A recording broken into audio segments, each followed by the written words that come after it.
people, we've got to fight. Jean Petro, you see us. Oh, we've got to fight. Let's go fight. Oh, black people, we've got to fight. Zumbi, you see us. Oh, we've got to fight. Let's go fight. Oh, black people, we've got to fight. Yes, Santa, why you see us? Oh, we've got to fight. Let's go fight. Oh, black people, we've got to fight. Bookman, you see us. Oh, we've got to fight. Let's go fight. Oh,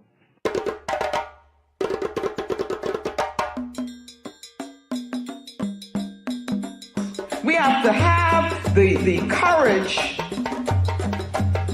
to construct our own reality. And that's what Garvey was talking about. Because he said he looked around, he didn't see what he thought should be there, and so what did he do? He didn't get depressed about it. He didn't get defeated about it. He said, I'm gonna build the government that we need to have. Woo. Where do you get that kind of boldness from? So we gotta go all the way back to Garvey, who said he would come again. He said he would be here with us, no matter how long it took. And I'm telling you that the way he comes back is in our work. Not honoring him in words, pomp, and all of that stuff, but honoring him through doing what he did. How many of us have the courage to do that? The man took on the world for us and in our name. And then we come to Sodai. And in this presentation of the paradigm, I'm going to make this like what it is we want to reach. So Sodai is translated clear word in Dogana language. And I use it to mean that here we gain understanding. This is sight with understanding. And it is seeing beyond what just we think we see with this physical thing. It's seeing beyond that. And so we gain vision, because that's what vision is. With vision, you've got to be able to use the imagination informed by the African spirit. And Brother Amos, who I work very closely with, was a good friend of mine. He taught me, and he would talk about imagination. Image a nation. Do you see? But that's got to be part of vision. To be a visionary, you got to see beyond this box here. You got to see beyond the ma'afa. You got to see what is it that our people rightfully should have, and that's what Garvey did. Garvey had a vision.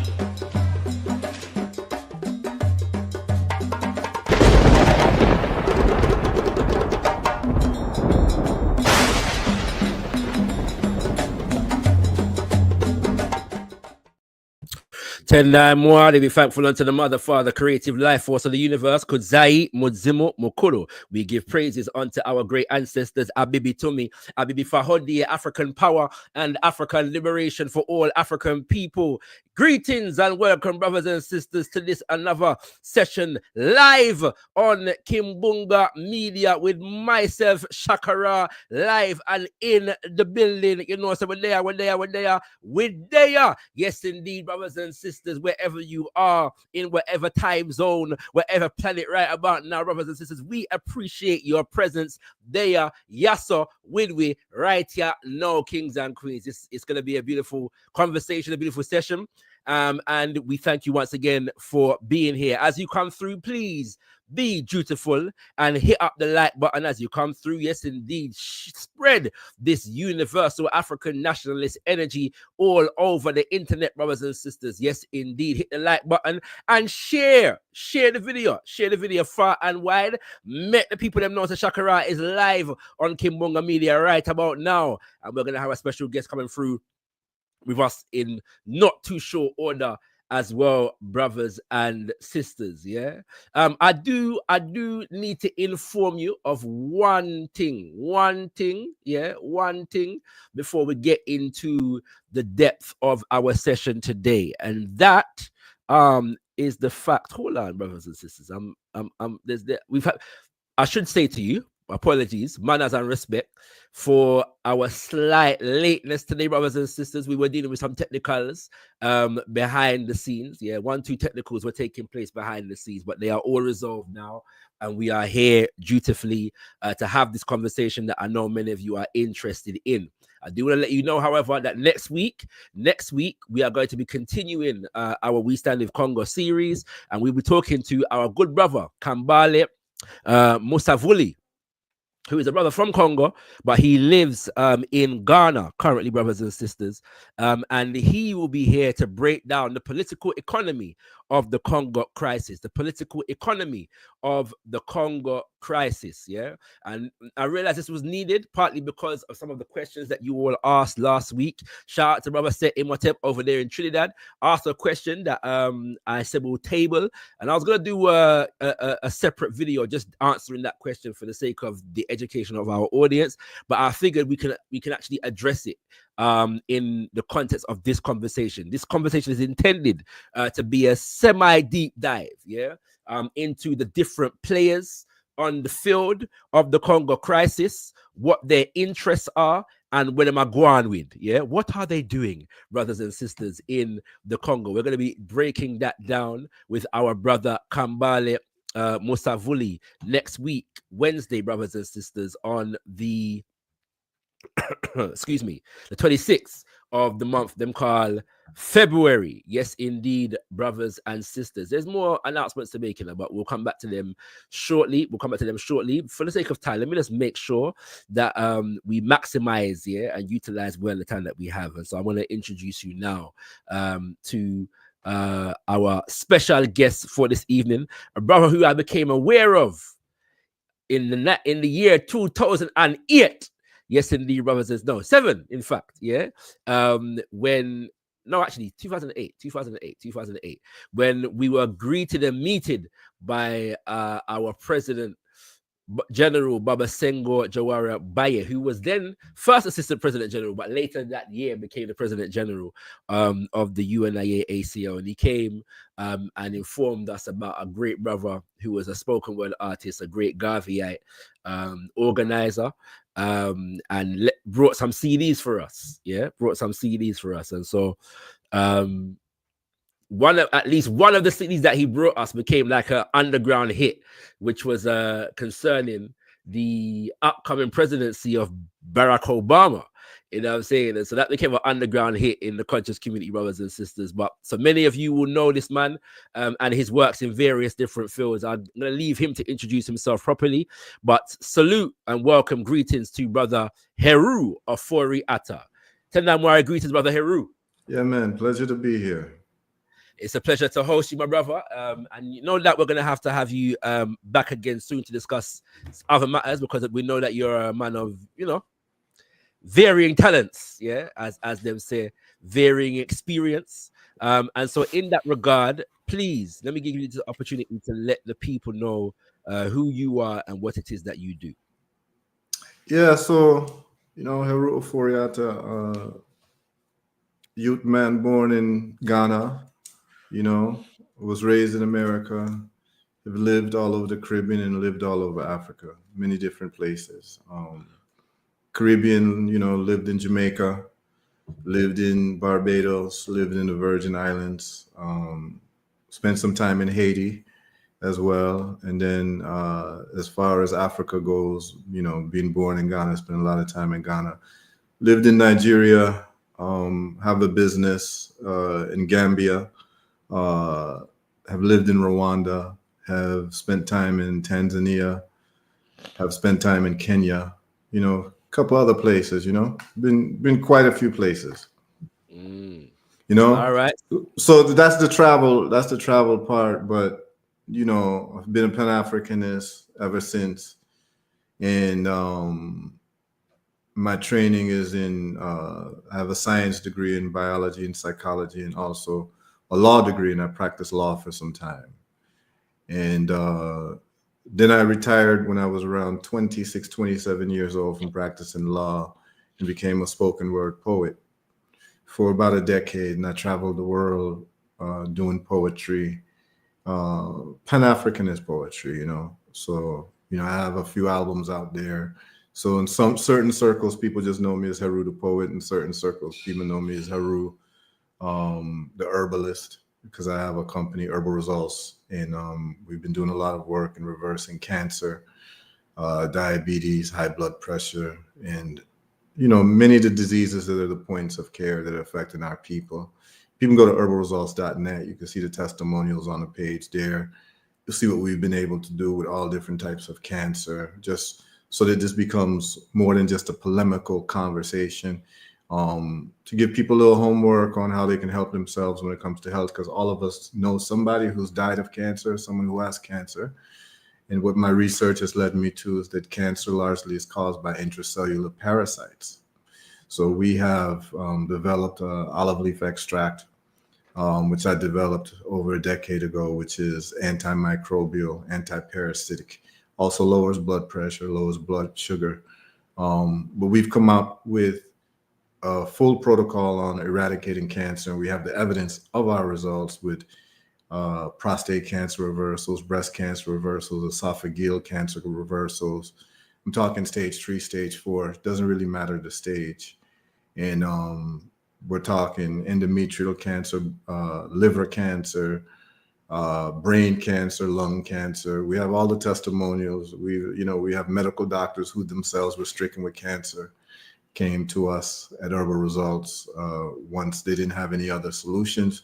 And we were able to get them reversals. And we spent a lot of time documenting the information and training people how to heal their own cancer in a non-toxic way, and also reversing high blood pressure and diabetes. So people can go to herbalresults.net. That's a lot of work we do. The other thing that we are involved in is with 25th Dynasty is a construction company to solve the water issue. So from living in the Caribbean, they have a thing called cisterns in the Caribbean. You familiar with cisterns, Shakara? Yes, sir. Yes, sir. Yeah, so for the listeners, these are water catchment systems where you catch the rainfall. And so in Africa, most of the water systems that people have is independent water systems with boreholes, because the municipal water systems, the centralized water systems, many times are very inadequate. And I have many stories about that we could talk about. But so in the Caribbean, they have cisterns, and these are underground concrete water tanks, like a basement. Catch the rain, and then you filter the water out, and it's very, very effective for the water needs of a people. Whereas in Africa, we tend to use boreholes, which also is problematic because many times the water table is contaminated through use of pesticides. And then also Africa is so rich, which we're going to get into when we're talking about the Congo, that a lot of the water is contaminated by heavy metals. So for instance, when you go to a place like Tanzania, you'll see people with a lot of brown teeth. And that's because they're drinking a lot of the groundwater there that's full of copper. So if you don't have a reverse osmosis system, that can be a huge problem where your body gets full of heavy metals, and the cleanest water tends to be the rainwater.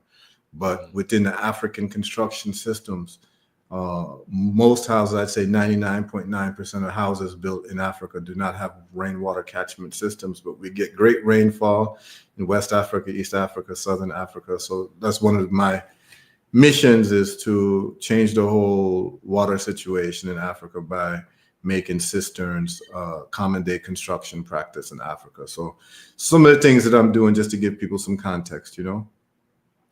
Give thanks, my brother. It's interesting that brother set in what before you even mentioned 25th Dynasty and he came on the screen, he said, "Oh, this is brother from 25th Dynasty," and I'm pretty sure that he knows that, because in presentations that I've done previously, I have shared your work and the things that you are doing as just a snapshot of the as an example of the things that we need to be engaged in as African people. So we can see that there is much respect that we have, as I've said before, for Brother Heru's work. And so it's good for you to be exposed to the things that he is doing. And as he has said, do check out the websites and follow him on social media for more information. Now, that said, my brother, we are here to discuss an issue that we have some disagreement on, it would appear. And so we're going to get into that right about now. I want to give people an understanding of how we got here, though, and just do one thing quickly. So basically, every month, you may or may not be aware, brothers and sisters, that the Al-Qaeda Revivalist movement, in which I was born and raised, hosts our monthly Shomida, which is our spiritual gathering, as African people.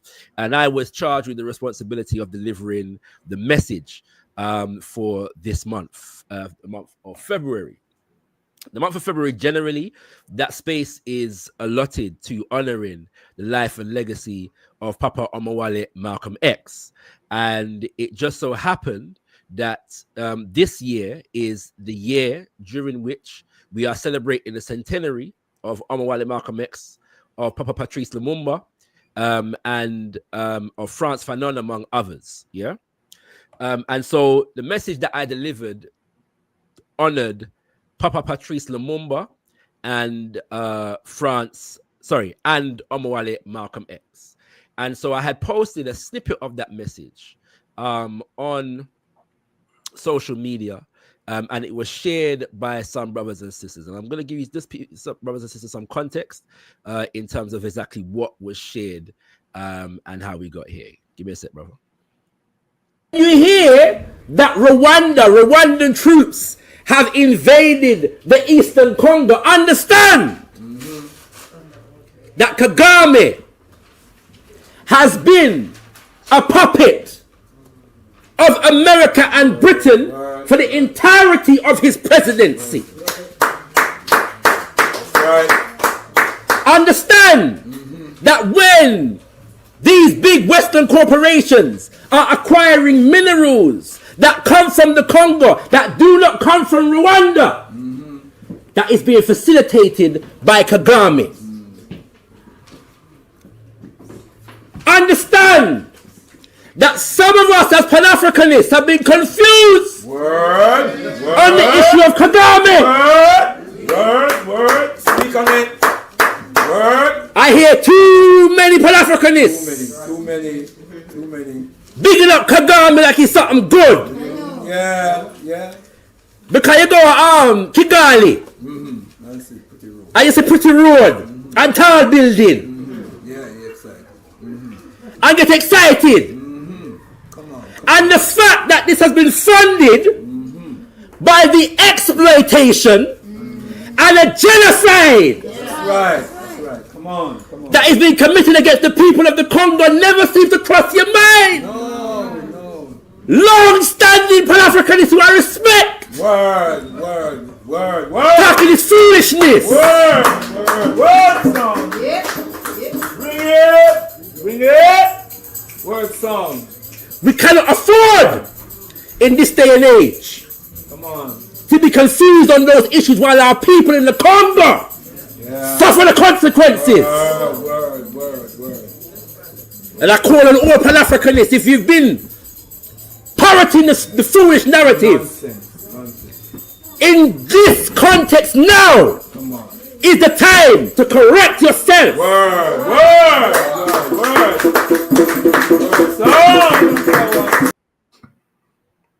So that's what I said, and it was shared, and Brother Heru responded to when it was shared and actually took the time to get in contact with you personally and suggest that we have a reasoning. And so we are here now. This is the space that the reasoning has assumed. And he did share that he has a difference of perspective, from me on this issue. And so we're going to hear Brother Heru's perspective. So I'd like to know first up, Brother Heru, what was it about what was said that you disagreed with specifically? Well, I mean, it's a narrative. So, everything has a narrative. However, there are perspectives that come out of narratives, and there are nuances that come out of narratives that many times is missed, and people don't have conversations, and there needs to be a fullness of a conversation. And if I never went to Rwanda and never lived in Rwanda, I probably would have believed the same thing you believe, right? But I've had the opportunity to live in Rwanda and be in different parts of East Africa and really do my own fact finding to find out what's what. And they say, if you really, there's an African proverb that says, if you really want to know a man, you have to live in his house, right? If you really want to know a man, you have to live in his house. So I would, so to speak, have lived in Kagame's house. And I've had a lot of time to listen to people on the ground, his detractors, his supporters. And I'm certainly I'm not a person, as when I was younger and I got into Pan-Afrikanism, there is a tendency for a lot of our people to be involved in hero worship, right? Without doing any real critical analysis of a person. And then we decide the good and the bad of a person because nothing is ever 100% good about one person. And I'll give you some example, right? I'll give you one that hits home and then another example that hits culturally. So the Pan-Africanist group that I relate with the most and get along with the most culturally is the Rastafari community for many different reasons. But I myself am not a Rasta. In other words, I don't believe that Haile Selassie is God, right? But then, within Pan-Africanism, Haile Selassie is a very well-respected figure because of the OAU and, a few other things, right?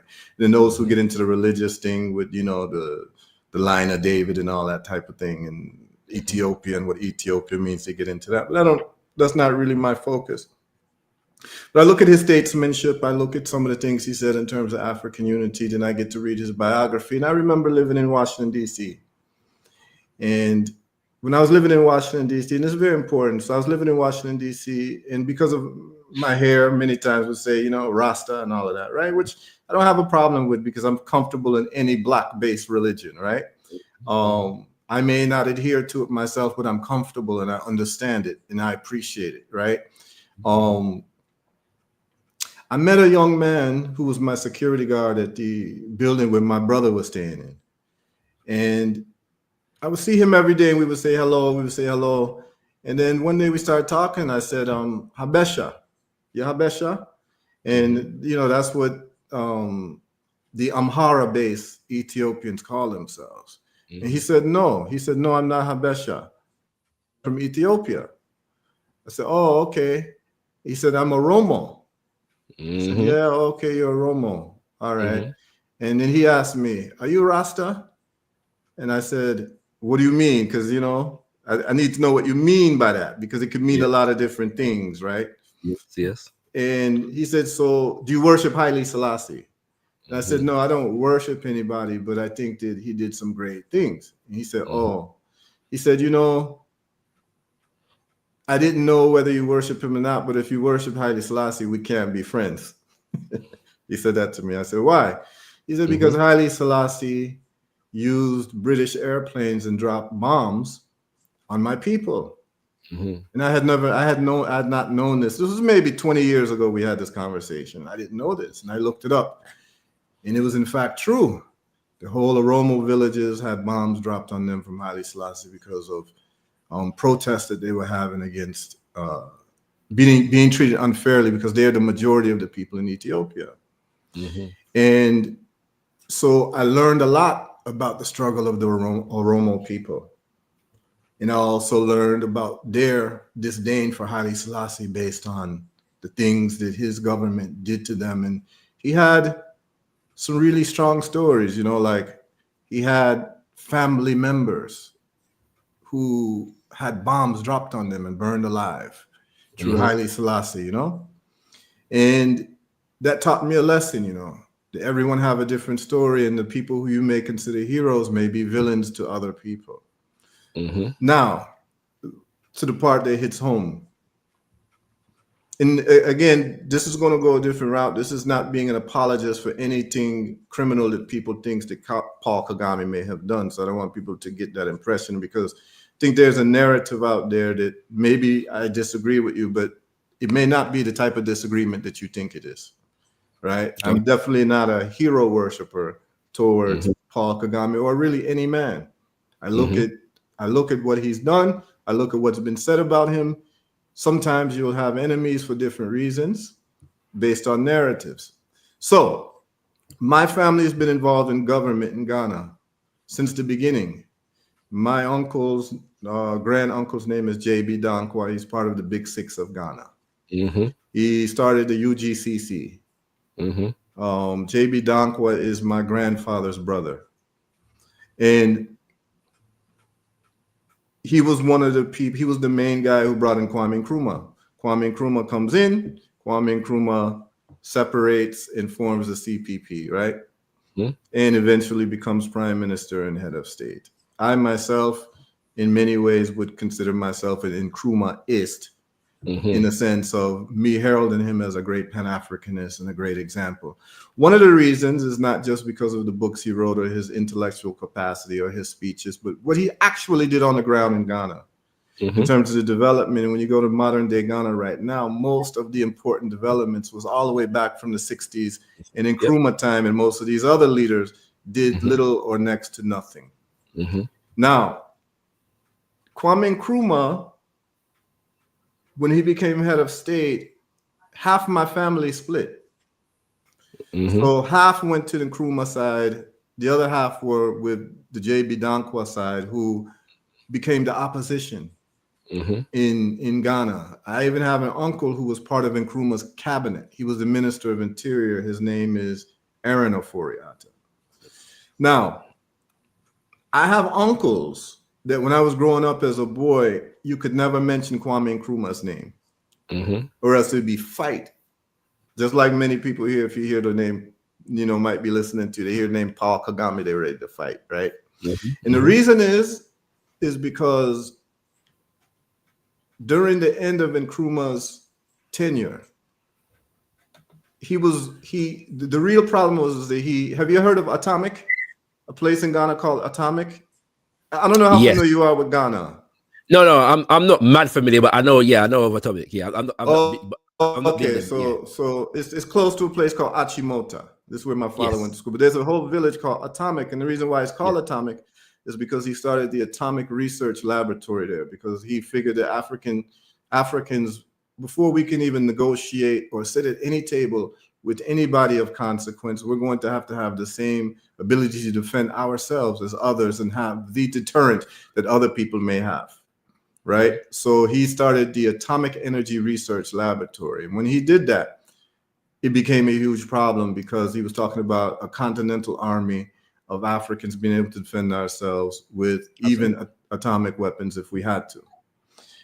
Shortly thereafter, he gets bomb threats, and he has a motorcade, and there's a bomb that goes off, which is actually later found out to be done by the CIA. But Kwame Nkrumah felt that it was done by the opposition party.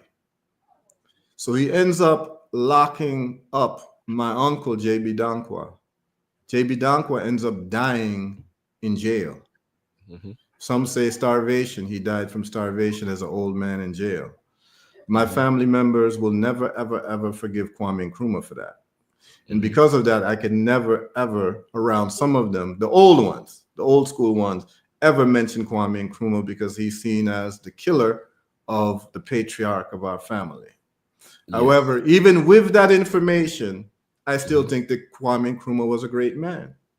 And I think that in his shoes, he may have been justified to put the opposition member. Some family members of mine will hate me for saying this, but in his shoes, he would be justified to suspect at least the leader of the opposition that might be behind the bombs, right? Which it turned out later on in hindsight, that wasn't the case. It was really the CIA, right? And they end up paying $10,000 to a general named Kotaka and a Frifa to get him out of power. And today, still the airport is named after the guy who overthrew. Yeah, right. So if somebody in my family says that they hate Kwame Nkrumah, I understand why, and I will never try to convince them otherwise because it's emotional. However, in terms of what I think Kwame Nkrumah meant to Africa, and what he meant to Ghana, and just Black people worldwide, for me, I still think that Kwame Nkrumah was a great man, even though he was directly responsible for the death of a family member of mine, right? So I have a nuanced approach when I start looking at leaders and what leaders do, because you can always find any leadership. If you become head of something of a country tomorrow, Shakara, there will be people who have grievances because there are things that you're going to have to do in terms of security and what have you, especially if you're stopping a kleptocracy, right? If you're stopping a kleptocracy, security is going to be key for you. We see what's going on with Ibrahim Traore in Burkina Faso, right? Which there are many people who are calling him a despot and a killer because of some of the security measures that he had to take. And he's had over 8 to 10 attempts at his life already, right? So it's a sticky situation when you become a leader of a country and you're interested in security and continuing your projects. So how did I end up in Rwanda? Oh, also now narrative. What I also learned as a younger man was, are you familiar with what happened with the Haiti earthquakes? Yes, Remember the earthquake? So I ended up going to Haiti 2 weeks after the earthquake in 2010, I believe. And I'm getting all these images in the news about Haiti and the devastation in Haiti. And, you know, really like they were showing images from CNN, BBC, all of these places. Basically like a zombie apocalypse was happening. Lawlessness. UN's going to have to go with soldiers. People dying in the street. People killing each other. This and that. All type of reports. So I decided, you know what? At the time I'm living in Miami, and Miami is only about a 50 to 1, it's maybe like a 1 hour flight at the most to Haiti. So, you know, I said, let me go book a ticket and see really what I want, you know? So I went to Haiti, and I ain't gonna lie, I was scared, brethren, because I didn't know what I was gonna see. I didn't know if I was gonna see people eating each other alive, people killing each other. I don't know what. They're saying this thing is so devastating that gangs have taken over and bloodshed is all over the streets. Well, I land and I get there. I'm at the airport and I just see people walking around like every day. And then we start driving around because I had people host because I have Haitian brethren and sisters. And yes, there was an earthquake, but it wasn't like what they were reporting, or at least what my mind came to believe from a distant watching of the news or even listening to people talk. When I went to go see for myself, it was a very interesting thing. You would have one house destroyed and the house next to it, no problem. And you would keep seeing this. And as a matter of fact, I even was engaged in pulling people out of the rubble. So yes, there was an earthquake, but what really amazed me was there was no zombie apocalypse. People were going to work. People were loving. People were living.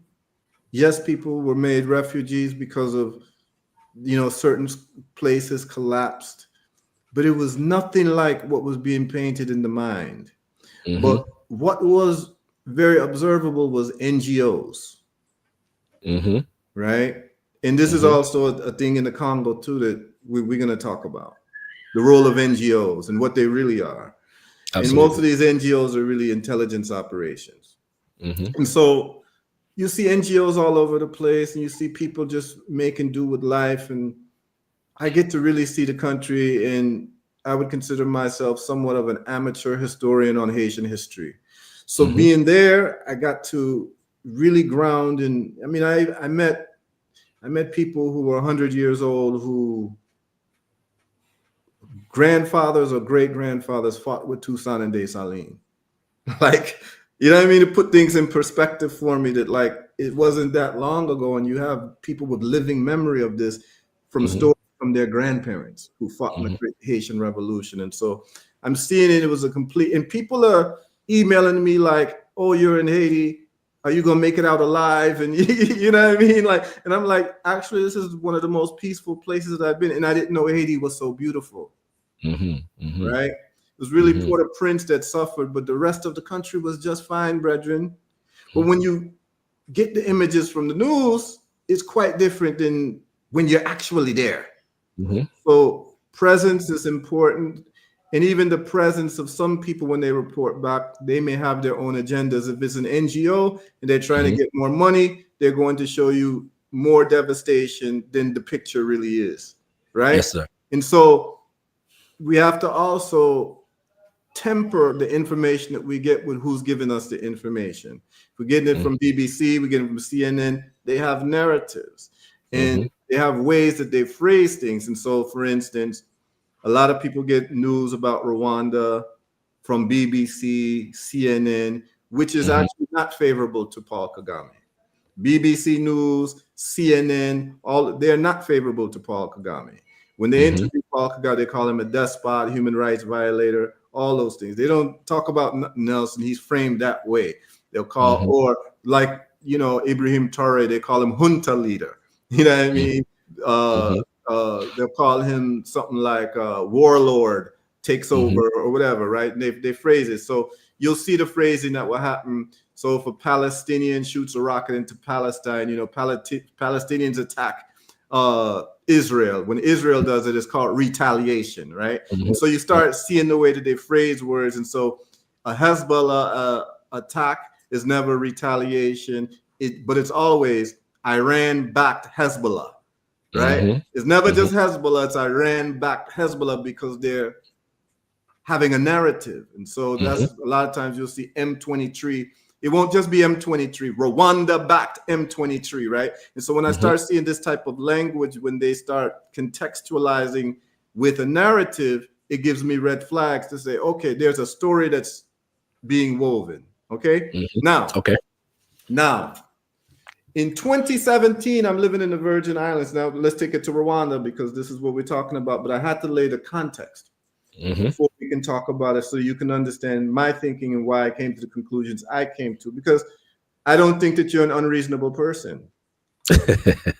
No, I don't. I don't know you well, but I know people who know you and people who vouch for you. You understand what I'm saying? So for you to come to the conclusion you've come to, I think it's a reasonable conclusion based on the information that you have. Okay. Right. And so what I'm doing is I'm giving you why I came to my conclusions, but you need to understand the information and the experiences that I've had. Absolutely. But what I will say is that many people might have tuned in because they're looking for maybe some type of cantankerous thing between brethren, because conflict is something that people are attracted to. But I hope that the conversation we had can be a learning moment where two brethren who respect each other, who disagree on something, are really trying to get to the truth of the matter and try to figure out, because if I'm wrong, I have no problem saying I'm wrong. Absolutely. Right? I have no problem changing my mind either. Right. And I think you're probably someone who's intellectually honest to the point that if you found out you were wrong or got more information, you would add to it. Because I think we've reached an age now where my ego, I don't need to be right. Absolutely. Okay. I just want to be accurate. Right. Because what I know in my conversation with you is I know you care about our people. 100%. And I know you have the best interests of our people in mind. And that's why you burn the fire that you burn. Right. Yes, sir. And I will hope that you, and I think the reason why you're having me on, because there's a mutual respect that you believe to a degree that I care about our people too. Right. Absolutely. Okay. Yes, so for the listeners who think there's going to be some cantankerous thing and people going to be yelling and screaming, that's not what's going to happen here. So if you tuned in for that, that's not what's going to happen. It's two brothers who actually care about their people, who have differing points of view, and I'm willing to have my mind changed. All right, now, okay, in 2017, I'm in the Virgin Islands, and I get hit by 2 Category 5 hurricanes called Irma and Maria. Can't leave the island, get stuck. I don't know if you've ever been in a hurricane, brethren, but nah, it's different. These were Category 5s, right? And you're trapped on the island, nothing you can do, right? And so when I went through those experiences, and they were 2 weeks behind each other, right? So it's like bam, bam, right? And it's the worst. And you go outside, it looks like a bomb drop. Trees don't have no leaves, everything gone. Houses swept away, all type of thing, right? And it became very clear to me that I can no longer be in the Caribbean during hurricane season. Okay. Right? Because when you start looking at the Caribbean, it kind of looked like bowling balls. And the hurricane just looked like it looked like bowling pins. The different islands in the hurricane looked like a big ball knocking down the pins. And so I said to myself, my wife, and at the time have a 3-year-old child, I said, yo, we can't do this again. So of course I'm from Ghana, and the natural inclination would be, well, during hurricane season, we need to be in Africa during hurricane season. And I'm able to travel and go where I want because I own my own business. So I don't punch nobody's 9 to 5. Right. So the natural thing would be for me to go to Ghana because I'm born in Ghana. I speak Twi and all of that. Right. I understand Twi and all of that. But as a Pan-Africanist, I don't feel no more affinity to Ghana than I do any other African country. To me, Ghana isn't real to me because we didn't draw the lines of Ghana. So I feel just as home in Nigeria as I do in Ghana, as I do in Kenya, as I do in Gambia. To me, we're Africans, and that's just where I keep it. And so these segregations through country, they don't resonate with me.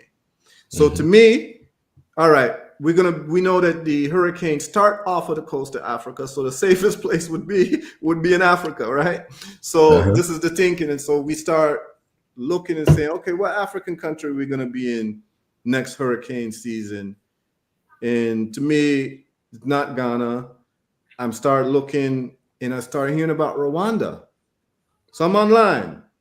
I started hearing about Rwanda. Started seeing these videos about Rwanda and the transformation of Rwanda. And all I had to remember about Rwanda was in 1994, I was home watching CNN and they were talking about the genocide. That's all I had really heard about Rwanda. Didn't hear much about Rwanda. But then we start talking about the development, and it was much more than what you were saying when you was burning your fire. You're talking about the clean road, the road and thing, right? It was much more than that. They were talking about Rwanda being the Singapore of Africa. I said the Singapore of Africa. Very interesting. And then I started reading some more about their leader, Paul Kagame.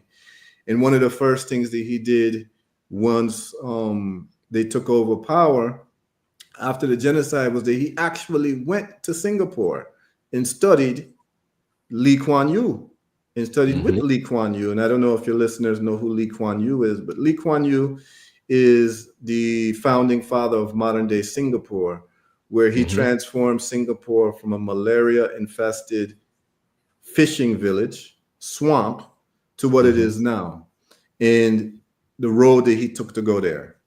And so in the interest of development for Africa, he went, and Paul Kagame went and studied. I said, this is fascinating. This is interesting. Now remember, I'm somebody who've lived in Nigeria. I've lived in Ghana, and I've been there when there's no electricity. So the times that I'd been in Ghana in the 2010s, 15s, them type of time, anyone from Ghana would know, you have a thing called doomsor, right? Which means like off on. That's what it means in Twi, right? Off on. Doom meaning off, sore means on. In Ghana, they would have what you call rolling blackouts, right? So in Ghana, they would tell you, I believe it was like 3 days a week. I think it was Monday, Wednesday, and Thursday. From 6 p.m. to 6 a.m., electricity would go out. You just have to fend for yourself, but they would let you know. But in Nigeria, they weren't so polite. electricity go out for 1 minute, 10 minutes, an hour, a day, 10 days. You don't know when it's coming back. What's really interesting is I get to find out though in Nigeria, you know, if like Shaka Ra's having a birthday party, you can go to the Nigeria Power Company.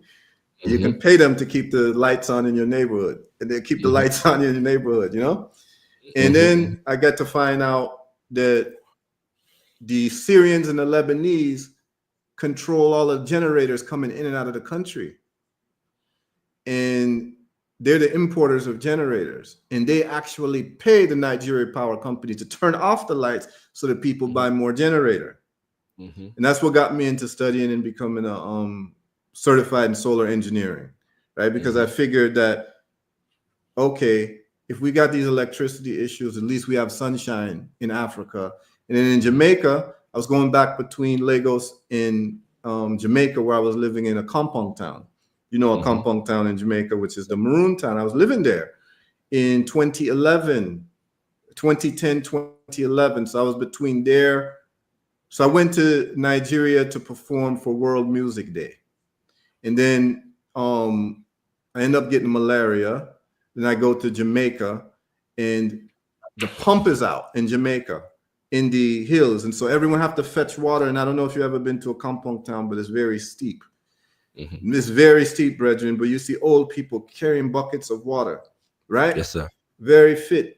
And it was because the pump had been out, because it didn't have no electricity. So that's what got me to study solar electricity. And so this electricity thing is a big problem that we were having all over Africa. And I couldn't figure out why solar electricity was not, or solar energy was not a priority for Africans and African leaders, because one thing we have is sunlight. So one of the things that I learned, brethren, was that when you look at the synaptical structure of speakers in the Black community, whether it be Black Power people, Pan-Afrikanist people, what you'll notice that we say a lot is we'll say things like, we need to, we need to. You will hear that a lot. And I decided to substitute the word we with I. So everything that I would say we need to do, I substituted with I. So I take, and that was a cue for Marcus Garvey, because Marcus Garvey said he looked around him and he looked for men of great affairs. He couldn't find them, so he decided he would create them on his own. And so I took that as I got to correct you though. I have to correct you, because he actually says I will help to create them. Okay, I will help to create them on my but to me the functional word was I. In other words, he wasn't waiting for this we. Of course, right? Of course. Okay, so the functional thing was I. So I always took cue from that. And that anything that I felt that our people needed, I would take it upon myself to do it, or at least help to do it, right? Instead of just waiting on this proverbial we. All right, so these things become very important to me. And I see that in Rwanda, they solved the electricity issue largely. And then they also solved the water issue largely. And I'm seeing this and I'm saying, but the place was in ashes and you had a genocide, a real genocide. Never really had a genocide in Ghana like that. The closest thing you had to a genocide was the Biafra War in Nigeria and those type of things, right? In terms of mass slaughter. You never had that in Ghana. You didn't have it in a lot of countries, but they're not solving certain issues. And I said, you know what? Let me go see this in Rwanda for myself. Not to live there, but to learn, to see what they might have done differently. And I want to go myself. I don't want to hear what nobody tell me. I don't want to read no book about it. I want to be on the ground and see this thing, if it's real. So in 2018, I go to Rwanda for the first time. And I've been several times, and we end up staying there for several months. My son gets enrolled in school, and I'm completely blown away by what I'm seeing. And this is not aesthetic pleasure. I go there because, you know, remember, I used to be a lawyer. So I'm looking at the laws of Rwanda to see what they've done to be able to change the country from internecine warfare of people literally chopping each other alive. And I've met several people, brethren. I'm talking neighbors. I'll never forget this. Neighbors where next door, the guy next door chopped up another guy's grandmother with a machete. And I'm saying, how you can live next to this guy, knowing he killed your grandma. You know what they would tell me in Rwanda? They would say, and these are direct quotes. This is not me reading nothing. This is me like I'm talking to you. They said, the reason why we don't kill each other anymore and we're not doing any of that is because the government has shown us very clearly that our tomorrows are greater than our yesterdays. And that stopped me. I said, so your neighbor literally chopped up your grandmother? So yeah. Said, because we're thinking about the future and not the past. Now, that was profound to me because all now in America, you can't even get Crips and Bloods to sit together, you know.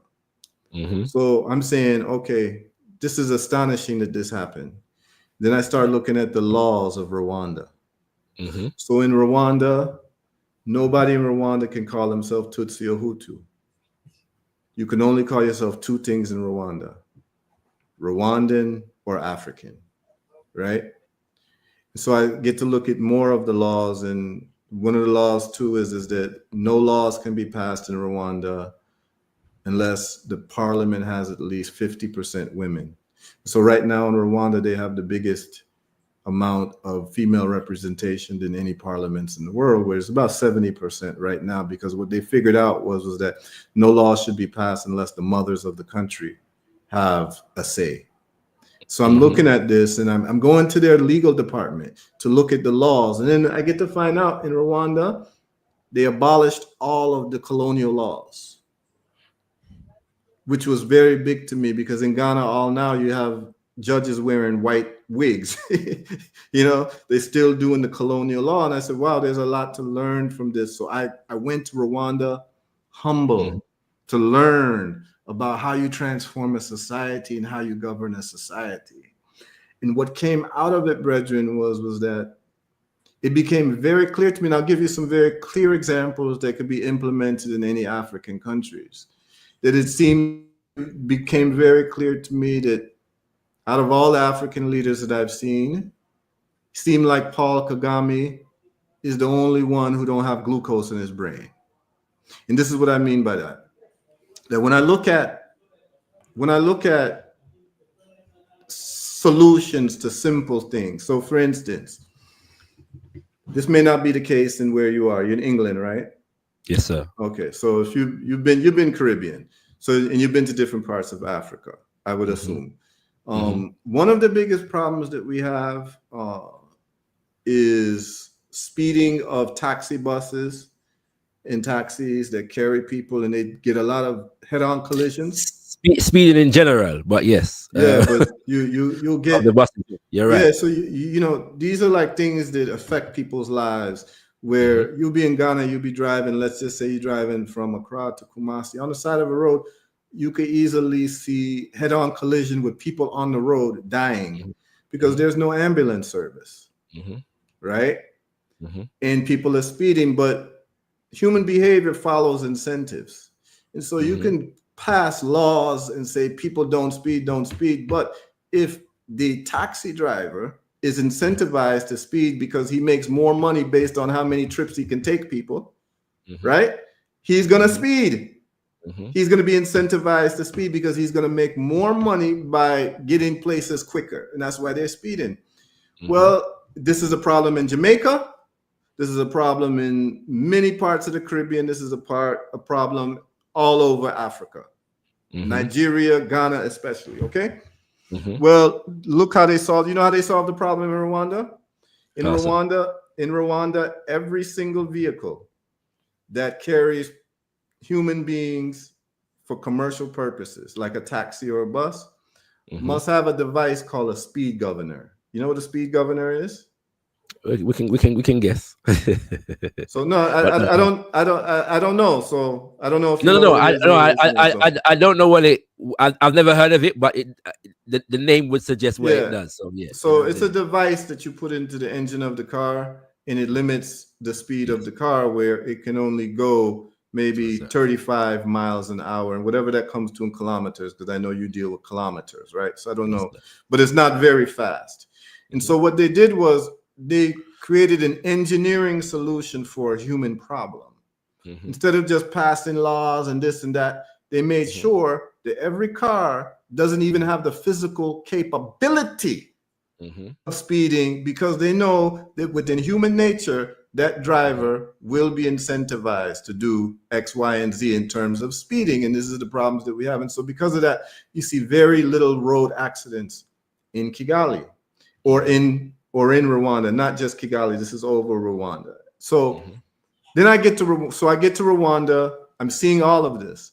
I'm seeing that there's no electricity issues. I'm seeing that there's no water issues. I'm seeing that there's no land fraud issues. So you ever tried buy land in Ghana? Not yet, but I know the stories. Okay, yeah. So they solved that problem in Rwanda very easily.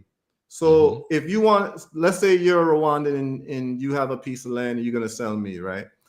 Well, no sale of the land can happen unless me and you go to the government land office and you present your ID, I present my ID. They have all of the roles of the people, and it's all computerized, by the way. So like they know who's who, and then the land transfer is made. And so you don't have any of these land fraud issues that are replete all over Africa with a simple solution. Now, another thing is this. This may not matter to some people, but it matters to me a lot, because I also understand that nothing happens unless we can employ our people. We can talk as much as we want, but if we don't build our own factories, we don't make our own thing and create an economy for ourselves, we'll just be poor, destitute, and begging people for international aid. Okay? So one of the things that happened with me, and the reason why I stopped doing poetry is that it became clear to me that the people who run the world are entrepreneurs and businessmen. And because these businessmen run the world, we need to have Pan-Africanist businessmen who own factories, who are able to produce everything that we need as a people, and then produce items for our defense, right? We can't be buying them from other people. We can't, we need to make our own airplanes, make our own cars. And as a matter of fact, there's a business that I'm part of called 3D, etc., where I partnered with a genius brother who's doing 3D printing, which is also going to revolutionize manufacturing for Africa. Because if we don't manufacture, we're always going to be importers, and that causes huge problems, right? So I'm in Rwanda. I'm seeing all of this. I'm seeing different strides. And so every country I go, I look at the banking system. I look at the business system and how long it takes to start a business. So for instance, I had family in government in Ghana, and it took me 7 months to get a business license for my construction company in Ghana. 7 months. You know how long it took me to get a business license in Rwanda? How long? 24 hours. And what passport did you use? Just out of Huh? Oh, Ghana. I have my Ghana passport. But you can use a U.S. passport. So I have two passports. I have a Ghana passport, U.S. passport. When I'm in Africa, I use my African passport because of ease of travel and lack of need for a visa, right? And Ghana tends to have some good reputation because of Kwame Nkrumah. So a Ghanaian passport can get you in a lot of African countries, right? Without any problem. So that's what I have. And so actually, I started businesses with two different passports, U.S. passport and Ghana passport. But what I'm saying is that they streamline the system where you can file for your business license to start doing business in Rwanda within 24 hours, and it's all online. And it's free. In Ghana, it cost me about $700 US to start a business. Now, what that means for the development of a country is very profound. If you make it different for your entrepreneurs to come in and invest in the country and build something in the country and actually do something, particularly a Pan-Africanist who really wants to help make us a competitive people, we're looking for the places on the continent, because of Pan-Africanism, we don't favor countries, right? We don't favor countries, but we're looking for places where we can actually make the most impact. And I found Rwanda to be the easiest place to start a business. Tanzania, very difficult to start a business. Kenya, a little bit easier, but Rwanda was seamless, and you're able to open a bank account, you're able to do business and do many things very quickly, and they've solved the problem. So for instance, in Ghana, as I said, I had family in power. In starting the business in Ghana, do you know that the government forms in Ghana, to fill out government forms in Ghana online, the ones that are online, there's no PDF fill. Do you know what I mean by PDF fill, where you can just type on the PDF and then submit the document? They don't have that in Ghana. You have to print it out, write whatever application by hand, and send it back. And so do you see how antiquated that is and how that stalls progress? And then now you've got paper trail of keeping records of things. It's completely inefficient, and you can't get anything done in these countries. You can't get anything done. But in Rwanda, it's set different, completely different.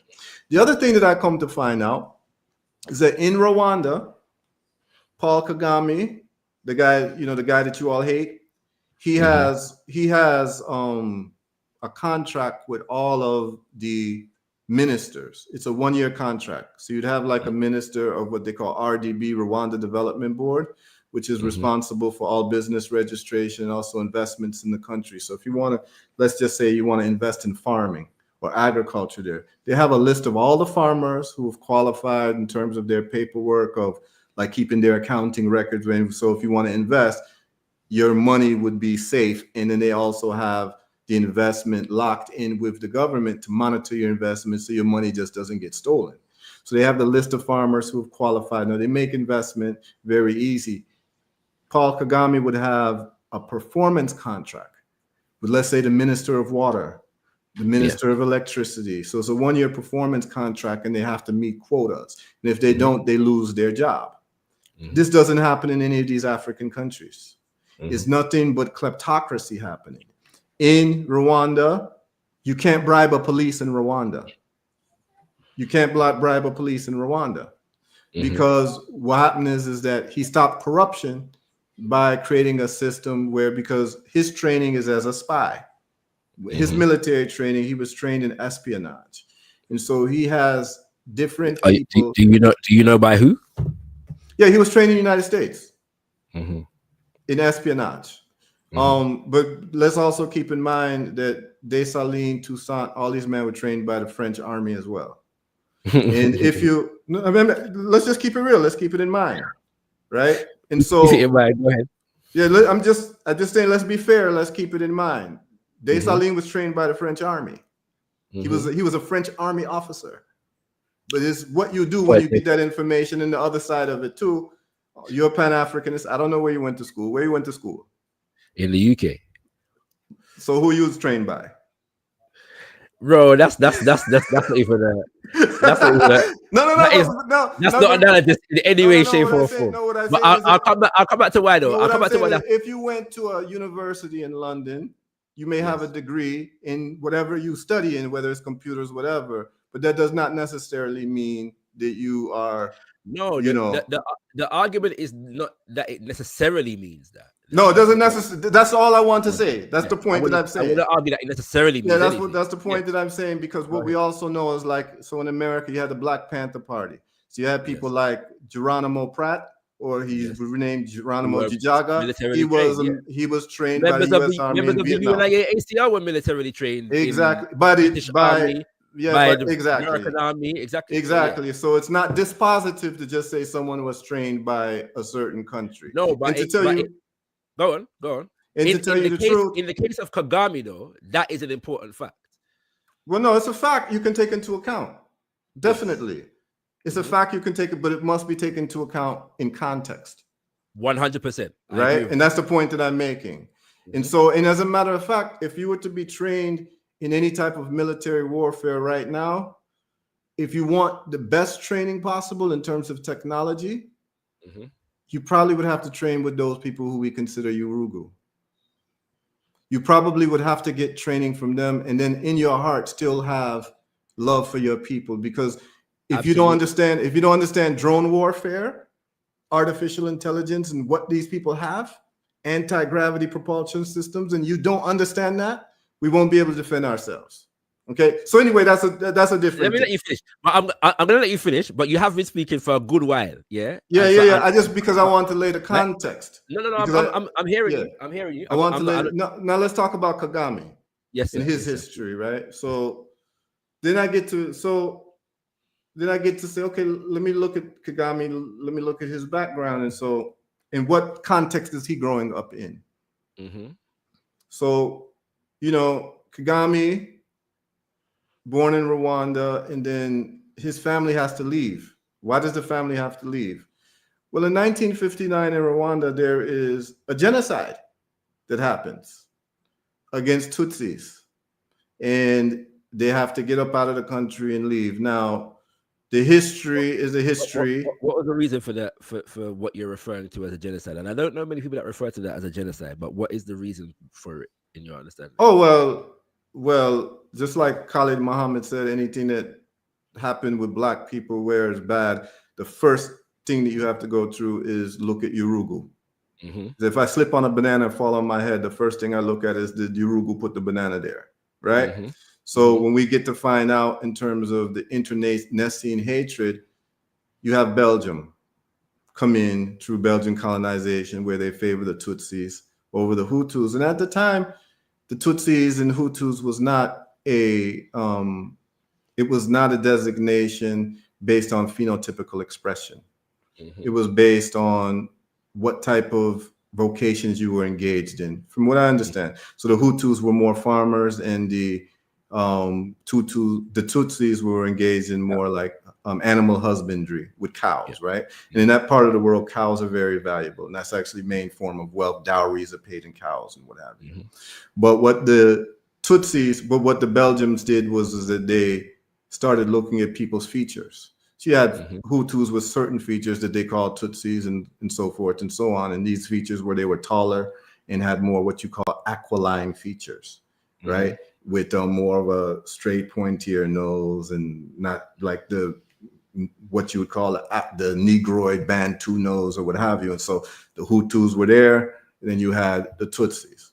So 1959, there's a genocide that happens. But what happened is that, from my understanding, the Belgians had favored the Tutsis. The Tutsis were repressive against the Hutus. The Hutus were more of the majority. But then once the anti-colonial movement happened, Ghana getting its, I wouldn't call it liberation, but anti-colonial status as a so-called sovereign country and all that, it starts sweeping to the rest of the countries. It happens with Rwanda. The Belgians start favoring the Hutus. Okay, and they start doing some favoritism towards the Hutus, and the Hutus get power, and they take over. And the first president of newly formed Rwanda is a Hutu. He ends up getting killed by a military man, and I don't want to pronounce the names wrong, but let's just Habyarimana. Right. I don't want to pronounce it wrong, but let's just call him President number 2. He's a military officer. He kills the first guy. But what's very interesting is that during this time, there's a movement that is started called Hutu Power. Are you familiar with the Hutu 10 Commandments?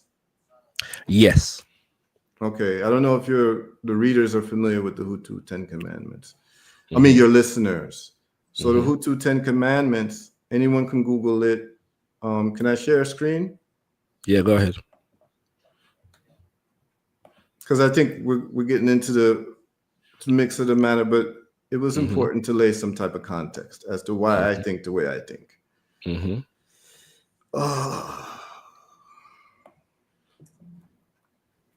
Okay, so we have the Hutu 10 Commandments. And in the Hutu 10 Commandments, this was developed in 1990.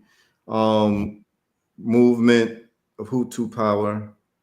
And it says here, number one, every Hutu. Can you see the screen, brethren? Yes, sir. Every Hutu should know that a Tutsi woman, whoever she is, works for the interests of the Tutsi ethnic group. As a result, we can consider a traitor any Hutu who marries a Tutsi woman, employs a Tutsi woman as a concubine, employs a Tutsi woman as a secretary. Every Hutu should know that our Hutu daughters are more suitable and conscientious in their role. So you're against what in America they would call miscegenation, Hutus mixing with Tutsis, right? And every Hutu should know that every Tutsi is dishonest in business. His only aim is the supremacy of his ethnic group. As a result, any Hutu does the following as a traitor: makes a partnership with Tutsi in business, invests money in the government, money in a Tutsi enterprise, lends or borrows money from a Tutsi, gives favors to Tutsi in business. Number 5, all strategic positions, political, administrative, economic, military, and security should be entrusted only to the Hutu. The education sector should be majority Hutu. Rwandan armed forces should exclusively be Hutu. Okay. And then Hutu should stop having mercy on the Tutsi. Hutu, wherever they are, must have unity and solidarity and become concerned with the fate of their Hutu brothers. The Hutu outside Rwanda must constantly look for friends and allies for the Hutu cause, starting with their Hutu brothers. They must constantly counteract Tutsi projects. So it goes on, but you get the sense of it. Yep. Okay. So this is the energy that's going on, and they start where Kagame is in Uganda. So he's raised in Uganda, and from what I understand, he doesn't even speak Kinyarwanda that well, according to Rwandans. He speaks the Ugandan languages a lot better. So when he's there, he gets part of the army of Museveni, the Ugandan army that overthrows the guy who came after Idi Amin. Do you remember his name? Sorry. Repeat what you just said. I checked out for 10 seconds. Repeat what you just said.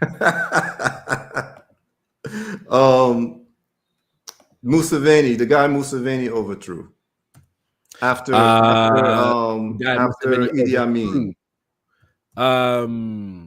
Is it Milton Obote? Yeah, so Milton Obote. And Kagame's part of that. And the Hutus start in 1959. This is a massacre that happens to cause a lot of the Tutsis to leave the country. And they do refer to that as a genocide, as the first genocide, as the first Rwandan genocide. In Rwanda, that's what they refer to it as from the 1959. And so Kagame leaves because of this hatred against Tutsi people. You see the energy that gets developed.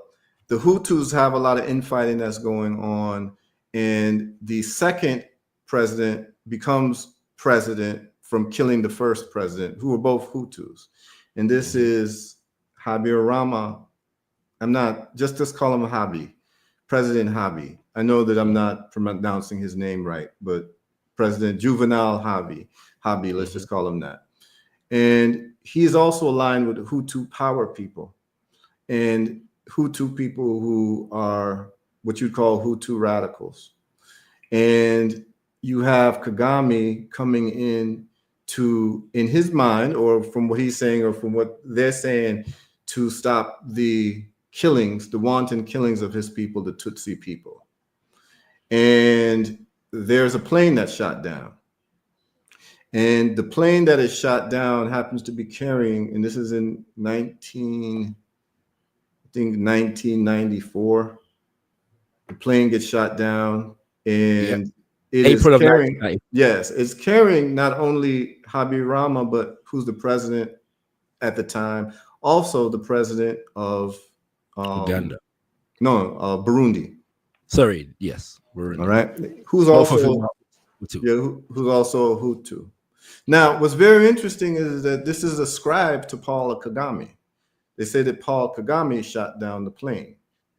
Who says that Paul Kagame shot the plane? Oh, you hear it in the news. You hear a lot of people making these claims that Paul Kagame was responsible. Many would say that he's responsible from actually fomenting the second genocide because of this plane getting shot down. Now, when you do investigation, are you familiar with, and I don't know what your position on the plane getting shot down is. I don't know what you feel about it and what you know about it or what your conclusion is about it. The specifics of the plane being shot down itself is a matter that I am still studying. Okay. At the same time, I think that I disagree with your characterization in of the fact that people say Kagame shot down the plane. There are people that say that Kagame shot down the plane, but those people are in the extreme minority. That is the standard narrative of what happened there is not at all that Kagame shot down the plane. In fact, it was initially reported that it was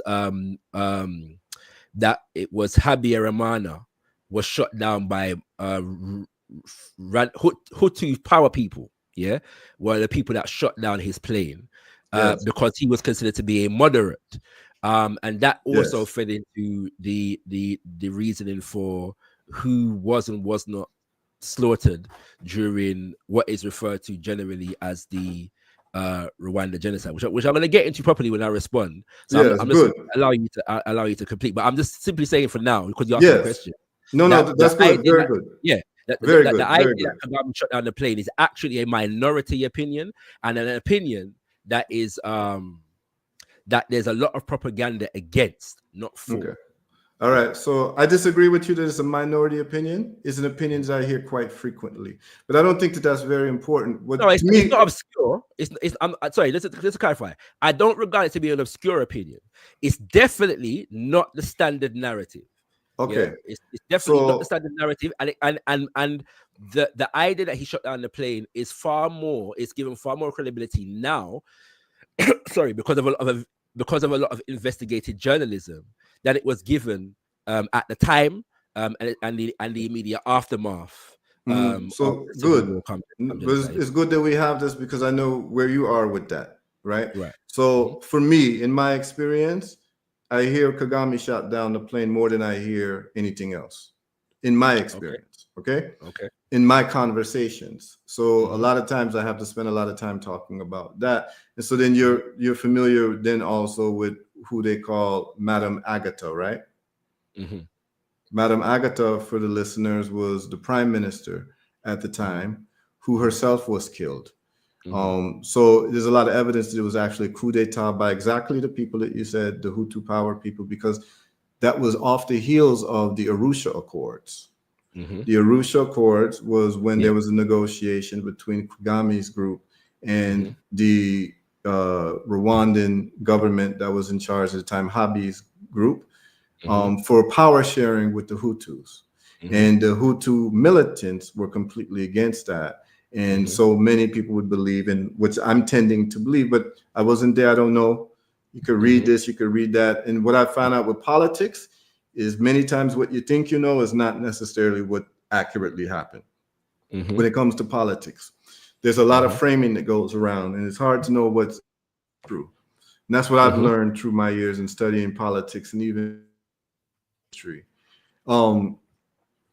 So we have a situation, and the people who are really against Kagame, they will say that he started the 1994 genocide by taking down that plane. That's actually a very popular opinion. And I'm not saying that is the case because of the killing of Madame Agatha. So now you have these Hutu power. Explain that to me. Why does the killing of Madame Agatha negate Kagame's involvement in the shooting down of that plane?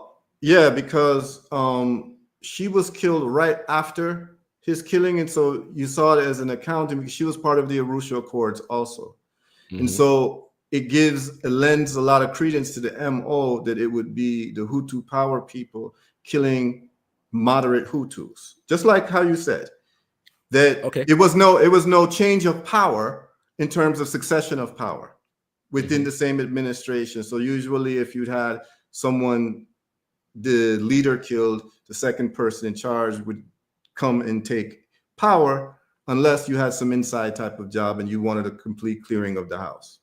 Absolutely. You understand where I'm going with that?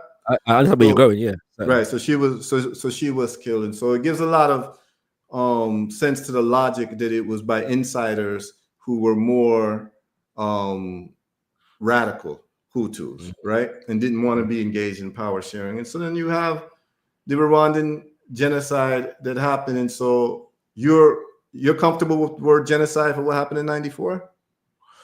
So you're asking me questions where I'm trying to allow you to finish, yeah. And I'm trying to see where we are, you know. No. I hear you. The issue that I'm having at the moment, bro, is that the issues that you're raising are important and they're imperative, yeah, for us to address and pass through and them kind of things. Some of them are not immediately germane to what is taking place in the Congo at the moment, although they are germane, if that makes sense. Yeah, actually, right? It is. Actually, it's right. Very germane. No. You know, it is. Let's not get it twisted. Repeat the question that you just asked me. Would you you don't characterize right. 59 as a genocide? I'm just wondering if you characterize it 90. No, it's not whether I characterize it as a genocide. No. I've not heard it characterized as a genocide before. Okay, but you don't right now characterize it as a genocide. I'm just asking, 94, do you characterize it as a genocide? Okay. I am saying that the standard narrative of what took place in 94 is propaganda. Okay. Yeah. Go ahead. So the term genocide can be used. I wouldn't throw out the terminology, but I believe that far more Hutu died than is given particular credence for. I believe that that fact has been suppressed by the standard narrative. I believe that the standard narrative is one that was developed particularly by American propagandists for the sake of aggrandizing the image of Paul Kagame. Do you believe that there was mass killing? 100%. Okay, all right. Yes, I believe that Hutus were killed as well as Tutsis were killed. Absolutely. In mass numbers. Yes, yeah? Absolutely. Okay, yeah? Good. All right, we're in the same place. So I don't need to use necessarily the side. No. Feel free politically to use it. Right? I'm saying is that I'm not stuck on the word, but we do agree that there was mass killing. Mass killing, right? Yes. But just to be clear, of not just Tutsis, Hutus as well. 100%. Yes. So to be clear though, I am not policing. I'm not policing your use of the term genocide at all, though. Just to be clear. No, I didn't. Yeah? I didn't think that you were. But to me, that's not germane to the point that I'm making. But so to the listeners, you might have to have some patience with us because this is the first time me and this brother having this conversation. So we're trying to understand where we're at and what we actually agree on, so that we can build on it, right? Then it gives me more perspective to where you're coming from as well. But this is our first conversation, and we'll probably have other conversations about this, right? All right. So we're just trying to figure. So I completely agree with you that there was mass killing of both Tutsis and Hutus. Now, why do I believe that? I believe that because I've been in Rwanda and I've driven around in the cars with friends of mine who are Hutu, or formerly Hutu, because they can't call themselves in Rwanda, and formerly Tutsi, because some people may not know you had to have ID cards, right? And some people's parents still have them just as memorabilia to say Tutsi and Hutu, right?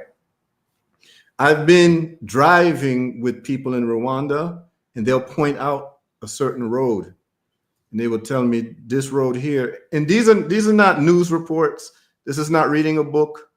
These are people telling me when I was 10 years old, I saw this road strewn with bodies and people dead.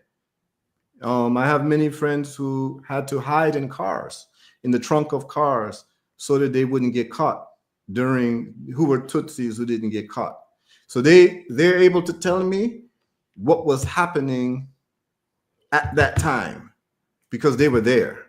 Right. So this is not no news report. These are people telling me what happened in their youth when they were there at the time. Then I have time to sit down with elders, both Hutu elders, Tutsi elders, even Twa elders, because they get left out of the conversation, the Twa people or the Batwa people, and hear all the different perspectives. And it was clear that there was killing of all different types of ethnic groups, and it was serious. It was a very serious time to be there. Mm-hmm. But what we know is that when the RPF comes in, they stop that wanton killing. This is now the RPF is Kagame's group. Yep. They come in and they stop the wanton killing. They start what is called Rwanda today, and we see what we have today. Now, as they start coming south into the Kigali region, Mm-hmm. you have these Hutu people Mm-hmm. who are the militia, the Mm-hmm. radical Hutu with the Hutu 10 Commandments, they feel their only job in life is to kill Tutsis. Mm-hmm. This is what they do. Mm-hmm. That's their vocation. A lot of them fled into the Congo Mm-hmm. because in the Congo there are Hutus, Kinyarwanda speakers, and there are Tutsi Kinyarwanda speakers in the Congo. And a lot of them took base in the Congo. And as a matter of fact, a lot of them who took base, they were accepted and given cover and protection by Mobutu Sese Seko. Mm-hmm. Okay, so Mobutu was allied with the Hutu power people. And so you have a situation where Paul Kagame, Museveni, they have beef with Mobutu for harboring and safekeeping people who were engaged in the mass killings of the population. Do we have disagreements there? Yes, many. A whole heap. Yeah. Yes, come with it. All right. So, okay. All right, give me a sec now, yeah? Yeah.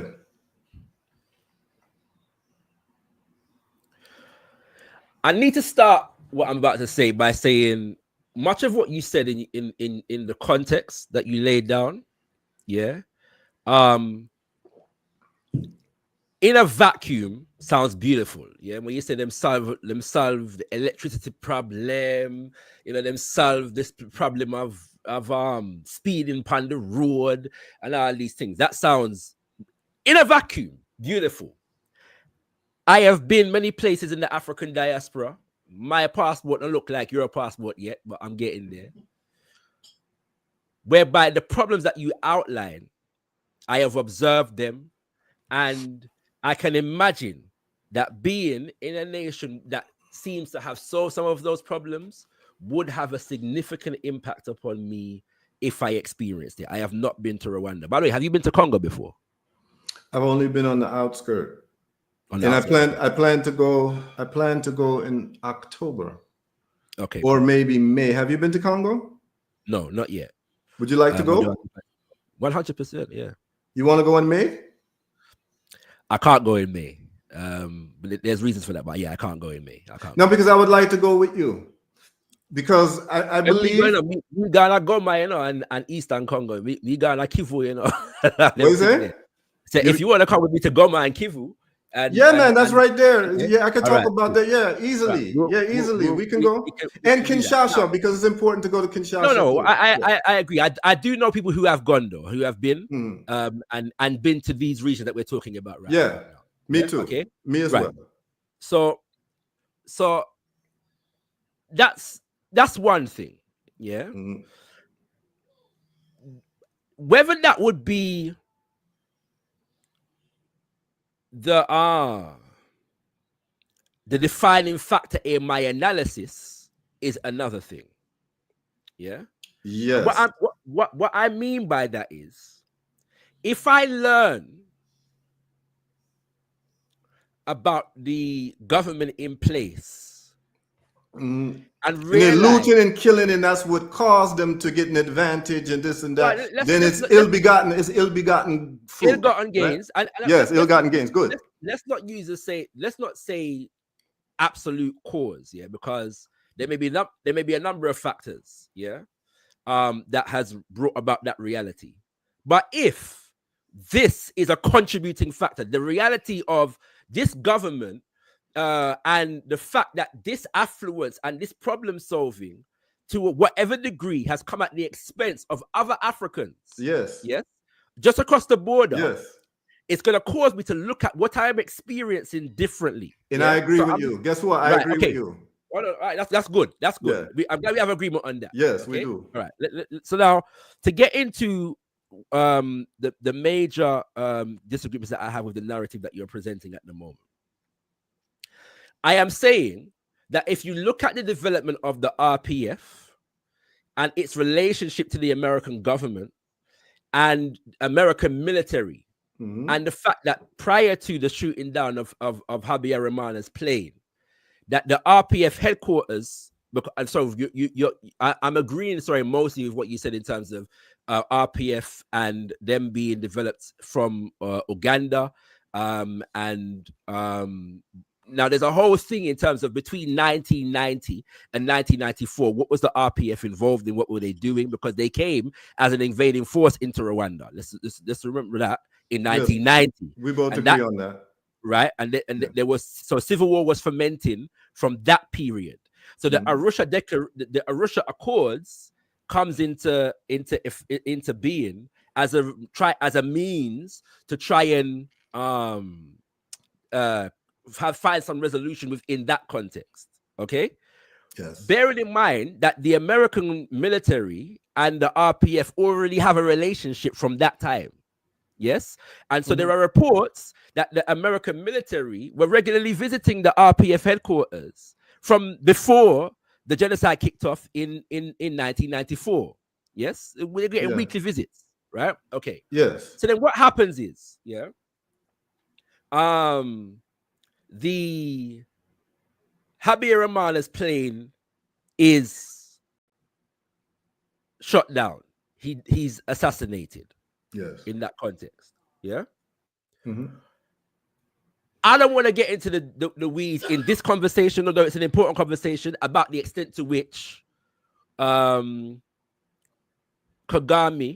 was behind. Not just Kagame, but others who were his lieutenants, such as Nyamwasa, who was one of his right-hand men during that period of time, were all involved in that plot. And as far as I am concerned, there is significant evidence to suggest that there is merit in the argument. In the argument. All right. But let's park that for a second. Let's assume, for the sake of this conversation, that he was not a part of that particular plot and that act.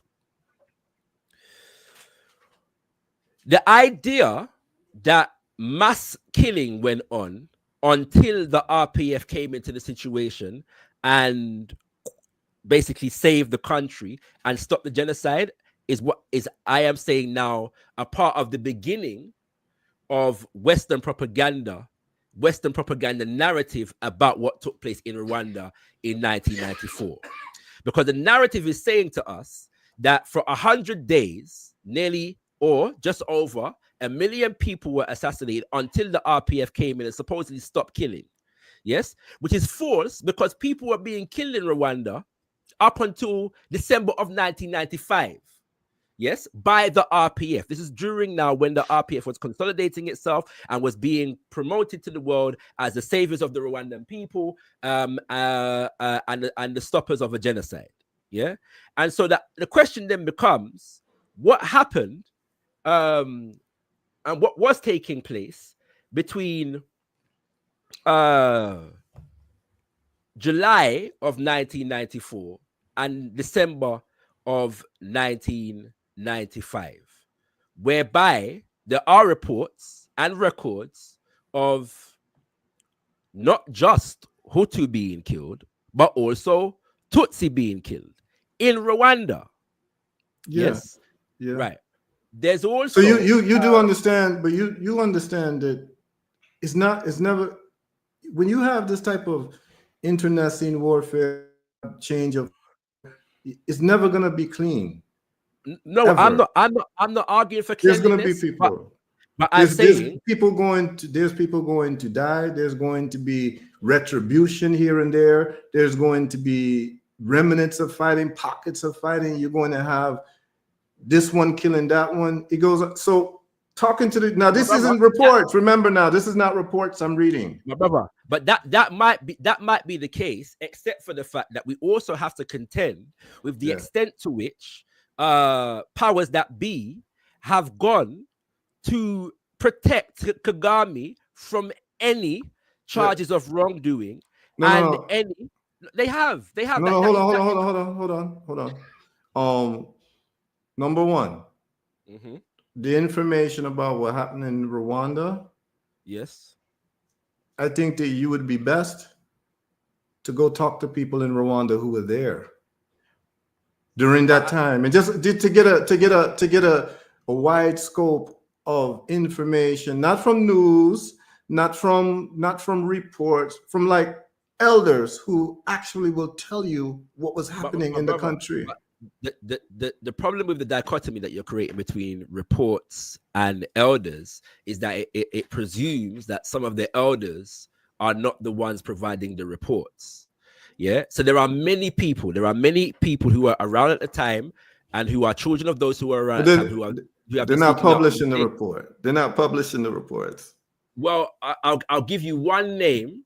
Yeah, I'll give you one name. Bear with me a second. Joseph Nkusi. Yes. Yeah. Is a name of a man who was around at the time. Yes, a Hutu man. Yeah, who has been charged. Yes, and hunted down all over the world by the Kagame regime for the fact that he disputes the common narrative about what took place during the Rwanda genocide. Sure, yeah. Now, sure. I want to make this point. Yeah, that when we see mass killing, the reason why I'm not I don't reject altogether the term Rwanda genocide is because whatever the details of what took place, what we do know, as you've both agreed, is that mass killing of Africans took place. Yes. And the killing assumed genocidal proportions. Yeah. So I don't have a problem with the use of the term. What I'm challenging, as I've already said, is the idea that it was a one-sided affair. No, it was not a one-sided. No, I don't. So that's good. I don't believe it was a one-sided affair. But then we all, if we don't believe that, then we also have to contend with the fact that in constitutional law in Rwanda, it is only legally allowed for the genocide to be referred to as a genocide against the Tutsi. No, so yes. Could you put a pin in there? One second. You've been speaking for a while, brother. Yes. All right. That's fair. That's fair. To the extent, my brother, yeah, that as you pointed out earlier, it is not people in Rwanda do not anymore refer to themselves as Hutu and Tutsi, only Rwandan.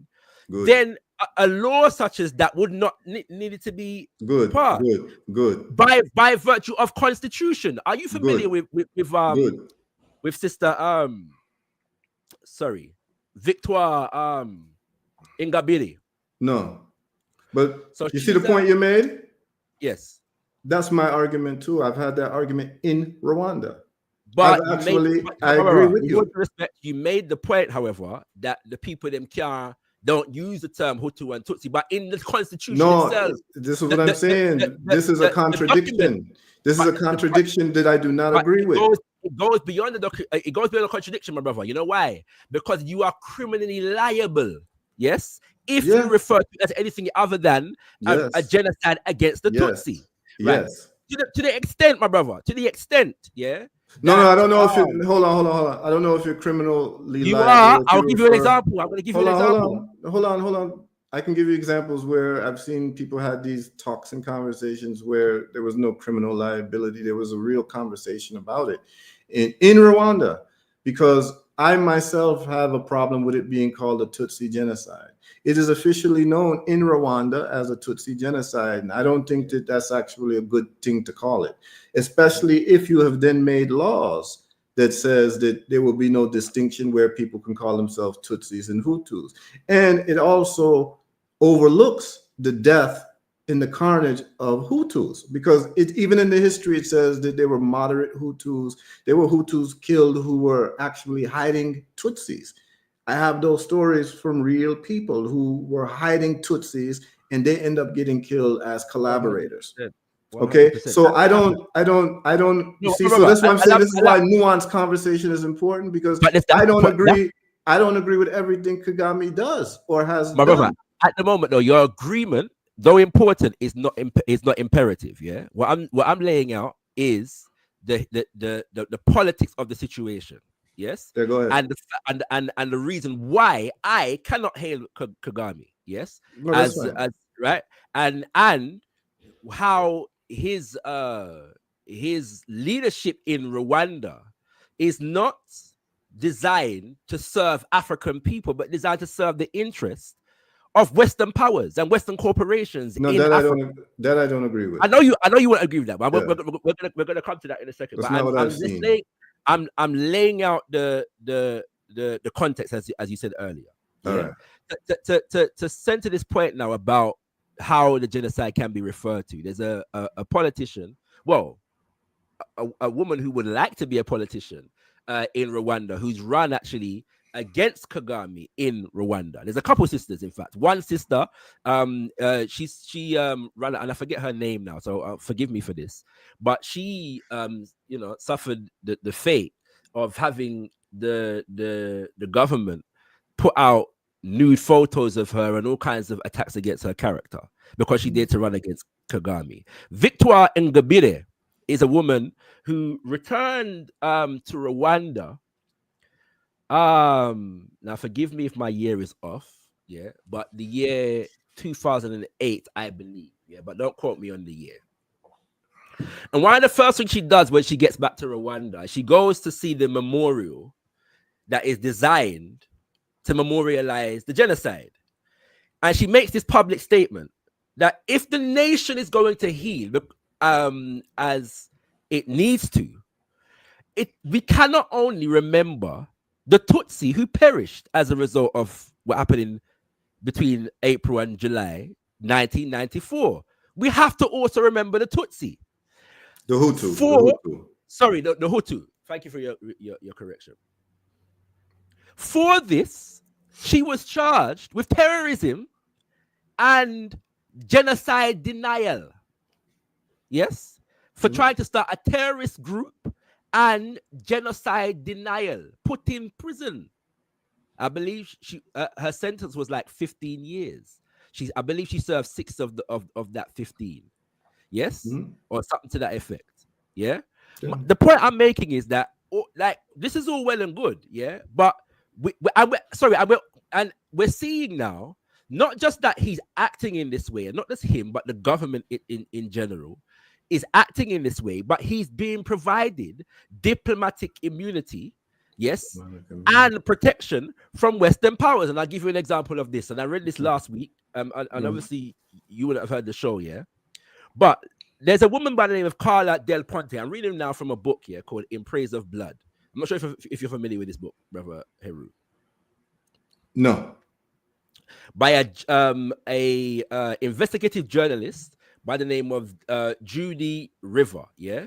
And when you talk about, that's why I say we cannot have a conversation in which reports from elders and so on is diametrically opposed from, reports in news and studies is diametrically opposed from hearing the elders, because you will hear testimonies from people who experience a genocide in a book such as this, yeah? And so that's important to take into allegedly. Well, okay, but one could. So if one allegedly, if one took the elders that you have spoken to, I'll put them in. No. What I mean is that as well. No. What I mean is that you're reading things you don't know if it's actually the people who said it. You don't know if it was taken out of context. You're reading it. There's a difference. It's a difference between reading.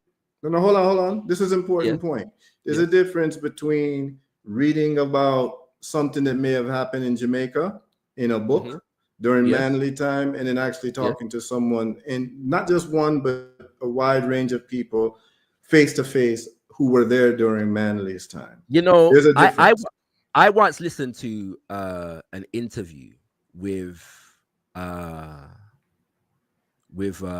Freeway Rick Ross. Yeah.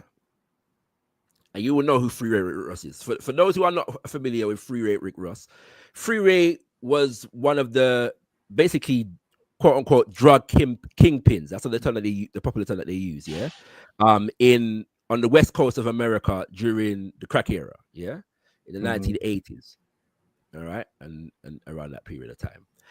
And Freeway was on doing an interview with, I can't remember the guy's name, but I believe he was an investigative journalist.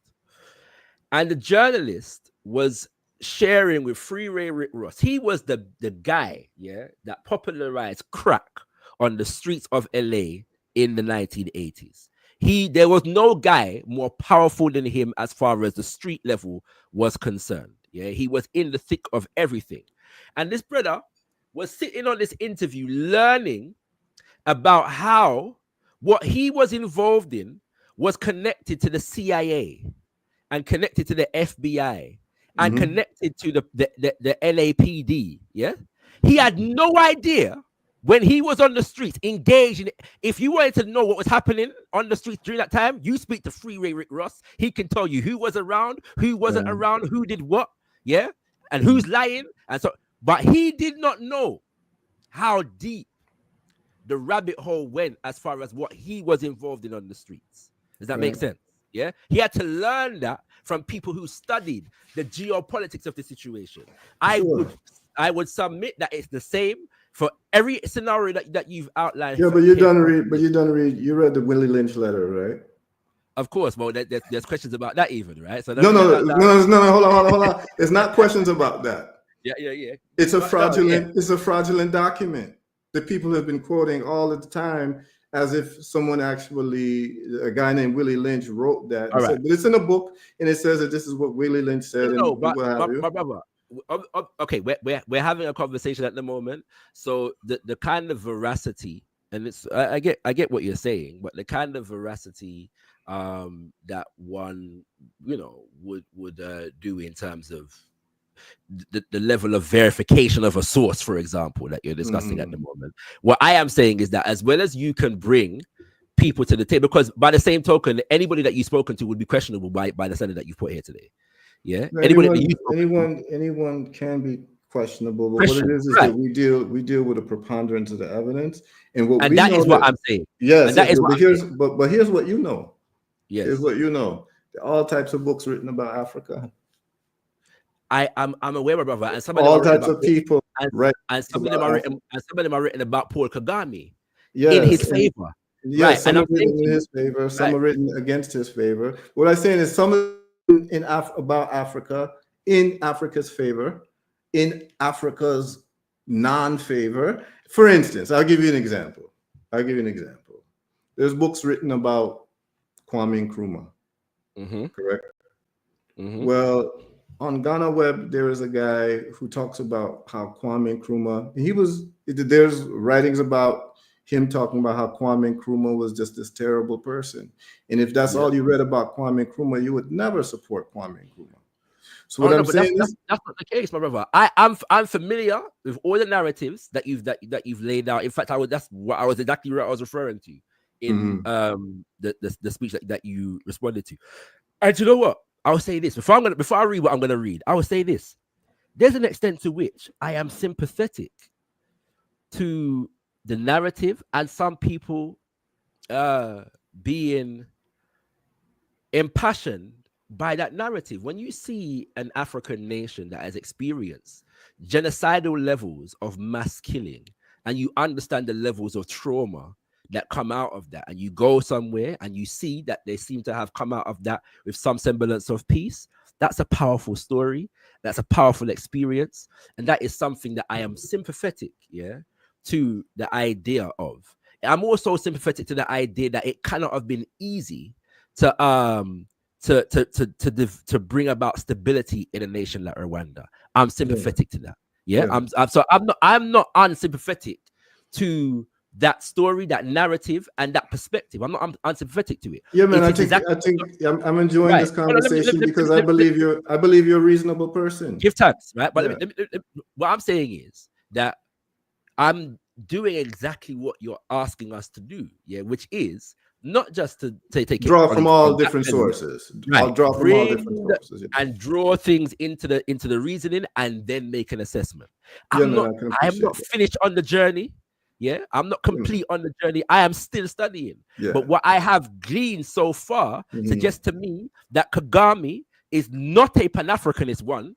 It is to not a progressive leader on the African continent. You don't necessarily have to be a Pan-Africanist. Well, I mean, you kind of do, but you know, let's say he wasn't an out Pan-Africanist, but was just doing some good things. Yeah, one would be inclined to just recognize the good things that he's doing. Yeah, but I don't regard him to be a progressive leader on the African continent either, based upon what I. So when I go beyond, yeah, the clean roads and the lack of plastic, that's another issue that you didn't mention. That no, but there's so I could mention. I didn't want to go on and on. What I wanted, why I'm raising it is because the first time me go to Ghana, yeah, you see the plastic in a Brethren, we could have talked about it till right. So we're on the same page 100%. With that.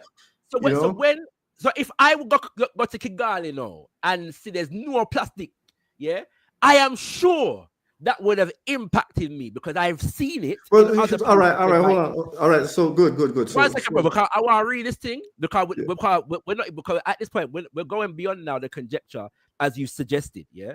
And I want to say that I want to substantiate the point that I made when I say that the international white world has extended resources, yes, to generate an image of this man and protect that image at all costs. And I'm not just saying it, yeah. I want people to understand where I'm coming from. All right. Yeah. So, all right, go ahead. Right. So in Carla's Carla Del Ponte was a prosecutor, yes, in the United Nations, and she was a part of the International Criminal Tribunal, yes, for Rwanda, which was basically supposed to be the legal process that put a lid on the Rwandan genocide, yeah, who was responsible and charged and convict those who are responsible for it.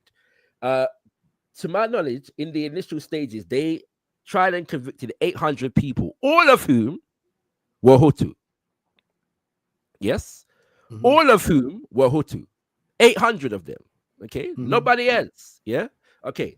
So then, Carla, at different points, people are raising different incidents that happened. There was a one, for example, a massacre in a stadium, and I forget the name of the stadium at the moment. It will come back to me in a second. Yeah, that the RPF is said to have been responsible for things that were being raised, and every time they were raised, they were being rejected. And so this prosecutor comes onto the scene, and her name is Carla Del Ponte, and she has a memoir called.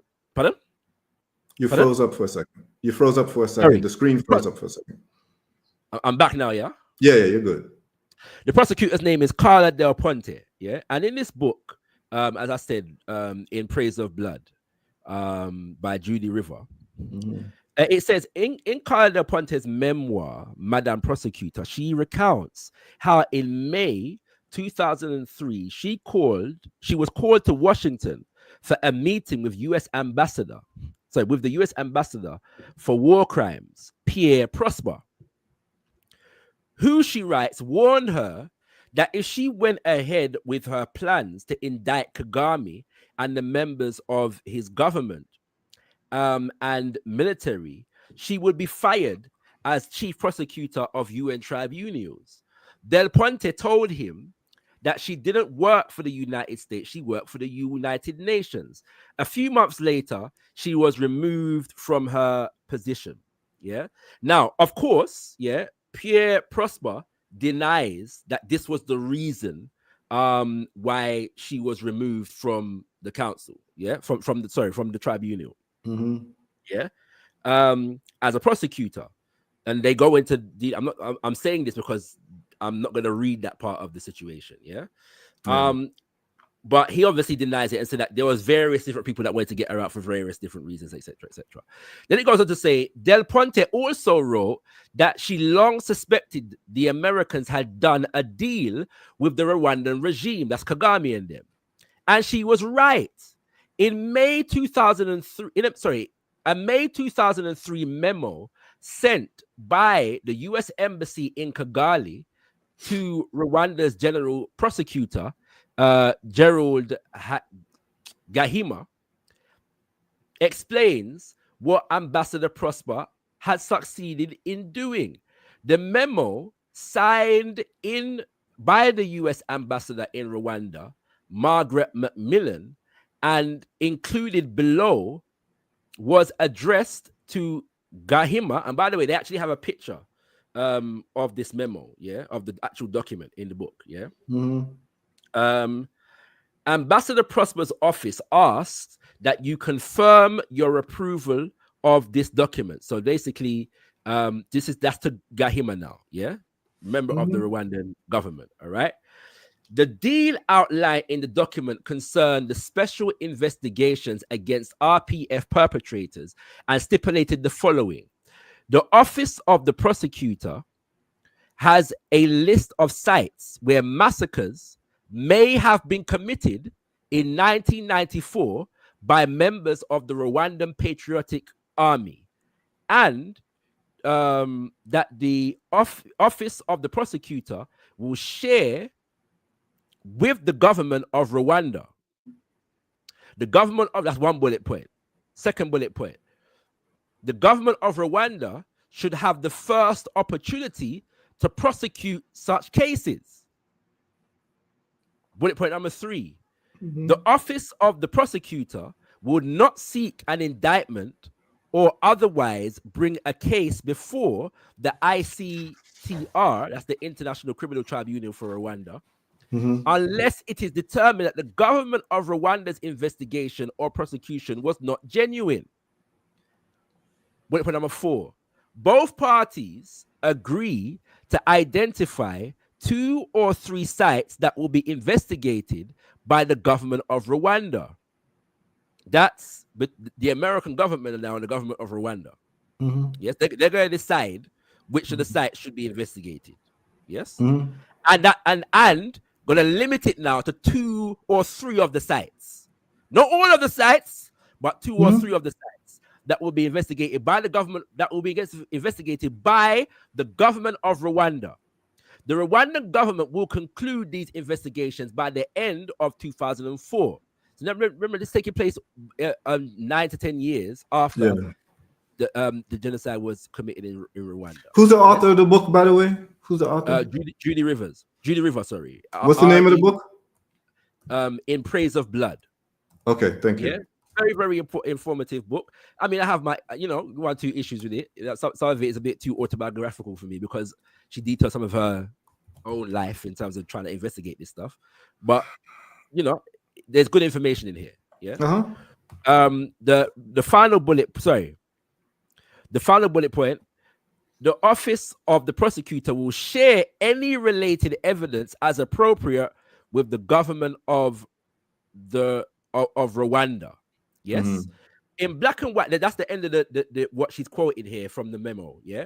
And she continues, in black and white, the ICTR had become a surrogate of Washington and by extension Kagame. It had granted Kagame legal immunity from war crimes and terrorism. It allowed the killers to investigate themselves. Western officials had removed Carla Del Ponte, who no matter what her critics had to say, was attempting to edge Rwanda towards accountability instead of impunity. And it goes on to detail the fact, that what the US ambassador had done was illegal. Last paragraph. It says, what authority did the US ambassador for war crimes have for reaching such a deal with the Rwandan regime? A decision that betrayed its victims and the whistleblowers who had risked their lives to provide evidence of its crimes. None, say 2 lawyers who worked at the office of the prosecutor. It is illegal on all fronts. Pierre Prosper had no business making this deal. It's a scandalous document, said the first, a prosecutor familiar with the file. Of course it's not legal, but it's more fundamental than that, said the other lawyer. The individuals who engaged in the agreement were not legally authorized to do so. Pierre Prosper could not negotiate with one of the parties in a criminal lawsuit whose jurisdiction lay with the United Nations and come up with an agreement that would grant immunity or limited immunity to any of the potential subjects of the investigative mandate of the institution. You can't do that. He was running rogue but he was running rogue because nobody in Washington gave an SHIT.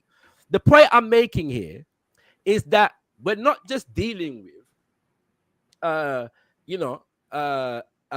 black man, an African, who is trying to do good on behalf of his people, and Western powers, as they always do, negatively criminalize and propagandize against that black man. We're dealing with a black man who was involved in what we both agree was wanted mass killing in a nation, and the Western powers have gone to extraordinary lengths to protect him from one second, bro. Protect him from charge and conviction, and paraded him before the world as Africa's most viable leader of the 21st century.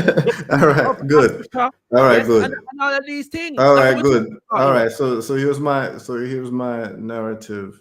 I believe that the hatred that people are fomenting against Kagame is a psyop, and I believe that it is to get people, particularly Africans, to not embrace the work that Kagame has done as a model for other African countries. This is my conclusion based on everything that you've said. Now, let's talk about Judy River.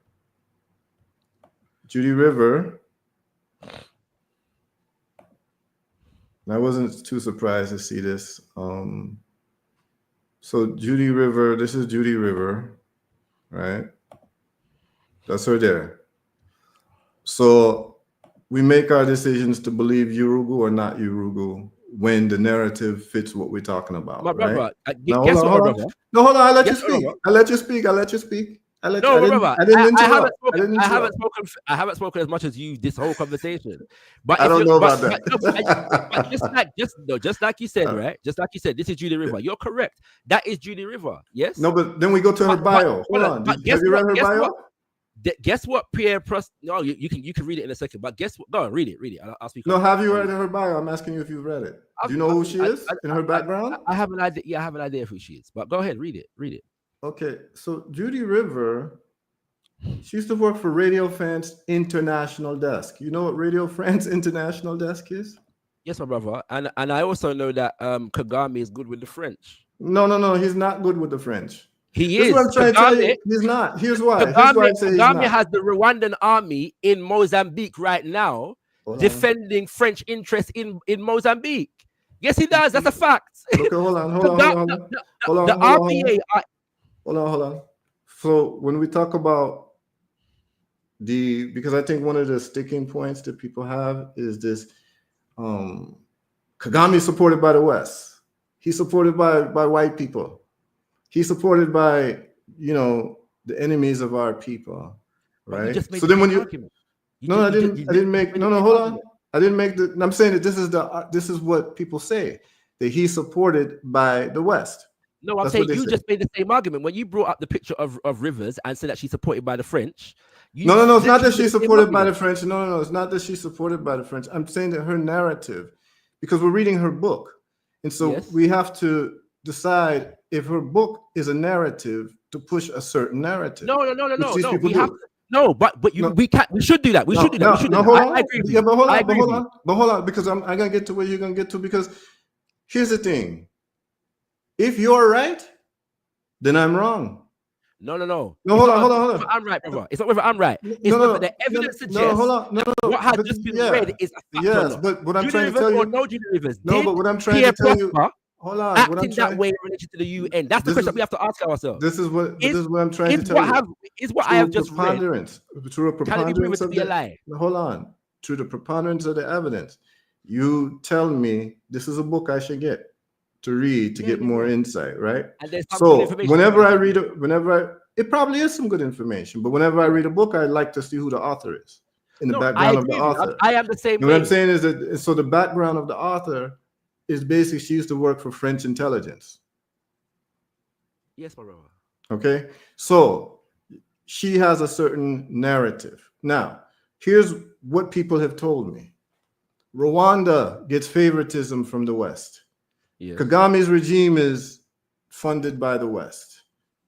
And then when you start looking, at international funding for African countries in terms of foreign aid and military aid and all of this, Rwanda is not even on the chart. The African country that receives the most funding from European powers is Egypt. And then when you start breaking it down by capita, do you realize that the Congo receives more European aid per capita far than Rwanda? The Congo. My brother. No, hold on. No, this is. I have to stop. You know why? Because I know who I'm speaking to, and I know that you you cannot measure these things by aid. We both know that aid is political. No, hold on. We both know that yes, we know. No, we both know exactly. No, hold on. Exactly, we both know. But when we have these conversations, we have to be clear what we're saying, and it also matches up with numbers. Because the countries that are coddled by the US, France, Britain, and all of these things, we would be able to see the amount of money and outflow that is actually given to them through military and whatever. And what I'm saying is that when I start doing a research, because people start saying, it's like when people say Rwanda has no coltan. Like they'll say it, it sounds good, but then you start looking at geological surveys, and Rwanda, in fact, does have coltan. Because I used to repeat that. People were saying it so much that I believed it till I started doing my own due diligence to find out Rwanda actually does have coltan. And then when you start looking at geological surveys, the biggest deposits of coltan is in the Goma area. But guess what? Goma from Kivu to Gisenyi, it's undivided. It's just a white man's line that says this is Congo and this is Rwanda. And as a matter of fact, I have friends whose relatives go back and forth to Congo and Rwanda every day doing business. As a matter of fact, one of my brethren's wives' mother owns a shop in Goma. Her shop burned down. They burned down the shop because she's a Kinyarwanda speaker. Because now we're going to start getting into what's going on in the Congo and the people who speak Kinyarwanda and the fate that they have in the Congo. Because now we have to start talking about security. And we're talking about these borders that were foisted on us by the same Urugu. And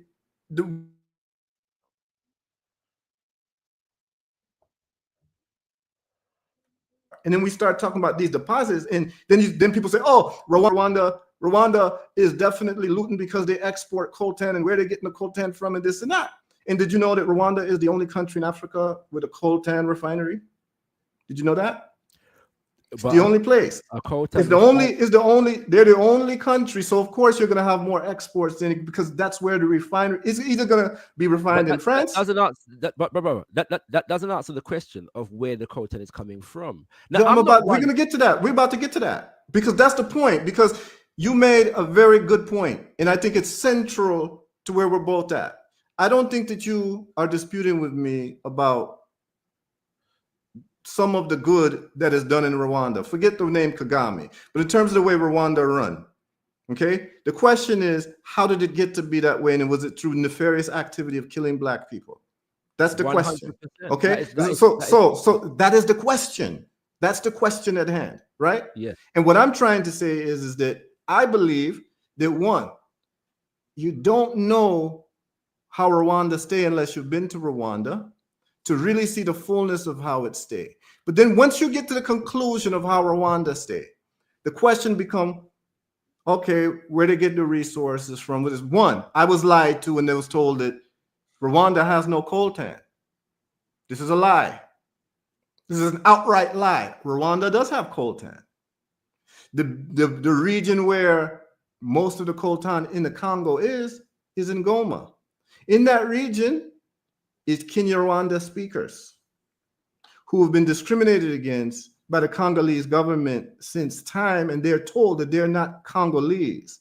And I have people I know who've had to flee the Congo through burning of houses, through people getting killed because they speak Kinyarwanda, and they are considered to be interlopers or not true Congolese when they've known nothing but that land in Goma where they were divided, just like in Ghana, you have the Ewe people.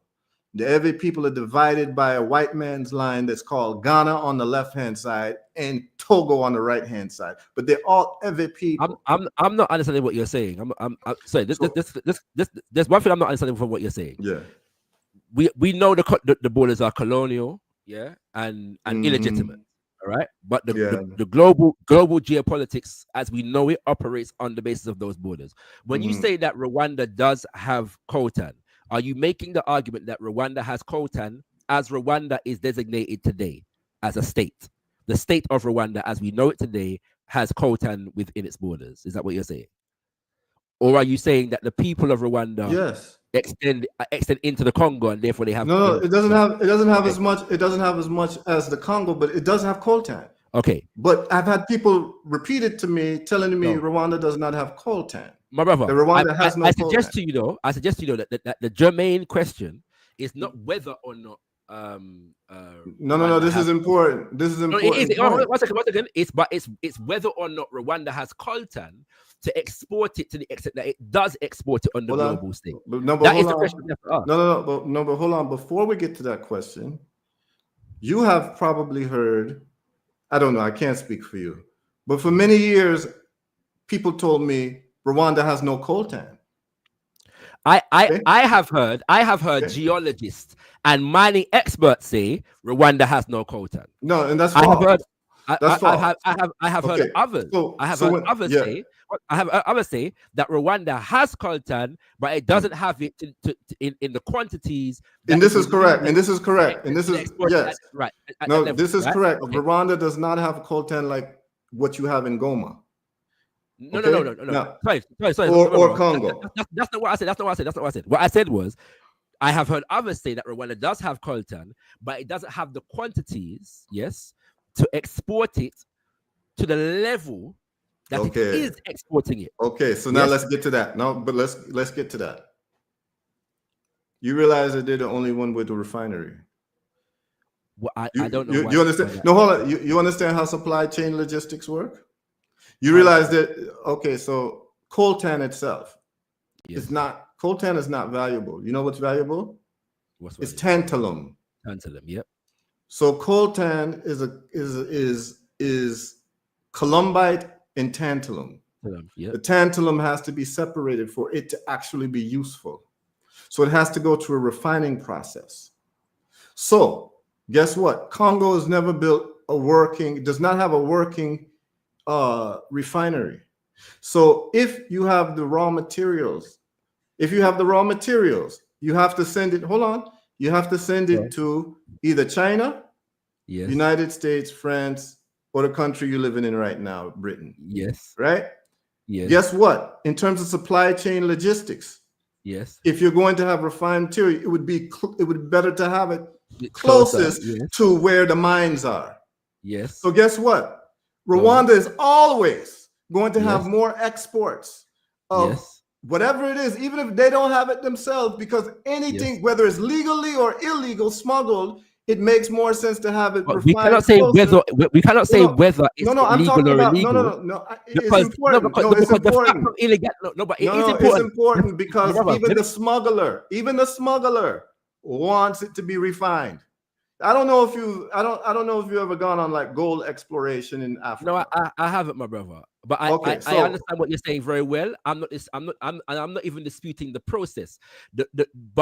We cannot say whether illegal or illegal, because the legality or of it is germane to the conversation in terms of how. I'm not talking about in the minerals. Hold on, you're talking about the moral thing. I'm not talking about the moral thing. I'm just talking about the person. The moral argument. I'm not talking about the moral. No, I'm not talking about the moral. I'm talking about supply chain logistics. That's all I'm talking about. But I'm saying to you that the what you have just laid down in terms of supply chain logistics within the context of the conversation is germane, because of the fact that if we're talking about what is considered to be an illegal process, then that changes the nature of what is taking place substantively. You can't just say, well, because them have the refinery.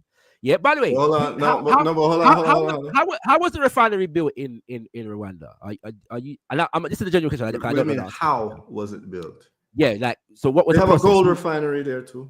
Yeah, I know. So I ask how it built, who built it, who like sometimes another country will come and or a company will come and build your refinery. So I don't know if Chinese people helped build the refinery. That I don't know. I don't know, but I know that Rwanda is the only place where you can have where you have a refinery for coltan right now. So but this is a very important point. This is because any country, hold on, any country, and this is left out of the conversation. Any country that has a refinery, if you have a refinery for oil in Nigeria, but Nigeria don't, let's say Nigeria don't have oil, but all the surrounding countries have oil. Guess who's going to have the biggest exports for oil? Where the refinery is located. My brother, but the logic of what you're saying is not being disputed. What I am saying, what I am saying is that doesn't address the issue of using your analogy of how oil is getting to Nigeria. All right, now we're gonna get to that. We're gonna get to that. Now we're gonna get to that. I just want to extend your analogy. So beautiful analogy. I want to extend your analogy. Yeah. So let's say that the same people that are responsible for destroying the Niger Delta, Shell and BP and Chevron and ExxonMobil, all right, are also in the other countries, okay, neighboring Nigeria that also have oil, and but them decide now, say, well, all on there, make we change the relationship with Nigeria. We're going to create an oil refinery in Nigeria, and the same thing that we were doing in Nigeria, we're going to continue to do in all these other neighboring countries. But now we're going to use Nigeria as our refinement base. Yeah.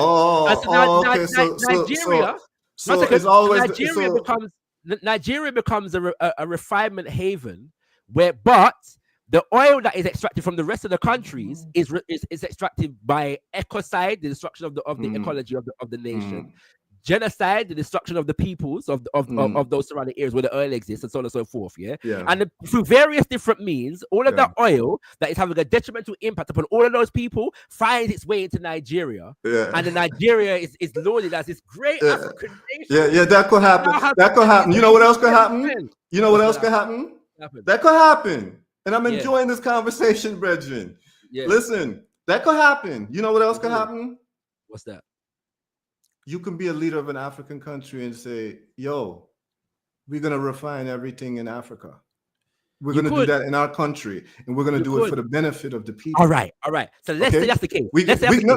So what I'm saying is that there are different options to this thing, right? But what we know is this. The question, I'm just talking about the question. I'm not talking about the morality of it. The question that is said a lot of times is how Rwanda export more coltan than Congo itself. Congo don't have a refinery. But even with the refinery argument, the question still stands. You know why? Because even if, let's say, everything that you've laid out is correct. The question of where the coltan, not the tantalite, the tantalum now comes from. Good. We're about to get to that. Coltan comes from. It's still relevant. Now we're getting to that. Now we're getting to that. That is right. Yes. Now we're getting to that. Now we're getting to that. But we couldn't start with the conversation with that. No, it's important information. No, but we couldn't start. But we're here now. No, let me just say thank you for enlightening the audience about the supply chain. It's important information. But I'm still saying that. No, it's very important because, listen, I've been told lies until I get on the ground myself and I see that, no, that's not true. I've been told lies, brethren. I've been told lies about Rwanda until I get there myself and I see, no, that's not. So, for instance, a lie. Kagame ain't doing nothing. The only place clean is Kigali. Everywhere else is destitute. It's just Kigali. That's not true. I've been all over there, Musanzi. So I hear a lot of untrue statements that people make because I believe, I'm at this point now, this is where I've gotten to, is that there are certain forces out there, particularly psyop forces around people who don't want to see Africa develop, people don't want to see Africa go forward in Rwanda right now. The children of Rwanda. Name them. Oh, I mean, you see them with the propaganda on BBC. You see U.S. State Department. You see CNN every time they interview the man, what they talk about. And then when I'm in Rwanda, I hear Kagame speeches, and they doing them. I hear Kagame talking, and Kagame's nothing but burning out these people. You know, the same people you like to burn out, the same people I like to burn out. That's who he's burning out in his speeches openly. Openly now. Nana Akufo-Addo was good for some burning out every now and then too. No. You can't even listen, brethren. Yeah, I don't hear Nana Akufo-Addo. Let me tell you something. Nana Akufo-Addo. Museveni is good for some burning out when he's ready as well. No. Listen carefully what I'm about to tell you. Nana Akufo-Addo is my uncle. He's my father's cousin. I don't agree with almost nothing he did. This man spent something like $100 million that he was supposed to build a church, a Catholic church, and the money went and it looked like just a glorified swimming pool. But complete waste. But when Macron come to Ghana, he told Macron about French neocolonialism and how the French are going and them. Yes. Right. But hold on. But then it's married. But then you have to marry. Good point. That he said. Good point. Rhetoric. I don't. Good point. Rhetoric don't mean nothing. Exactly. But we deal with preponderance of evidence, and we deal with preponderance of the evidence. And what I'm saying is this, is that the preponderance of the evidence that I've seen, along with Kagame's rhetoric against the West, and also what he's done to develop his country, this is not an African looter that we're used to seeing. Here's the African looters we're used to seeing. Mobutu Sese Seko. We can agree on that, right? Yeah. Mobutu Sese Seko, right? You know what? You know the characteristics of African looters? That is a good example. You know why? You know why? Hold on. You know what? Yeah. You know what? No, it's a good. That's a very good example. You know why? Mm-hmm. Because Mobutu Sese Seko, who's an enemy of Paul Kagame, by the way. But go ahead. Who I would prefer to refer to as Joseph Mobutu. Okay. Let's call him that. That's fine. Was an agent of Western power. Yes. Okay, but here's how we can see an agent of Western power. Hold on. No, but that was used by America in particular, but all of them in general, for 30 odd years until they decided that he was not useful anymore. Okay. And guess what they did? They used Kagame to get rid of him. No, hold on now. Tell me, hold on. Why would Kagame want to get rid of Mobutu? No, that's not the question. The question is, what did Mobutu do? The question is, did the American government and its agencies use Kagame to get rid of Mobutu? That's the question. No, I don't know that. I am not denying that Kagame would have had his own interest. I don't know if they used him for that, and I don't know if Kagame. No, hold on. Listen what I'm saying. I don't know if they used him, and I don't know if Kagame used them. But what I know is that Mobutu Sese Seko. Because there's a thing called African agency. It's always we being acted on by white people. What about us acting on them? So there's politicians. Listen, there are people who've used them for our benefit. But my brother, it's not African agency that protected Kagame from getting tried and convicted in the UN. Listen. That was American agency. No, hold on. Listen, convicted from the UN. But listen what I'm saying, because probably America had its own policies of what it wanted to do with Rwanda. They want to control. No, but hold on. That's what they're gonna do. The question is, what do we do? And what do African leaders do? Because they're gonna do what they're gonna do. No, but in Kagame's case, America in Africa. Hold on. No, you can feel that way, but then you have to look at preponderance of evidence. What do we know? What are the characteristics of the looters we've seen of Africa? Here's one thing that they never do. They never develop their people. They never develop their country. It is a kleptocracy where all of the wealth is concentrated to a few people. That's why today in the Congo receives more foreign aid than Rwanda by capita. Okay? And the leaders of the Congo, the politicians of the Congo, they live in houses where they're trying to design their houses like Versailles Palace. Okay, till this day. And what I'm saying to you is this, is that when you start look at the characteristics of a bad African leader, one of the characteristics, the ones that we love to burn out, one of the characteristics is they never, ever develop their people or their country. At the most, they will develop their own ethnic group at the demise of the other ethnic group. So if this person is Ashanti, maybe he'll build a road in Kumasi or something, or put an airport in Kumasi for his people, but the rest of the country, Nagwan. You understand what I'm saying? This is not the analysis now. Is a beautiful tool of analysis. Yeah, it's a beautiful tool of analysis. And there are many things that I could say about it. The problem is, however, if we take your tool of analysis to its logical conclusion, yes, then some of what you are saying will also be found wanting. For example, if we look on the other side of that dynamic, and we ask, well, what are the characteristics of genuine revolutionary Pan-African leaders who want to do what the right by their people? Yeah. Okay. One of them is that they're not defended by big international European run organizations. Yeah. From prosecution when they're involved in war crimes. Yeah.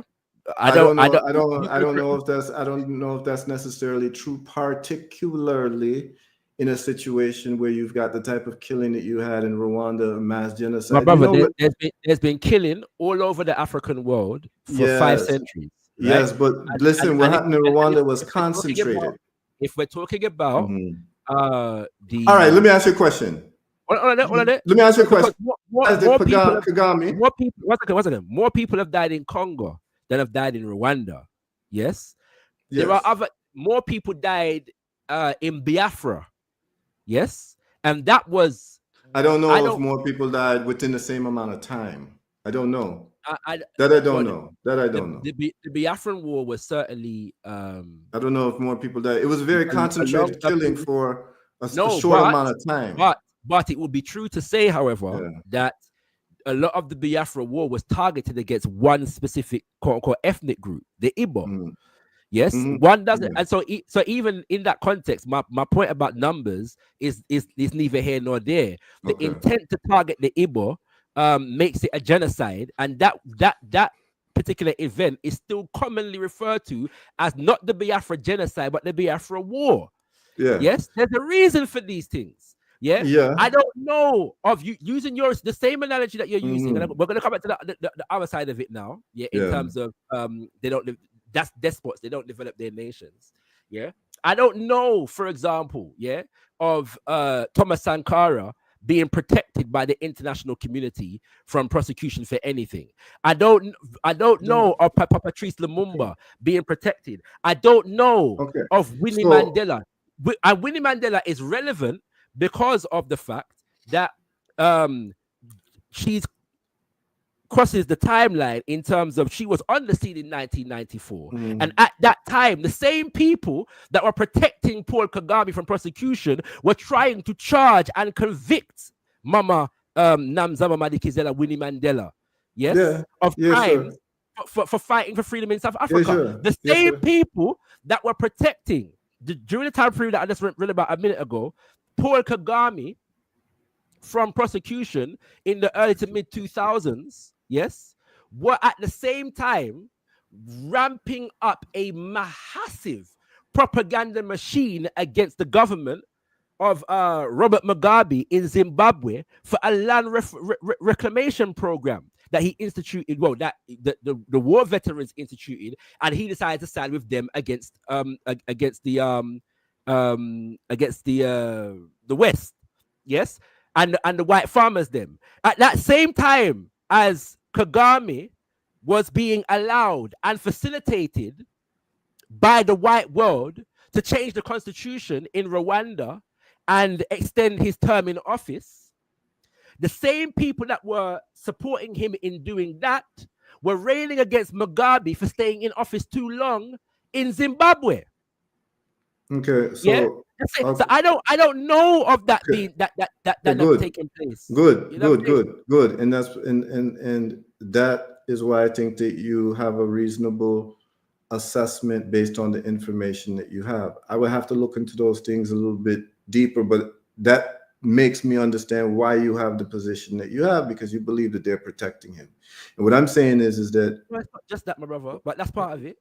yeah, I mean, no, you stated your point. And the thing is that, like you said, you don't know about these other people, but I'm sure if I do some deeper digging on these other people, you're going to find some type of machinations that were happening on behalf of the United States or the UK or France, trying to create some type of policy situation so life is better for them to do the things that they want to do. Absolutely. Okay? I can give you an example. I can give you an example. Just again, I can give you an example using one using one of the examples that I brought to light. Mm-hmm. Robert Mugabe, yes, is at the helm of an army, yes, or a military resistance, armed resistance in Zimbabwe, brings Zimbabwe to independence. Yeah, there's all kinds of nuances in what I just said. For example, the fact that they were in an armed resistance with other neighboring states that were called the frontline states, and at one point, the frontline states basically got tired of the battle and encouraged Mugabe to sue for peace in that regard, and that's how the Lancaster House Agreement came into being. The Lancaster Agreement. And so the Lancaster House Agreement came into being, and one of the clauses within the Lancaster House Agreement was that the Mugabe and the war veterans were not allowed to do anything with the land, which was one of the key issues for which the war was fought in the first place. They were not allowed to touch that issue for 10 years. Yes, so Mugabe and them played the game. And because Mugabe and them played the game, for 10 years, Mugabe was a darling of the West. Yes, between 1980 and 1990. Mugabe was a darling of the West to the extent that he became Sir Robert Mugabe. Yes? Yeah. Not only did he become Sir Robert Mugabe, he was invited to the UK to dance and waltz. Yeah. Right. And then at some point the tables turn, right? Now, hold on.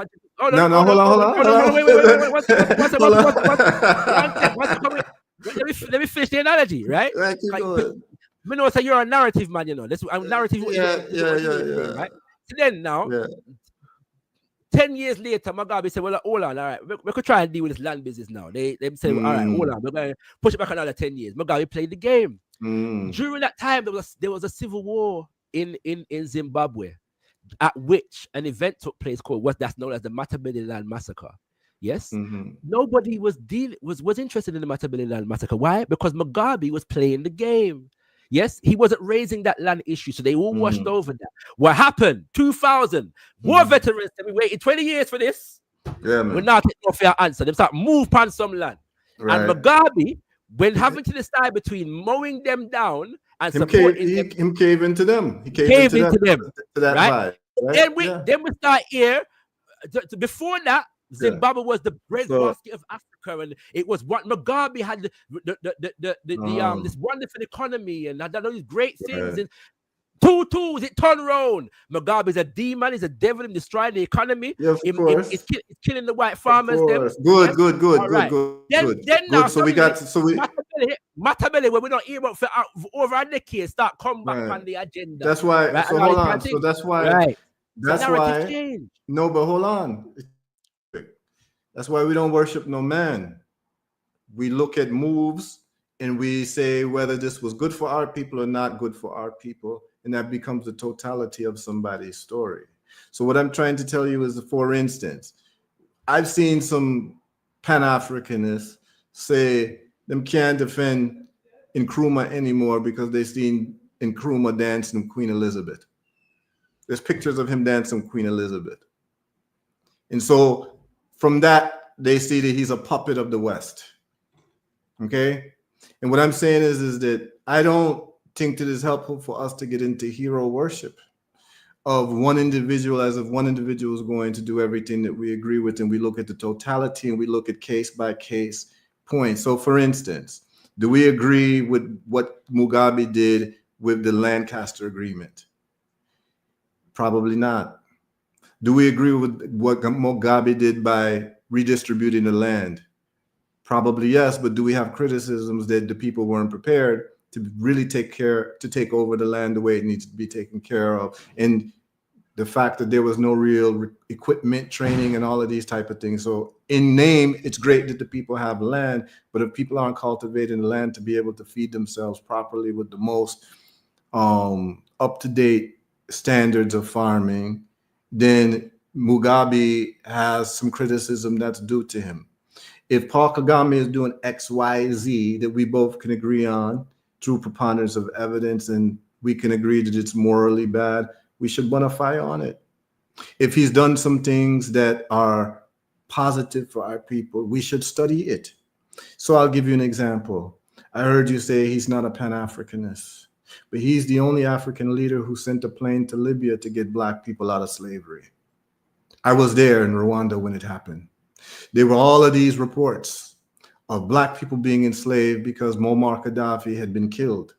And there was a vacuum of leadership, and all of these hardcore Muslim people start taking over, and these people who believe in slavery and believe in Black people being enslaved. And so I actually have people who walked from Ghana to Libya to try to get work. I know people, okay, and they tell me how harrowing that experience is. During them time, it wasn't slavery per se, but they would tell me how you basically were treated like slave. But after Gaddafi was gone, it ran rampant where you see, I'm sure you would see them on BBC, and you've seen the things where you, in England, of the images of Black people being literally slaves in Libya, right? You've seen that, right? Yes, sir. All right. Who's the only African leader who sent a plane to go get some of them out? I'm asking you. I don't know if the only person who did it was Paul Kagame.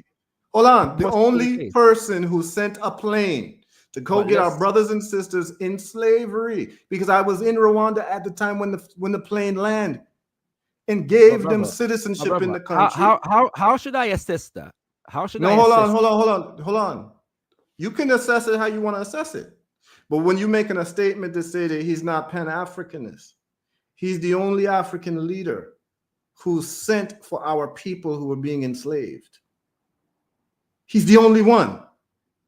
The one you're not calling a Pan-Africanist.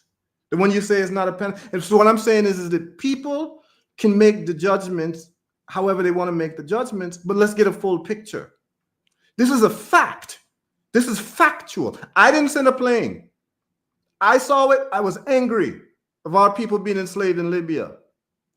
The president of Ghana didn't send a plane. The president of Nigeria didn't send a plane. None of these presidents of nowhere in Africa sent up something to go help our people being enslaved. The only person was Paul Kagame. The only person. So when people start burning a fire, I'm just saying, burn an even fire. Burn an even fire, because what we start getting into is we start getting into name. And what I want to start is looking at individual events of a person and start saying, okay, did this person do this? Did this person? We don't get a holistic picture of the person. And the things that the person did bad, yes, we burn a fire on that. But the thing that the person did good, could be something that we could learn from. So therefore, can we learn some things from Haile Selassie, even though he dropped bombs on the Oromo people? Yes, we can. Can we burn a fire on Haile Selassie dropping bombs from a British airplane to other African people called Oromo people? Yes, we can burn a fire on that. Other people won't let that happen because it's about the name and hero worship. Can we burn a fire on any African leader doing some things that may have harmed some other African people because they had some decisions to make around security? And maybe you had undisciplined troops doing some things that were outside of the policy, or maybe they did some things that were inside the policy. But what I'm trying to tell you is this, is that when we're talking about somebody who's being framed the way that Paul Kagame is being framed, his behavior of what I've seen in Rwanda and what he's done in Africa don't match the other people who've been accused and been doing similar things. So what I'm saying is that when somebody is called what Paul Kagame is being called on this regular basis, they don't develop a country, brethren. They don't develop a country. And you know, and I know that there was mass killing, right? All right. Whether we call it genocide or not. He stopped the mass killing. But I disagree with that. Hold I on. He fundamentally stopped the disagree mass with killing. how He they stopped. the mass killing. No, he stopped the mass killing because the mass killing stopped at Are, some point. are 10 you years ago. aware? Are you aware of the fact that before the RPF concluded the situation, that a ceasefire was called for in the midst of that whole between forgive me because I cannot remember exactly when, but between April and July, a ceasefire was called for, and April, July of when? 1994. Yeah, a ceasefire was actually called for, and the RPF refused to engage in the ceasefire. Hundreds and more thousands of people died. Yeah. So all right. So hold on. So hold on now. If I have to leave a country in 1959 because you're killing my people. But my brother, no. This is important. This is important because many things can be happening at the same time. Exactly. But many things can be happening at the same time. Not sufficient. You can't say that he had it's very sufficient. Because a thing called Tutsi supremacy does exist. Hold on, brethren. No. I can't let you go there because if Paul Kagame wanted to, he could have just done reverse of what Hutu power does. He could have started policies for Tutsi supremacy. He could have done all of them type of things there. But when you go Rwanda today, Hutus are not scared for their life. Hutus are not. As a matter of fact, he could have passed laws for Tutsi supremacy. What about the Hutu in Congo? Are they scared for their life? Everyone in Congo scared for their life, brethren. It ain't just everyone in Congo is not scared hold on. No, what I'm talking about, if you're talking about ethnic group, people scared for their life in Congo. I'm talking about at the hands of Kagame and the RPF. At the hands of Kagame and the RPF. Listen what I'm telling you, because we haven't even talked about this. This is the point that we haven't even talked about, which we have to talk about. This is a very important part of the conversation. But what I'm saying to you is that when you go to Rwanda, there is nothing, and I agree with you that it should not be called a Tutsi genocide. It should be called a Rwandan genocide or an African genocide, consistent with the laws that say there should be no distinction where anyone is calling themselves Tutsi or Hutu. So I don't agree with that coining of the term. Okay, so I'm with you on that. But what I'm saying is this: he could have been just the opposite. You see where we read the manifesto for the Hutu 10 Commandments? He could have done retribution like that and continued to do it for the last 30, 40 years. He did not. But the argument is that he is and has continued to do so. No. So, okay. You can't. No. Hold on, brethren. Kagame has the whole country locked down. The whole country is under his control. It's not confined to the borders of Rwanda. No. Hold on. No, but listen what I'm trying. No, but Uganda is involved and Congo is involved. Yeah, so we're gonna get into that. But we're talking about. It's not sufficient in a conversation such as this to limit Kagame's impact to Rwanda. No, we're not doing that. We're not doing that. No, we're not doing that. But if you want to know a man, live in his house. This is important. Kagame's house. Hold on. This is important. House is wherever he has influence. No. What I'm trying to tell you doesn't end in the borders of Rwanda. When you look at, no, brother, we cannot. Sorry, my brother, we cannot have that conversation whilst negating the fact. We're not negating it. We're not negating it because we haven't even gotten into the historical record that when Rwanda invaded Congo in 1998, hundreds of thousands of Hutu brothers and sisters in the Congo were killed as a part of that campaign. Hold on now. When Rwanda joined the forces to get rid of Mobutu in 1996, hundreds of thousands of people that were referred to as Hutu were killed in the Congo. We cannot have that conversation. I'm not. You know what? I'm not even disagreeing with you. You realize I'm not disagreeing with you on that. But then you cannot say that he didn't. That the statement that he made a minute ago. This is important. Stand then, my brother. That's the point I'm making. No, this is important. This is very important because I think we're getting somewhere. Because I don't disagree with your sentiment. No. Listen. No, hold on. No, brethren. Listen. I don't agree with your sentiment. I don't disagree with your sentiment. But what I'm saying to you is this, is that if he was who you're saying who he is, he could have easily done that and started a Hutu genocide. He has the country under lock right now. And as Marcus Garvey said, he says something like, what country? no, What hold on. country? We're talking about Rwanda right now. Just talking about Rwanda, where he has full control. He don't have full control of the Congo. But I'm talking about Rwanda where he has full control. They say, You want me to, you no, want me hold to on, explain to you Brethren, hold on. Let me just land the plane on this one. They say you never know a man until his back is against the wall, but I added to it more is that you never know somebody until they have full power to do what they really want to do. And in Rwanda, Kagame for the last 30 years could have done what he wanted to do, and he's done what he wanted to do in Rwanda, and he could have had retribution against all Hutus and tried to start a genocide against Hutus in Rwanda, and there would have been very little stop ever since Interame was kicked out of the country. Okay, so I'm there, and you can look, and I talk to Hutus, ask them how they feel. Now, it's true from my assessment that a lot of the cabinet is full with Tutsis in Rwanda. But I also look at Hutus that I talk to. And when I talk to the Hutus and we talk, they say that life is much better under Kagame, and he's loved in that country. He's loved in that country, brethren. This is not something that you might not be comfortable with this, but he's loved in Rwanda. By the average Rwandan, Paul Kagame is loved. Okay? Now, talk about the Congo now. But what I'm trying to say is that when you want to see the true temper of a person and what they really do, see what they do in a place when they can do whatever they want to do. And he did not do wholesale retribution of Hutus to try to wipe them out. He tried to integrate the society where right now there is no internecine warfare where people are making distinctions, Hutu this, Tutsi this, blah, blah, blah. That doesn't exist in Rwanda. I've lived there. He could have made it a mess. He could have made it worse than what it is. But when you go, it's very, very close to a model society. My only problem with Rwanda is they don't have sufficient amount of reggae music there. That's my problem.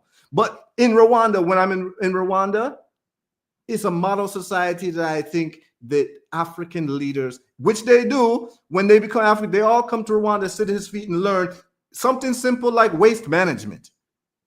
Okay? So what I'm saying is something simple like waste management. They come there. And I wish you spoke Twi, brethren, because I would love to play you an interview. I'm getting there, my brother. I wish you play. I'm gonna translate for you. I'm gonna find this video and I'm gonna translate it for you. One of these. We don't have to be on live. We don't have to do just me and you talking. Yeah. I want you to listen to the Minister of Public Works, an MP of Public Works, when he came to visit Rwanda and what he had to say in comparison to Ghana, in terms of management of a country. Okay, my brother. I know you're a music man. Are you familiar with a song called "Perambulator" by Fela Anikulapo Kuti? Perambulator. Yes. I know a song called "Trouble Sleep Yanga." He said "Paraba." Yeah, that's it. Different. Okay, no. Perambulator. No, that he says palava, not paramba. Okay, palava. Okay, yeah. Yeah, in that song. Perambulator. Okay. The reason why it came to my mind is because the example that you just gave in terms of coming to learn waste management is an example that he uses in the song, yeah, to describe African leaders who go to Europe to learn dustbin carrying. Yeah. The issue with something like that, however, is that you cannot be a genuine Pan-Afrikanist. Yes. Yeah. When you are complicit in the destruction of other African people, especially when that destruction serves Western interests. This is impossible. Okay. And I would point to you that even if Kagame sent all of the planes, yes, at his disposal to Libya, and freed every African from the enslavement and potential enslavement that they would have been facing there. Yeah. But his crimes in Congo remain the same. His Pan-African credentials would be negated as a result of it. Okay, And good. I am saying, Good. One second. And I am saying, yeah, that the extent to which, my brother, Kagame is complicit in what is taking place in the Congo. Okay. We're discussing Kagame, Yeah. not just because you know, if it was Museveni or generally people, these are known stool pigeons. Yes, we know them. They're stool pigeons. Kagame is unique because he has been paraded before the world as the future of African leadership. And to deal with the analogy that you gave before in terms of African leaders who are kleptocratic and so on and so forth, they don't build countries. You have to put things in the context. Put things in the context of the fact that Mobutu was the man that the West needed for the Cold War dynamic. Kagame was the man that the West needed for the post-Cold War dynamic. It was easy for them to allow Mobutu to get away with everything, that all the crimes that he committed. Yes, between the mid to late 1960s and the mid 1990s, it was easy for them to allow him to get away with that. But that becomes an embarrassment now when the Soviet Union falls, and now you're trying to get into beyond the Cold War dynamic into a new future that is built upon human rights and so on and so forth.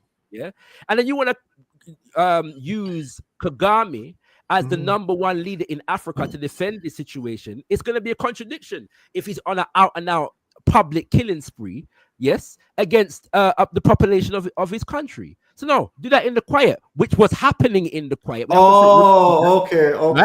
So this is what you say. Wait, hold on. I want to make sure I'm following what you're saying. One second. It was happening in the quiet. Remember, I said that when America and them got together and put together the force to enter Congo to get rid of Mobutu, yes, Kagame was the leader of the pack, and mass killings of the RPF of civilians were taking place in the Congo. So your position is that America was trying to get rid of Mobutu?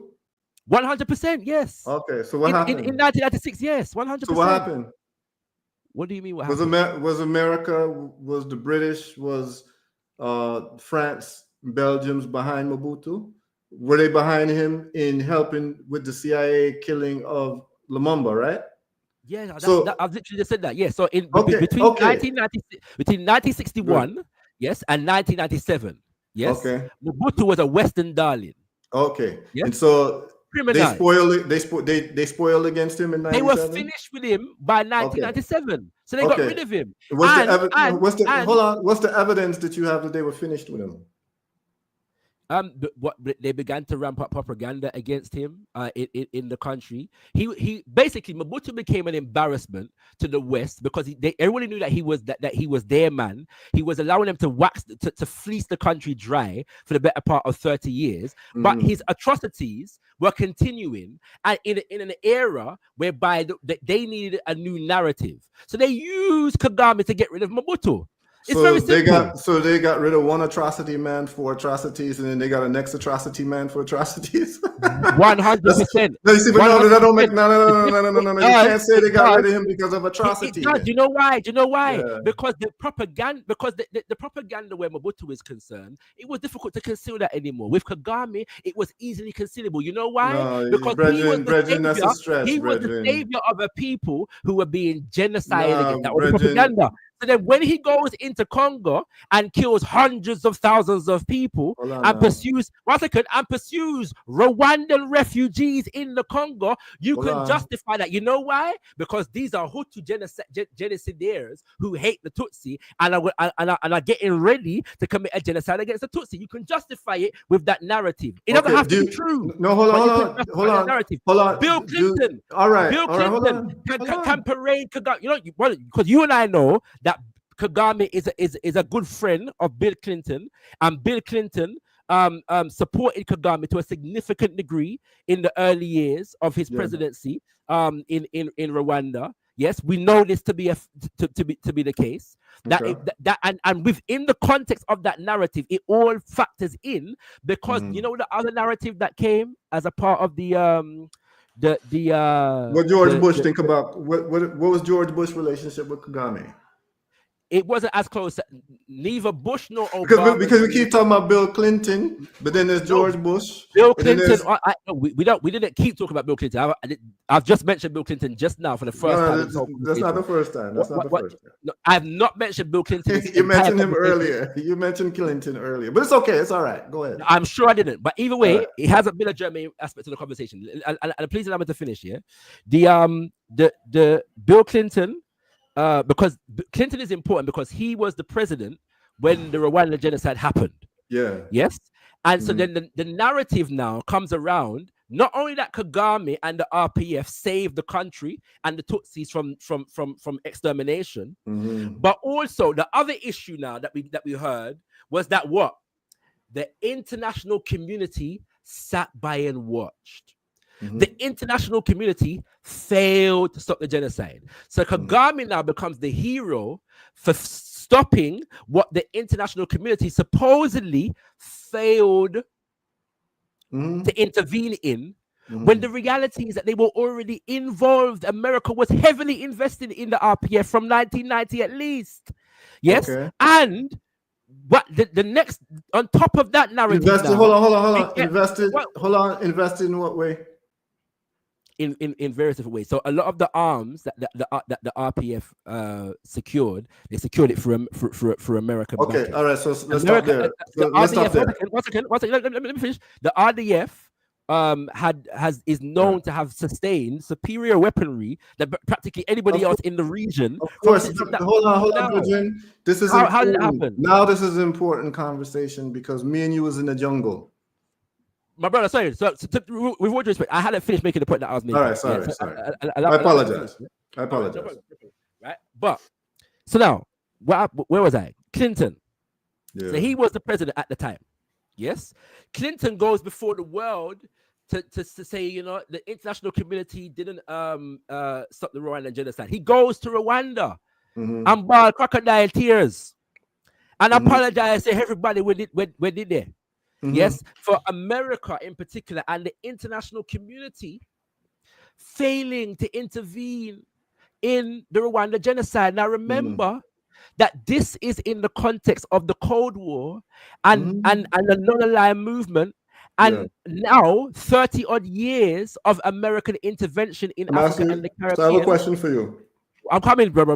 Allow me to finish. Whereby the world is suspicious of American intervention at this point. The world is suspicious of the American-run IMF and the American-run World Bank and the American-run World Economic Forum. The World Economic Forum that meets every year in Davos, and Kagame has been there at least 2 times. Yes. All right, Davos. So have all the other African leaders too. All African, many of them have been there, but you like to pinpoint Kagame. I'm not sure if that's the case, but even if that is the case, they're not darlings of Davos like Kagame is. Darlings? I know. I know. Just to be clear, our commentary on Kagame is not intended to mitigate the criminality of any other workless sellout African leader. We're dealing with Kagame because a particular narrative exists around Kagame that we're trying to address. So I'm saying now that Clinton begins this narrative, yes? And on top of that now, they're trying to create an environment in which the legitimacy of America intervening in world affairs is cleaned up on the world stage because of the fact that they don't particularly have a very good image after Vietnam and after Korea and all their transgressions in Cuba and China and all kind of different thing. Yes, they're trying to clear their image on the world stage. So one of the ways that they do it is they use the genocide in Rwanda. Yes, to say, well, whenever something similar that this happens again, we need to intervene. But you realize that what you're saying is all supposition because of no, it's you not have a supposition. Not supposition. No, there is a narrative. Hold on, I'm not finished. Then what happens is the American government under Clinton using a sister by the name of Susan Rice, yes, begins to I know promote who she the is. idea. All right, so you would know, if you know who Susan Rice is. Yeah. What her thing is, what? Humanitarian intervention. She served under the Clinton administration. She served under the Obama administration. Same thing. She became under Clinton. She was a national security advisor, and then the American government's after the Rwanda genocide, she became the special advisor to Rwanda.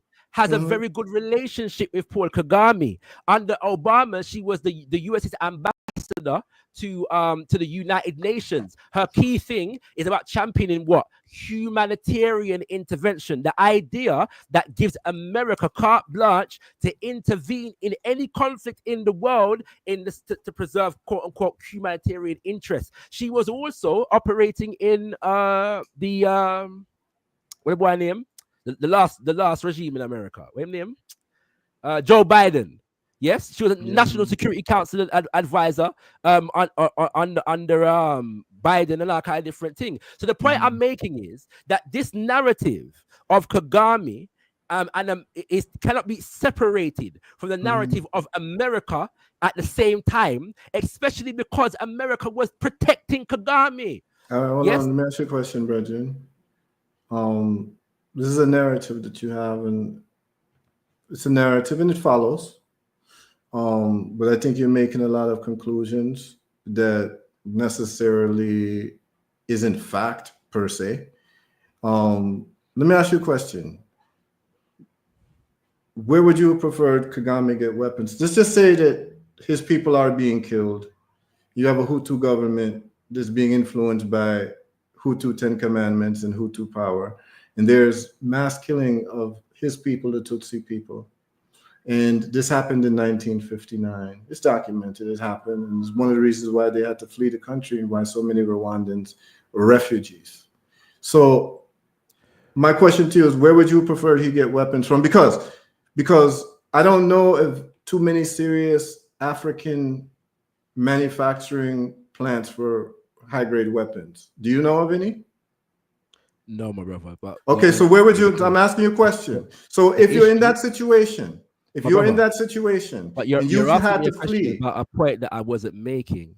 No, I'm asking you a question. Sorry, my brother. No, because you're saying no, because I know there's a point you did make. Yes, brethren, there's a point you made. You said U.S. support for Kagame. But you said U.S. support for Kagame. Yes, so I'm asking you, where would you have preferred he get military weapons from? My brother, the question that you're asking me negates the context in which I raised the point. I raised the point to say that America was intervening in the conflict from before the genocide took place because of its relationship with the RPF. Hold on, it depends on what you call intervention. And I am also stating, based upon your previous question in relation to the I forgot the exact question, but let me just put it this way. If Kagame, the question then becomes, because you mentioned this in relation to where he got the military training, and when I questioned where he got the military training, you said to me certain a lot of people got military training and so on and so forth. You mentioned the Black Panthers and others and so on, which there's merit there, right? You know, so if Africans get military training from the West and use that military training to liberate other Africans, we can say that they done good with their military training. Okay. The problem is, hold on. Kagame's military training is being used to massacre people in the Congo. All right, hold on. Let's go step by step because let's go step by step because we have to get to the Congo because this is what this is about, right? Now, he had military training not just from America but also Uganda, right? Yes. He decides. Hold on. He decides a puppet of America. Yeah. So he decides that there's a problem happening in his home country of Rwanda because he'd been exiled from Rwanda. There's a documentary on him where he had to actually sneak into Rwanda as a young man before he even was in the military like that to even learn about his country. So My he's brother, operating out of Kagame was Uganda. one of many Hutu and Tutsi who had to flee. Yes, various but listen, nations. but here's Right. but this is the conversation that has to happen. Brother, we can agree that the conflict prior to and since the genocide, Yeah. in terms of Hutu versus Tutsi, is an unfortunate reality that we have to deal with, and that Yes. needs a problem that we need to So solve as African people. let That me is not finish in my point now. dispute. Can I finish my point, brethren? Can I finish my point? You My can't point- remember, but I feel like we're getting into obfuscation at the moment, with all due respect. No, we're Nobody's not. challenging the fact that Tutsi in Rwanda and Burundi and No. Congo and Uganda We're have talking faced challenging circumstances, and Kagame's family were Yeah, but among you see, those challenging circumstances. It'd be like me saying the people of the Congo who are being slaughtered are facing challenging circumstances. It was much more than challenging circumstances, brethren. You see what I'm saying? It's like you said challenging circumstances. It was much more than that. People are being slaughtered, right? What I'm challenging is the idea that it was a Hutu on Tutsi thing.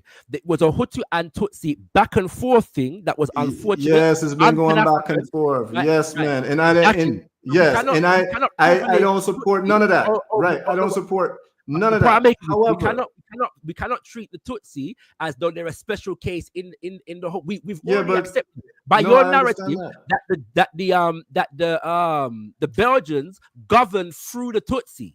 Yes. But then they governed through the Rwanda. But more recently, they governed through the Hutu. You realize that, right? I'm not disputing that. What I'm saying is that a lot of the roots of this conflict. Man, it's from the Belgians. We know that. We know that. Colonizing and so many atrocities were committed against the Hutu within that context, and so there are Hutu who have a gripe against Tutsi because of that, and have responded in ways that we think are unproductive. And then on the other side, there are Tutsi who have responded in ways that we would consider to be unproductive. Yes.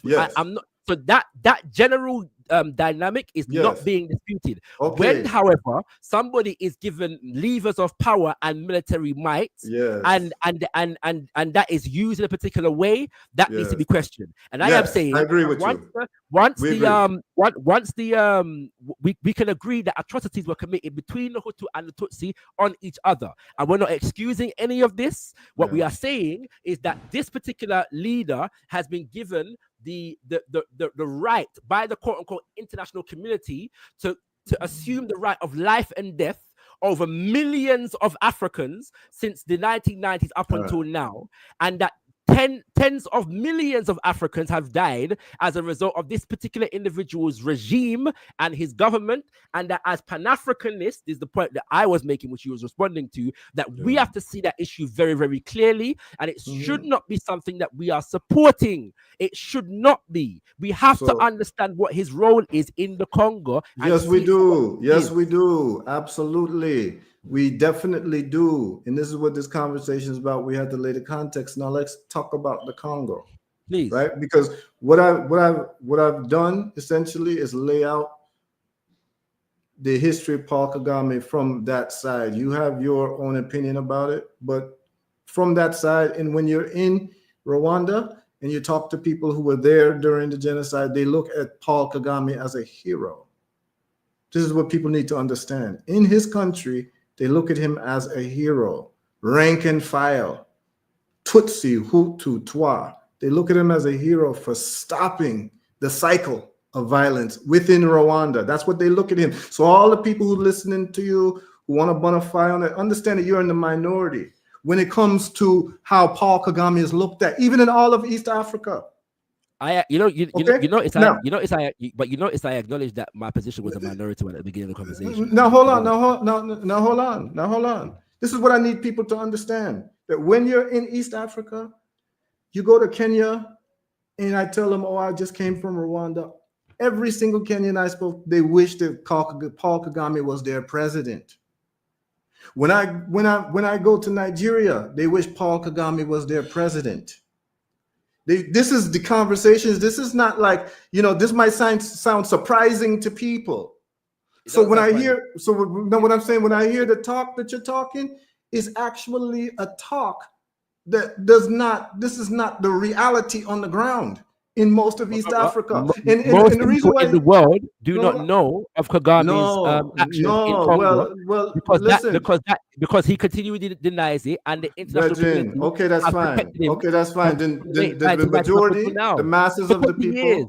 the masses of the people are misguided, in your opinion, is the correct one, right? That's how you believe. But what I'm trying to tell you is this. My brother. No, hold on. That's a very sick way of No, putting I'm it. just talking about. No, I'm talking about your opinion because I'm only talking to you right now. And no, listen. When you're juxtaposing it against the masses of the people, I'm saying that the masses of the people are not informed. Okay, the masses of the people are not informed. It's not as though that the masses of the people know what it is I am saying, and in spite of what it is I am saying, they have come to an assessment. Okay, now most people don't know what we're talking about here. Okay, fine, but I just want your listeners to understand that on the ground in East Africa, the conversation that we're having, Paul Kagame is seen as a hero. Okay. Is he seen, now they could be hold on. They all could be misled. That's fine. They all could be wrong. But I'm just letting you know the reality on the ground for people to know on the ground, because there's a lot of people. Is he seen as a hero in Mozambique, where his army person? I haven't been to Mozambique, so I don't know. Energy. I can just tell you. I can tell you. Whatever. I with all due respect, I know you're far more intelligent to limit your knowledge. No. I'm talking. Listen, I can tell you the countries I've been to, and the conversations I've had with a wide cross section of people. And by the way, PLO Lumumba agrees with my analysis. I know he agrees. No, hold on. So it's not just. I don't think that he's completely ignorant. Okay, I don't think so. I don't think that he's completely ignorant. I think that he's on point with most things. He could be wrong about this issue. I could be wrong about this issue. I'm humble enough to say I could be wrong about this issue, Brendan. You said you could be right. Congo, though. Huh? Okay, so let's get to Congo. Yeah, so let's get to Congo. So from my understanding, you have the Goma region. So the Goma region is a lake called Lake Kivu. Mm-hmm. There's a Lake Kivu, and then you have Gisenyi, which is what they call Rwanda, and then you have Goma region, which is what they call the Kivu region, the Greater Kivu region. And then there's this talk about the M23, right? And what's crazy is we've been on for a couple hours. This is the first time we bring up M23. Right. So that's when you go into all of our context, but go ahead. So, man can labrish, If we just read M23 right here, I mean, a man have a lot of chat, right? All right. Okay. No, on a level though, can we put a half an hour on this? Can we what? Can we put a half an hour on this? Another half an hour limit. Yeah, man. However you want to do it, brethren. Yeah, we can definitely have another conversation. Yeah. However you want to do it, whatever works for you, man. Go ahead. Whatever works for you. So, from my understanding, you've had Kabila 1, Kabila 2, then you have Tshisekedi, right?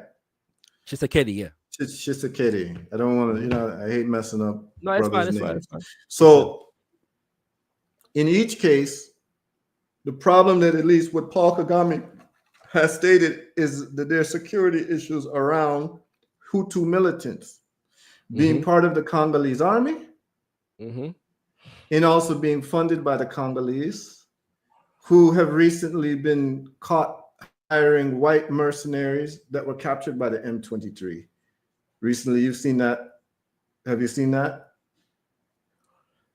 Have you seen the white mercenaries that were just recently rounded up and captured by the M23 mercenaries from Romania? You didn't see it? No. I know about I was gonna say I know about the Romanian ones specifically. No. Yeah. Oh, okay. It is a fact. It is a fact, however, that the Congolese government has hired mercenaries and other army personnel. No, not just mercenaries. Say who? What type of mercenaries? Where from? I've just said I know more specifically about the Romanian ones. I have heard of the South African ones, which French is not mercenaries. French mercenaries. I don't know French mercenaries. Yeah, I know Romanian mercenaries. Yeah. So European mercenaries.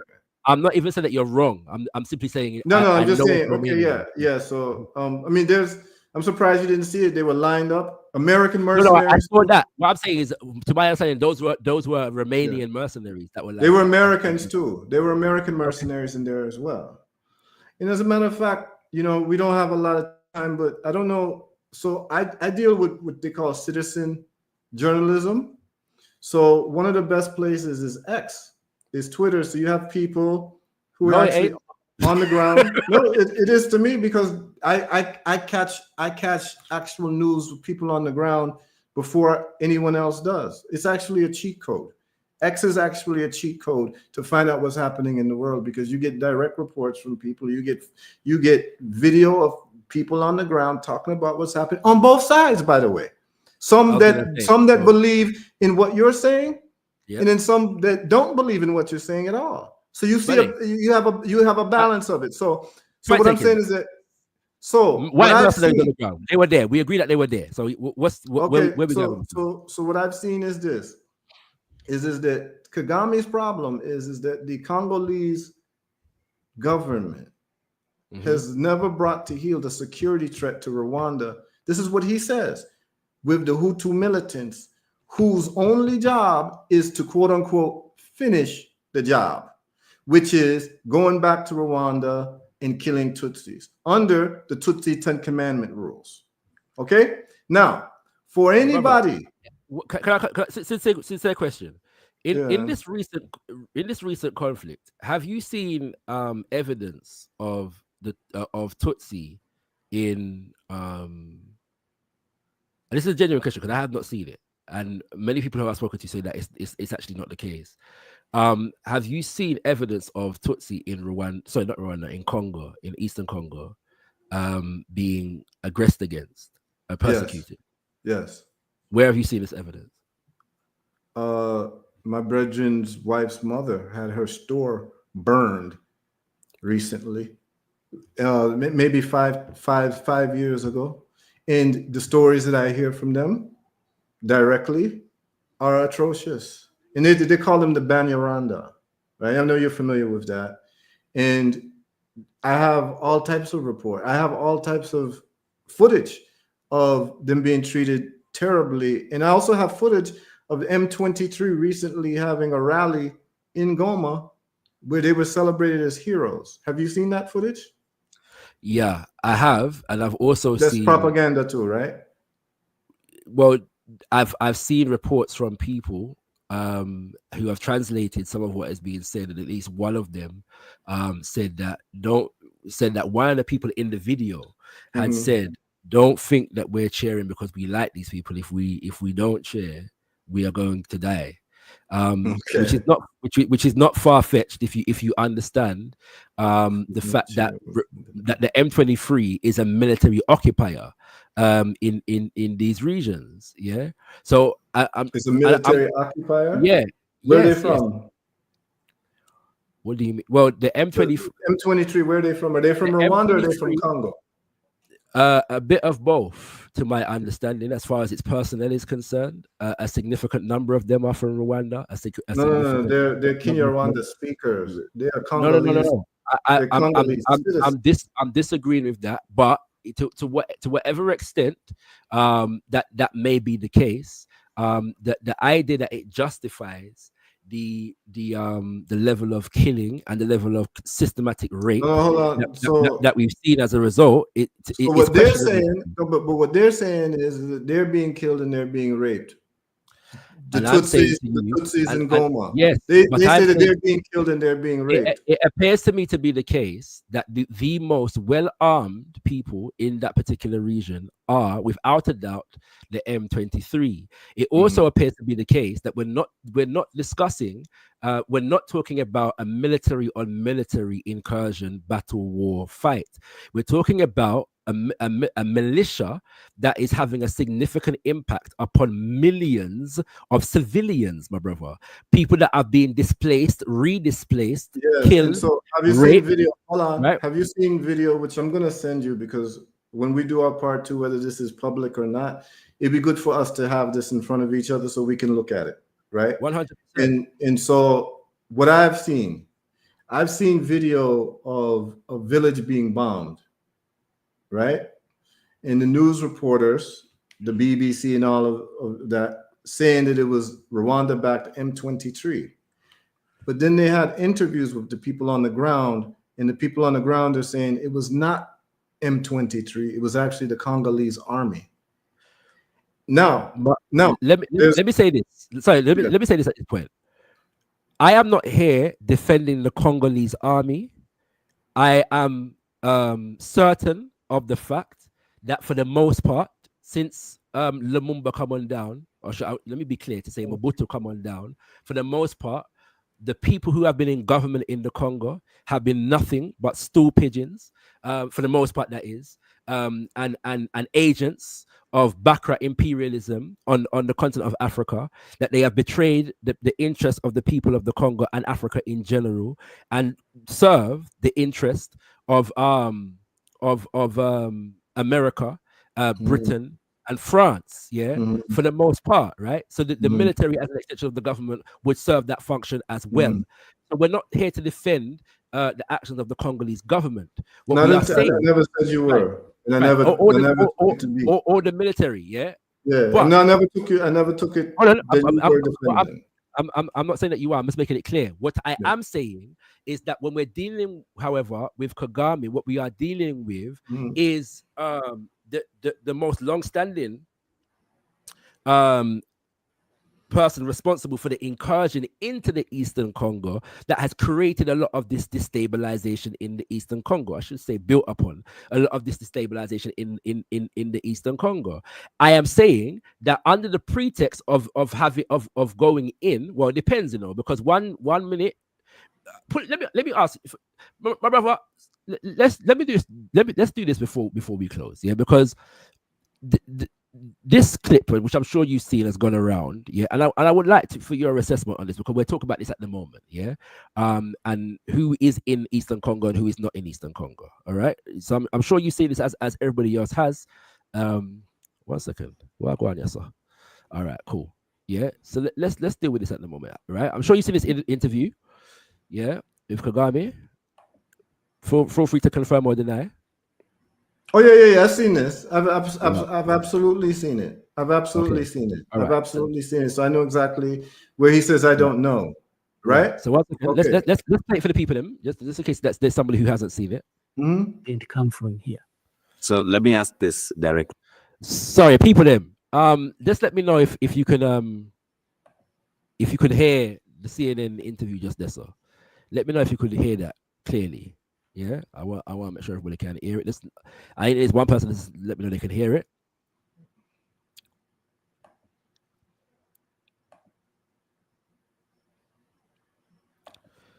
Is it just me? I can't hear it. Okay.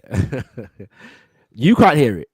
No, I can't hear it. No, I'm not playing it at the moment. I'm just laughing at Melaman giving me the Kabaka pyramid salute. All right. Okay. Can you hear it now? Mr. President, today on the 3rd of February, does Rwanda currently have any troops at all in Eastern DRC? I don't know. You're the commander-in-chief. Yeah, there are many things I don't know. But if you want to ask me, is there a problem in Congo that concerns Rwanda, and that Rwanda would do anything to protect itself? I'd say 100%. Does this risk a war in the region? I don't. What do you make of the answer, my brother? Oh, he's lying. He's lying. Okay. He's lying. So what do you? Did you watch the whole interview? The whole interview doesn't appear to be available, but I've watched about 8 minutes. I've watched more than 8 minutes of it. So what I make of it is that on that section there, he's lying. Okay, he is in the Congo. But did you hear what he said? Did you hear what he talked about and what concerned him? Since we want to deal with his words, right? Yeah, 100%. Yeah, go ahead. What did he say? Is there an issue in the Congo that would concern him? Yes. Yeah. So what would that be? He talked about the Hutu militants who have been making incursions across the border into Rwanda so that they can finish the job of the genocide. He talks about that. And he said that he's had meetings after meetings with the Congolese government, different administrations, to bring to heel these Hutu militants because it's a matter of security. But instead, they get recruited to the Congolese army, and they keep making incursions in the Goma area and in the border areas, and also killing Tutsis. So if you this is what he said, since we're talking about what he said, and I've already said to you that he's lying about not being in the Congo. He is in the Congo, and he's very clear about why he's talked about it. He didn't say that. He's not clear at all. He's very clear. If you watch the interview, hold on. He's very clear about what is. No, listen what I'm saying. If you just take that clip, then yes, I agree with you. But if you watch the whole interview and what he's talking about the security of the borders and how the borders are getting encroached by their mortal enemies, who are these Hutu extremists. And he's asked the Congolese government to bring to heel these Hutu extremists, and that is what he cares about, because he is not going to allow people to invade his country to undo all the progress that he's done for the last 30 years. That's what he said. And then they asked, is he running operations? Is he there? He says, I don't know. He's lying. Are you aware? So because this has been the narrative back and forth for the last 20 odd years. Yes, for the last 20 odd years. This has been the same narrative since the 1990s. Yeah. The problem with that narrative is that between the late 1990s and 2010, over 6 million people perished in the Congo. Yes, the 6 million people that perished in the Congo, my brother. Yeah. The idea that 6 million people were Hutu extremists is ludicrous. Hold on. Yes, No. The idea listen, you are pursuing Hutu extremists. Never say listen. Hold on. War? It's ludicrous. Hold on. Never said that war that happens where you're dropping bombs and things, that you're hitting the people all of the time who you're targeting, and things don't get out of hand and things don't get crazy. How many? But let me ask you a question. Where have most of these deaths been? All these Congolese deaths, where have most of them been? In the Eastern Congo. Okay. So let me ask you a question. You realize how big the Congo is, and you realize that the Congolese, and the Congolese government only really controls Kinshasa. You're aware of that, right? I mean, no. There's 200 militias that have different territories with their own interests. I've heard 100. I've heard 120, but there's about 200 militias. Okay, and it's not just M23. And along with those militias, the United States is there, France is there, Russia is there, China is there, and then there's a company called Glencore. Do you know who Glencore is? Yes, I'm familiar with Glencore. Okay. Do you know who the CEO of Glencore is? No, I don't recall who the CEO. Okay. All right. This is a very important conversation. We should start looking into who Ivan Glassenberg is, who is a white South African who just retired as CEO of Glencore, and also Gary Nagel, who is now the CEO of Glencore. Glencore is the biggest private mining organization in the Congo. And there can really be no conversation about the Congo and mining and minerals and all that without talking about Glencore. And a lot of times when these Congo arguments get brought up, we have to understand this. Heads of state change, governments change, CEOs stay in for a long time and they're unelected, and companies are for a long time, and Glencore's history needs to be looked at. And when we start finding out the main investors of Glencore, do you know who they are? I'm asking you a question. Do you know? Are you aware? Investors. The main investors in Glencore, the South African mining company. No, I don't know if I know the main investor of Glencore. Okay, I can tell you. It's BlackRock and Vanguard. I was gonna say, if I was to guess, I would have said BlackRock. But yeah, go ahead. So see, when we're having these conversations, they should be holistic, where we're covering serious territory, because when we start focusing on Paul Kagame, we get the wrong picture of the Congo. But we're not focusing on Paul Kagame. But we're not focusing on Paul Kagame. We're focusing on Paul Kagame. No. We're focusing on Paul Kagame as an instrument of white power in Africa in general, and the Congo in particular. And what I'm saying to you is that you may be mistaken on that. That's what I'm saying, that you might be mistaken on that. That's what I'm saying. You might be mistaken on that. Now, I may be mistaken on that. Okay? But in terms of the preponderance of the evidence that I've seen, that is not my... Are you familiar with the Institute for Global Change? Yeah. Who runs the Institute for Global Change? I don't know.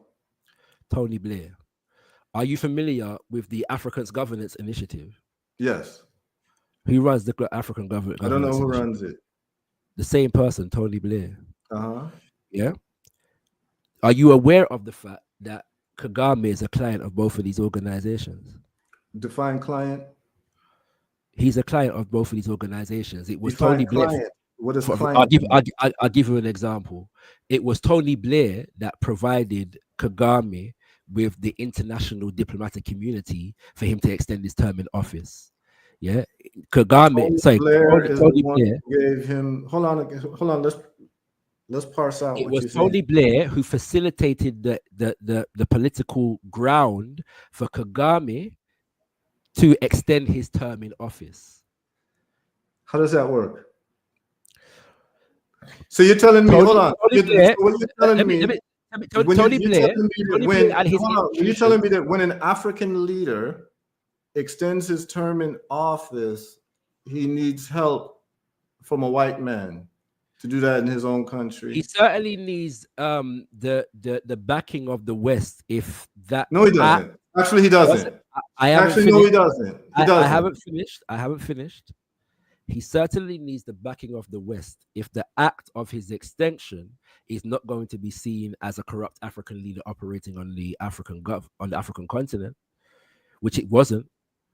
No, yeah? but generally speaking, sorry, my brother. Generally speaking, when Africans extend their terms of office, yes, they are portrayed to the world as corrupt African leaders, and their extension as evidence of their corruption. All right. Yes. But we got. I've already provided. So, 1 second, and I'm saying this to say, because you're not aware of this relationship, so you can, brothers and sisters can look it up.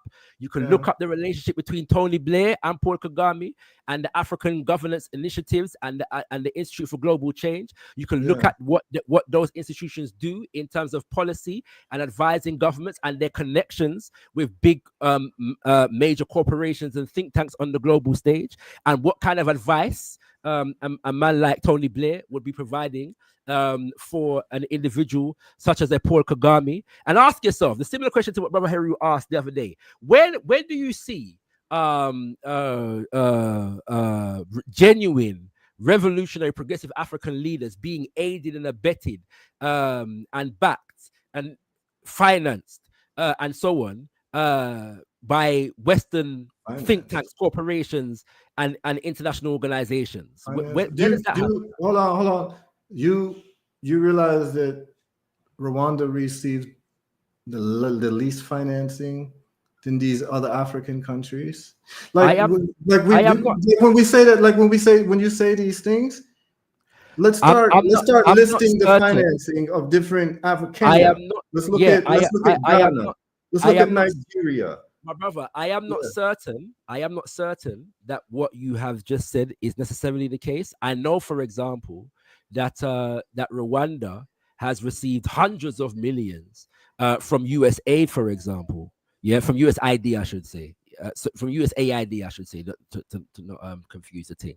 But you realize, I looked at this. You realize per capita it's smaller than most African countries. But we've already delineated already, and we've agreed that aid in Africa is not a measurement of anything serious. We know that this is No, actually, it is. It is actually it is. The aid. Sorry, my brother. It could be the case, my brother, that a significant amount. So we know what happens with the aid, right? We know what I think we can agree on what happens with the aid, right? We know that aid is a tool of control. We know that aid. Where does the aid go usually? Of control of underdevelopment. We know these things. Yes, but where does it usually go? Let's say $100 million check is cut from England. My brother, are you familiar? Rwanda. Are you familiar with Nana Amos Wilson, the structuralization of crime? Yeah, absolutely. But what I'm asking you is this: is that this aid that you're talking about, where does it usually go? It usually goes into the pocket of these African leaders. That's where it goes to. Nothing else happens. It goes into the pocket of the African leaders. It's largesse, it's grift. My brother, in exchange for control. Except, for example, there are situations, like for a good example of this is the difference between the Dominican Republic and Haiti. Okay. Yeah? And the Dominican Republic is said to have this beautiful, wonderful economy because it exists specifically for the purpose, of being a foil and a juxtaposition for Haiti. Yeah, it's more than that. It's more than that. It's actually more. You see, that's too simplistic. It's more than that. Obviously, there's more to it. No. Hold on. No. You can't paint that because it's much. No. You can't paint that because it's more than that. And this is what happens a lot when we talk with Pan-Afrikanists. It's certain things get painted as a gloss. Now, I can speak about this because I've been to both countries. Have you been to the Dominican Republic? I have not been to either country. Okay, I've been to both, and so with all due respect, I didn't finish my point, and that's not. It's not particularly important. The point that is being made is that when you're dealing with dynamics, yes, it might be expedient in one example, and even the majority example for the majority of aid funding to end up in the hands in the pockets of politicians. In the case of Kagame, however, that model may not be viable. Why? Because they're trying to secure access to resources across the border. So if Kagame's role is to ensure the continued destabilization, of Congo in general and Eastern Congo in particular, and as a result of playing that role, he is painted as the leader of the new Africa, the savior of the people from a genocide. That's kind of a roundabout. That's a very roundabout way. Why don't they just control? Why don't they just take over and control the leader of Congo one time? Why do it about a roundabout way? They were doing that for 30 years. No, what about now? I'm saying now. Wouldn't you just do that? Wouldn't be that be a better ROI?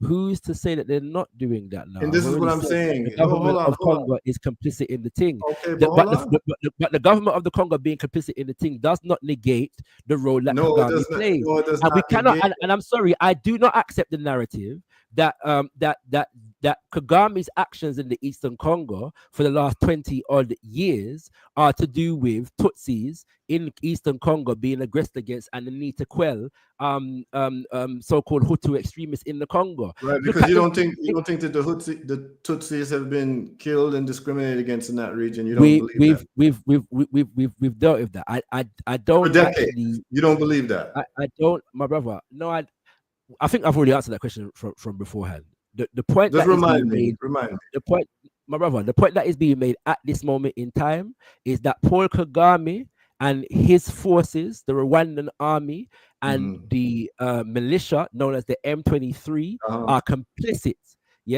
in mass killing and rape and theft of the Congo, and that the benefit of that theft is not necessarily the people who are benefiting most from that scenario are no Africans, including Paul Kagame. The people that are benefiting most from it are white governments and corporations that are coming from Britain and America and France and Canada and other Western nations. We're on the same page on that one.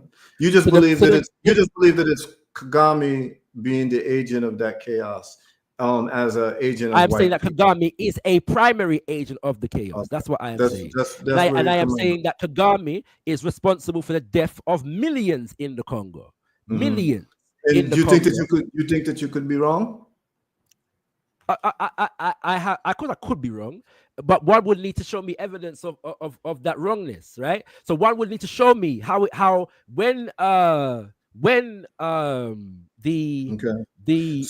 RPA. One second. This is what one would need to show me. Yes, right. One would need to show me that when the RPA, the Rwandan Patriotic Army, entered into the Congo in 96 and 97. Yes, under the right. That they weren't pursuing refugees from Rwanda in the Congo during that particular incursion. What type of refugees? All kinds of refugees. Hutus were being killed. No, hold on. Tutsis were being killed. 1 second. Hutus were being killed. Tutsis were being killed. And yes, I will agree with you that some of those that were being killed were responsible for the crimes that were committed against the Tutsi people in Rwanda. That is a fact. Yes, I would not dispute that fact. That is a fact. But that was not the limit of the killing. And therein lies the problem, my brother. You have to show me. You have to show me that in 1998, when Rwanda invaded again after Kabila got tired of all the different militaries in the country and tried to kick them all out, partly because a lot of them were being funded by America. Yes, that when they invaded again. Yes, that millions of people did not die as a result of that particular incursion. Millions of African women were not systematically raped as a result of that incursion, and that Kagame was not at least one of the people who was responsible for giving the orders that made that situation possible in the first place. You would have to convince me that they were targeting specifically people who were responsible for the genocide. Yes, you would have to now also disprove the idea that this war is not just you have to prove the idea that this war is not just coincidentally is somehow coincidentally just targeted and focused in mineral rich areas whereby resources are being extracted on a daily basis. That you would have to convince me that this war and this crisis is not connected in any way, shape, or form. Yes, to mineral resources and extraction. If it's it is. No, hold on. It is. So we don't have to go there because it is because then the Tutsi argument has no bearing. No, it doesn't. No, that's not true. Right? That's not true. Hold on. That's not true. Here's why it's not true. It's because all of these different regions of what you call ungoverned territory in the Congo, the government doesn't control. They just really control Kinshasa. All of these different warlords, which we call, you say it's 120, I say it's 200, right? They say it's about 200. All of them are gathering resources and taking whatever resources they can. You know why? In exchange for weapons. Because the only way that they can sustain themselves is the resources that come from the land. So explain to me then, how is it that the M23 seems to be able to secure more state-of-the-art weaponry than anybody other? I'll tell you. I'll tell you what. Militias. Go ahead. I don't know if that's actually a true statement because I haven't looked at the different military equipment from all these 200 militias, which is what you'd have to do to make that statement that you're making. Because you're making a statement and we're saying out of 200 they have the best equipment, but I haven't seen equipment. I haven't seen the equipment of 100 of the 100 militias. I don't know. To be clear, I'm drawing that information from the UN report of December 2024. Okay, so yeah, you could use it from the UN report, but what I'm saying is that I'm not clear to that. My brother, I'm not. I guarantee that your statistics, on the Rwandan economy, your statistics on the numbers of militias operating in Rwanda. Now you see, here's the reason why I'm skeptical. Is I saw what the UN did in Haiti. This is why I'm skeptical of the UN. I saw what they did in Haiti. My brother, few people are more skeptical of what the UN does than I am. But I'm saying to you that much of the information that you have brought here today would have come from similar sources. No, not necessarily. Yes? No, not necessarily. So, for instance, I'll give you this. So where did you get 200? Where did you get 200 militias from then? I'm about to show you some things. There. It's an amalgamation of reports, and also a different region. So, all right, are you able to see this? Mm-hmm. Okay. This is in Goma. This is on February 6th. So about 2 weeks ago. Do you see this? Goma Stadium pulsates with hope and excitement as new AFC M23 leaders are embraced, marking a clear break from the past. The overwhelming turnout speaks volumes, a community united for change and a brighter future. And then you have this here. And looks forward to a future distinct. I'm going to. Goma Stadium, a buzzing excitement fills the air, spreading happiness across the faces of the many people gathered here today. Every road within a 3-kilometre radius is packed with folks all coming together for a common cause. The stadium, looking small in the midst of this huge crowd, struggles to contain the overwhelming joy and hope in the atmosphere. This big turnout sends a strong message from the determined people of Goma to the world. A message of togetherness, strength, and a wish for change. The vibrant scene in Goma's stadium clearly indicates the joy and approval of the new leadership by the people, expressing a strong disassociation from the Tshisekedi regime.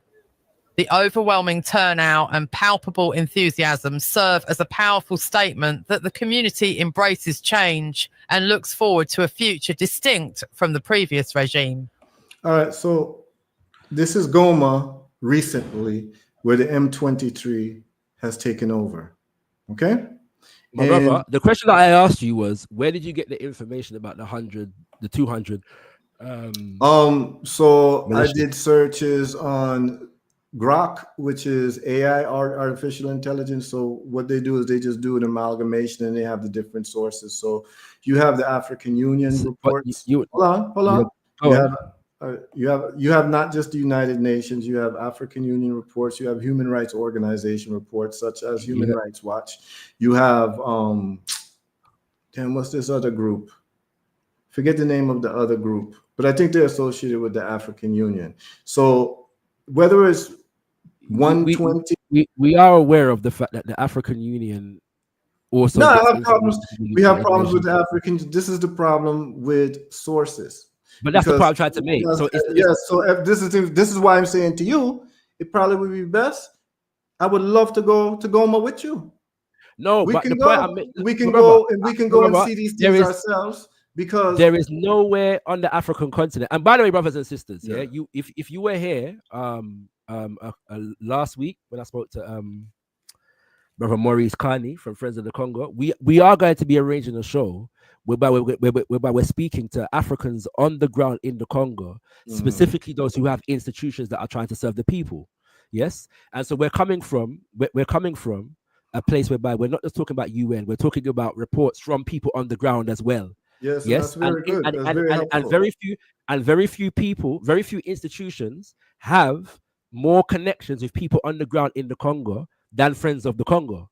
Yes, who are providing a lot of these reports. And we're going to hopefully bring a lot of those people who are on the ground in the Congo to Kimbungamedia very, very soon. Yeah. So stay tuned for that. But the point is here that when we're talking about what we haven't been addressing, my brother, is the level of the killing, the destabilization, and the extraction that is taking place in the Congo. And I am categorically saying that Kagame is complicit in that dynamic. Okay, I am categorically saying that. Whilst he is denying that his troops are in the Eastern Congo, people are dying. And they have been dying for over 20 years at this point. And it is our responsibility as a people to expose that dynamic for what it is. And I completely agree with you. I agree with you, I agree with you that if in fact, based upon that fact, Kagame cannot be a progressive hold on. But you're making a conclusion. Rwanda cannot be a model state. What did I just say to you, brethren? I said to you that I have, and I will share with you, video of villages being raided where the official report that it was Rwandan troops and the people on the ground who got raided are saying it was actually the Congolese government. I have video after video to be able to show you that. What I'm saying is that there's a lot of atrocities that are being. I'm saying, no, listen what I'm saying. The fact. No, listen what I'm saying. Listen what you're saying is true. No, I accept what you're saying. No, you haven't, but you haven't let me finish. You didn't let me finish. Just let me finish this point. Let me finish this point. Is that a lot of the reports that you're hearing that are being attributed to Rwandan troops are not actually Rwandan troops. One, in Goma, when Goma was taken over, was that the M23 and Rwandan troops, or was that the Congolese government? This is recently. They just took over. They just took over recently, which means which lets you know. No, hold on. This is recent, which lets you know there was a struggle going on all this time. If they just took over recently, hold on. You just saw the video there, February 6th, where they marched in and they took over, and they have this big celebration at the stadium. That means that they didn't have control. If they just took over, logically, that means that a month ago, a year ago, 2 years ago, they didn't have full control of that area. I didn't say that they just took over. What I am talking about is what has recently taken place in Goma. It doesn't mean that they never had control or a semblance of control before. And as we know, in these kind of things happen in ebbs and flows. They may have had more control at some point, less control at another point. That's the point. Now it's ebbs and flows. But it is also reported that people in Goma have been paying the M23 tax, yes, from before January. So the point is that when we see Goma being taken over, what was the city that just got taken over a day or two ago? They're making march towards Shasha. Yeah, but there are a number of cities and areas and regions that are being taken over specifically by the M23. So telling me that sometimes it's the Congolese government no, because I don't know how that negates the point. No, brethren. Let's do this in logical order. Because you're saying you made statements, and I'm concerned about the statements that you made in the sense of concerned for African people. When we talk about millions of people being killed, I don't take that lightly. What I'm saying is, who do we attribute it to? And many times the blanket statement is, oh, it's Kagame. Now, if I was to believe that, is he responsible for any of it, my brother? Hold on. I don't know. I'm sure he's responsible for some of it, because you cannot do any military operation without people getting killed. It's just not. It's not going to happen. Okay. If you have a 20-year security problem, if you have a 20-year security problem on your border, where you've got militants who've escaped, who were doing genocide and mass killing, and they've reorganized themselves and taking over mines in different places.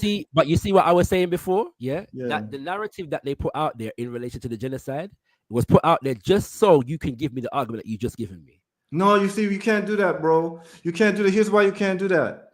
Because to say that that's just a narrative, it's easy for you to say that because you haven't been to Rwanda. You haven't been to Rwanda, bro, to say that that's just a narrative, to have friends telling you what was going on. Like, it's just like you telling me it's like you.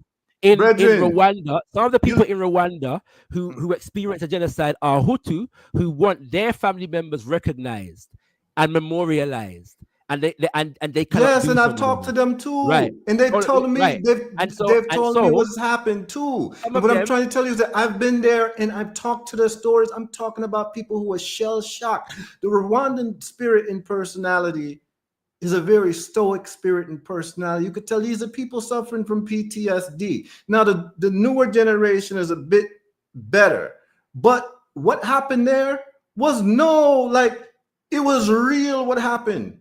I didn't say what happened was not real. I am saying that there's a narrative that accompanied what happened that is designed for a political purpose. And I am saying that the political purpose that it was designed for is for you to give me the argument that you've just given me. Because I've been to Rwanda. You haven't been to Congo. To Rwandans. Hold on. We're talking about the people of the Congo. I'm not talking about that. I have, but I have though.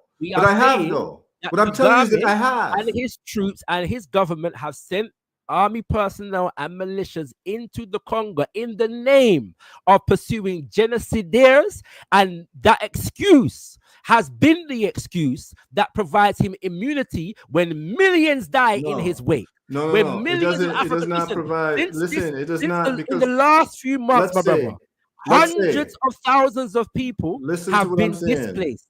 Thousands of people have lost their lives. Listen what I'm saying. Listen what I'm saying. If there are 1 million genociders that have been hiding in Congo, and he's gone after them. No, hold on. Let's not do the conjecture. You're not following what I'm about to say. I'm about to actually agree with you, but you're not following what I'm about to say. If there's 1 million genociders that went into the Congo, and they're Hutu, and it's clear who they are and all of that, and in killing those people who are causing border strife and security, he ends up killing another 1 million innocent people. I don't support that. If he ends up killing another 100,000 innocent people, I don't support that. But I understand why a leader would have a military operation to try to prevent that from happening, and for things snowballing in a country where he's tried to protect that country from the same people who caused a genocide. Okay, what I'm saying to you is this. So what I'm saying is this: there's purposeful killing, right? That's one thing, which is the most egregious thing, right? The purposeful killing of innocent people. Then there's what they call collateral damage, right? I don't like either of those things. And then there's also excessive collateral damage there, where it might as well be purposeful. So even if, like the example of, let's say you have 2 people who are so-called terrorists, right? And they're hiding out in a hospital or a school, and you go and bomb that whole hospital to just kill 2 people, but you killed 100 people instead. It's disproportionate. I don't support none of that shit. You understand what I'm saying? I don't support it at all. But what I'm saying to you, that's what Kagame is guilty of. Yes, okay. This is what you're saying. But what I'm trying to tell you is that I have seen evidence that many of these killings that are being attributed to Rwandans are being actually done by Rwandan speakers who are part of Hutu militias. And that when they come and invade a territory, the people being invaded here, Kinyarwanda being speaking and feel that these people are Rwandan when they're actually Hutu militants that were actually the rebels who used to run the Rwandan government. So there's a lot of confusion that goes on, because you might hear someone speaking Kinyarwanda and you think that it's a Rwandan. It could be a Congolese person, and it can be a Congolese Hutu, or it could be a Rwandan Hutu who came into the country who's trying to put together their strength by taking over mines, because they don't have no industry going on. It's the mines, and they're selling this thing in the black market on both sides, not just the Hutu side, not just the Tutsi side, not just the region that ain't Hutu or Tutsi. Many organizations and militias are engaged in this type of activity. And many times I've seen it blamed on Kagame when the people on the ground are saying this was not Rwanda, this was actually the Congolese army that did it. This is actually the militias that did it. Let us presume that there are examples of Kagame being blamed when it is in fact not Kagame. What does that say about the example when it is manifestly Kagame? You see, but you're making a decision that is manifestly Kagame. That's your decision. I am saying you've made a decision that is manifestly Kagame. So you're suggesting to me now that there are no instances under which. No, I'm not saying that. I'm saying that war is an ugly business and people get hurt. Especially when you instigate it. When you instigate it. Okay. Yes. Okay. The invasion of the Congo in 1998 was instigated by Rwanda. The invasion of the Congo was instigated by Rwanda. Okay. Yes. So yes, I'm definitively saying that. Yes. Okay. And it was instigated by Rwanda with the political immunity, again, the political immunity of the Western world, because they had the excuse that they were pursuing my brother Hutu extremist genocides. Hold on, 1998 is a very interesting year. How many years is that removed from the official genocide? 4 years. Yes, What brother. happens when me and you liberate a country? Just me and you liberate a country. What happens? I have accepted that Rwanda was a delicate situation from before, during, and after that period of time. That is So not if you're in interested dispute. in security, Right. so That is not logistically, in dispute. brethren, logistically, right? You are not going to Logistically. secure yourself. You're not. I'm sorry, and 100%, he is interested in security because he knows that his interests are secure, and the interests of whoever he is serving in Rwanda, is secure for as long as he toes the line with Britain and with America and with Israel and with Canada. It is they who are providing him the political and economic backing and support. It is they who are investing, quote unquote, in Rwanda. It is institutions like they're investing in Rwanda. 100%. It is institutions like the African Leadership Initiative, run by Barack Obama, that are operating in Rwanda. Why is Congo receiving more money than Kagame? Again, if you're talking about in aid, we've already. I think I've No. There is no way. There is no way. That. Put it this way. I think that what's happening is that there's a lot of conclusions being made that we don't agree on. There's conclusions. 100%. So, but what I'm saying to you is this. So, what you did was good. And I hope everyone listening paid attention, because I think in every conversation, what I like to do, the question is, you believe A, I believe B. What would cause you to change your mind about A? And you said it. I've already said yes, it. You said it. That's very good. And this is what should be done, because my mind can be changed too. And this is how my mind gets changed. My mind gets changed if it's proven to me that all the majority of these innocent people that have been killed in the Congo for the last 20 years, it's proven definitively that it's actually Paul Kagame's forces. And the problem is this. The problem that I've had with it is that all along the way, when people have said things about this conflict, I have found it to be lies. Definitively. Rwanda doesn't have tantalum.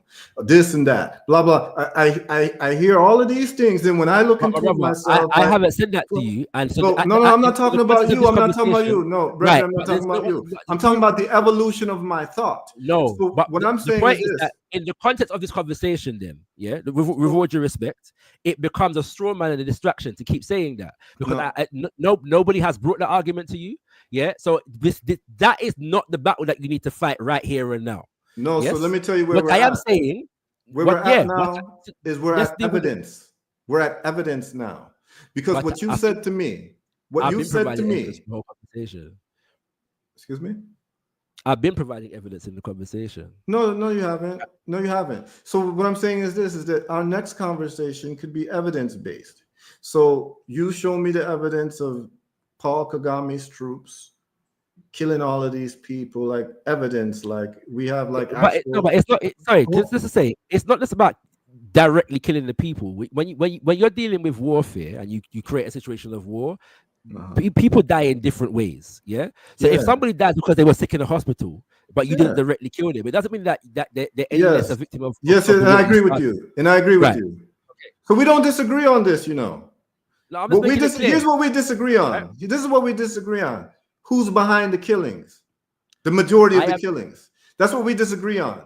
And what I'm saying is that here's what I'm saying is that I am very open to you showing me definitively who's behind the majority of killings. And what I'm saying is that there's people who've tried to say, and they've not shown me the evidence. They've made pronunciations, they've said things, and they've said other things too. What the narrative is against Paul Kagame. I hear, just like when we talked about who shot down the plane, all these other things, did I hear that when I start doing my own investigation, I'm finding out that no, this is not the case. It's either not true or more nuanced than that. So what I'm saying to you is this, brethren, if you're able to show me what you believe to be true, if you're able to show me it, not just make a pronunciation, like actually show me the video, show me like the people in the villages saying this is what happened, and this, you're able to show me these things. This is the best evidence that you could give me, and I'm seeing that this has been going on for these years. I'm on your side. I'm on your side. But let me tell you what I've seen. Who do you think is responsible for what's taking place in the Congo right now? I think it's and that's a great question. That's a great question. And I appreciate this conversation, by the way. So what I think is going on is this. I think that, number one, the Congo, since modern times, has always been in chaos because of the mineral wealth that it has. And the main goal of the geomancers is to always get material goods for close to nothing, and they've been treating Africa as a dollar store. And you have the Belgians, you have the French, through colonialism, all that, raping the country of all of its goods. We already know what happened with King Leopold and all these people, and the way that the Congo has been treated. It's been a nightmare, and it's because of the fact that they're sitting on the most valuable resource, piece of real estate on earth. They literally are.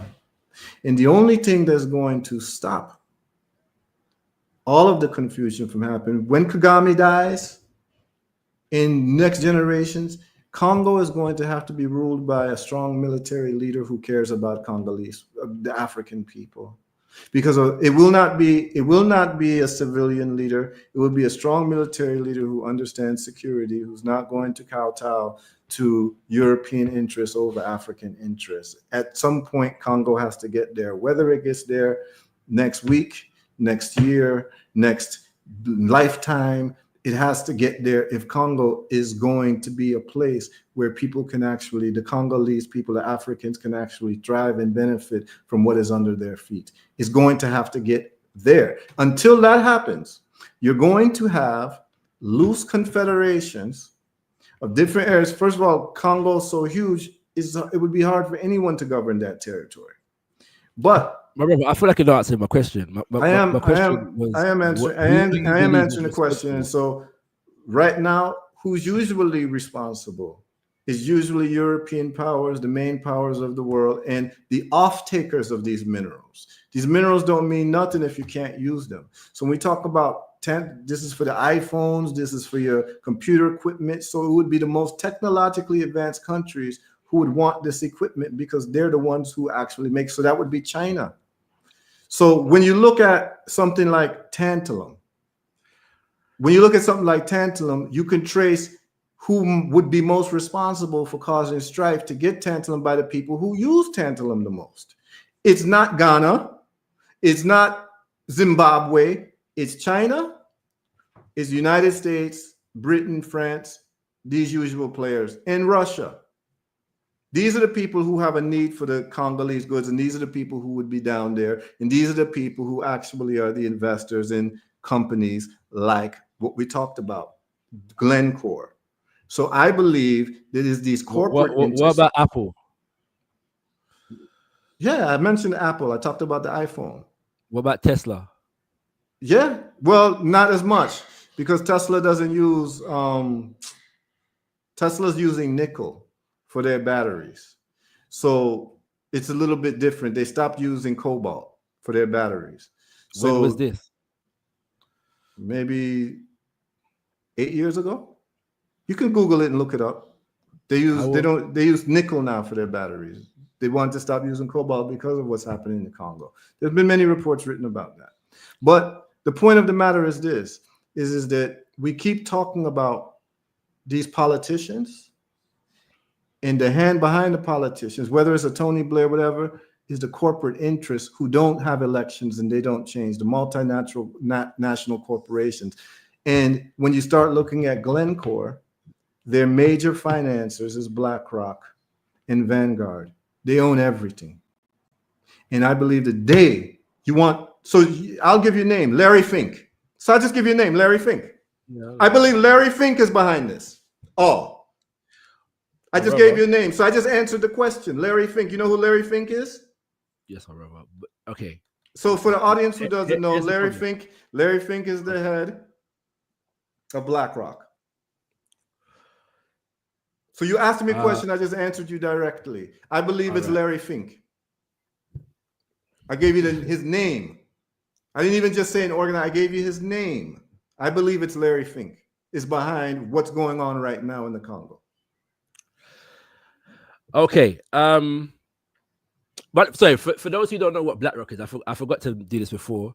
BlackRock is an asset management company, yeah, and they wield a significant amount of the resources in the world as far as the global economy is concerned. Another asset management company is Vanguard. I think those two are the biggest ones. They're the biggest investors in Glencore, right? Yeah, which is the main private mining company in the Congo.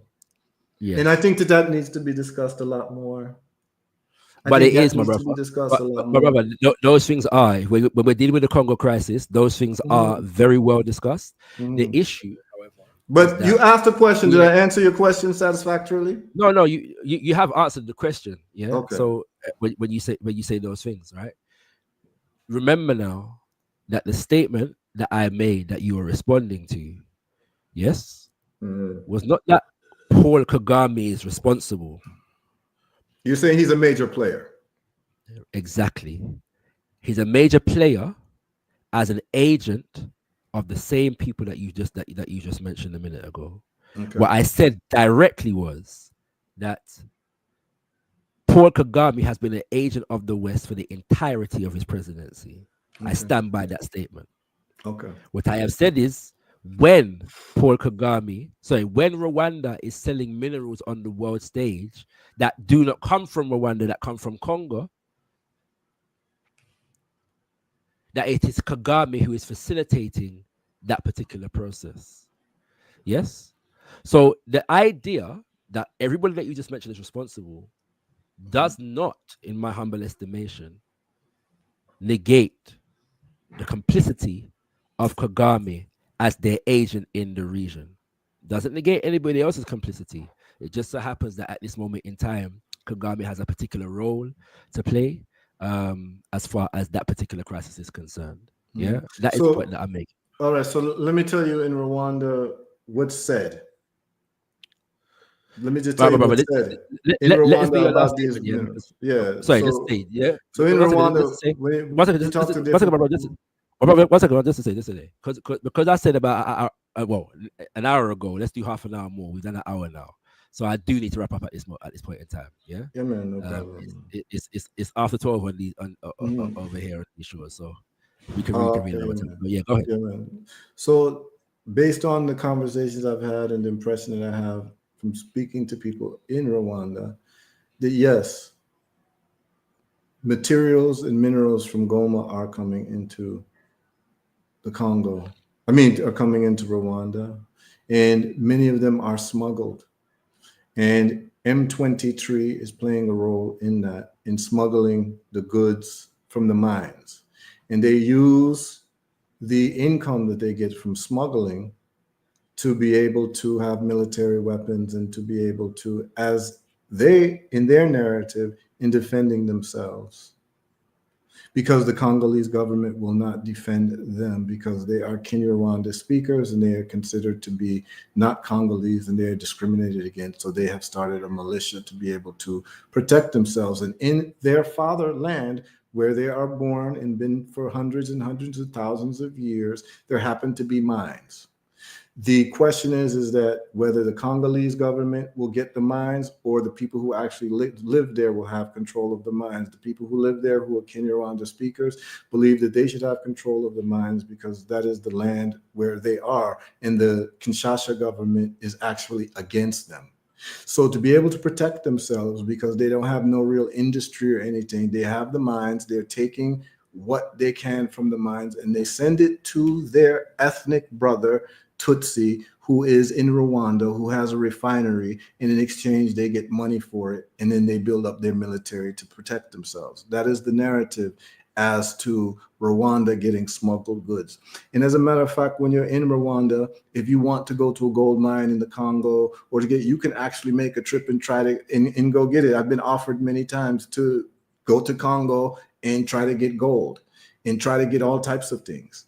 It's basically a free for all in Congo right now, where everyone's in Congo cutting deals, doing black market business. Is not just Rwanda. Kenyans are there, Ugandans are there, military, businessmen, government, everyone is there eating off the fat of the pig. And that's what's going on right now. My only contention is that I am not of the opinion that Paul Kagame is the major player of all the strife that's going on in the Congo.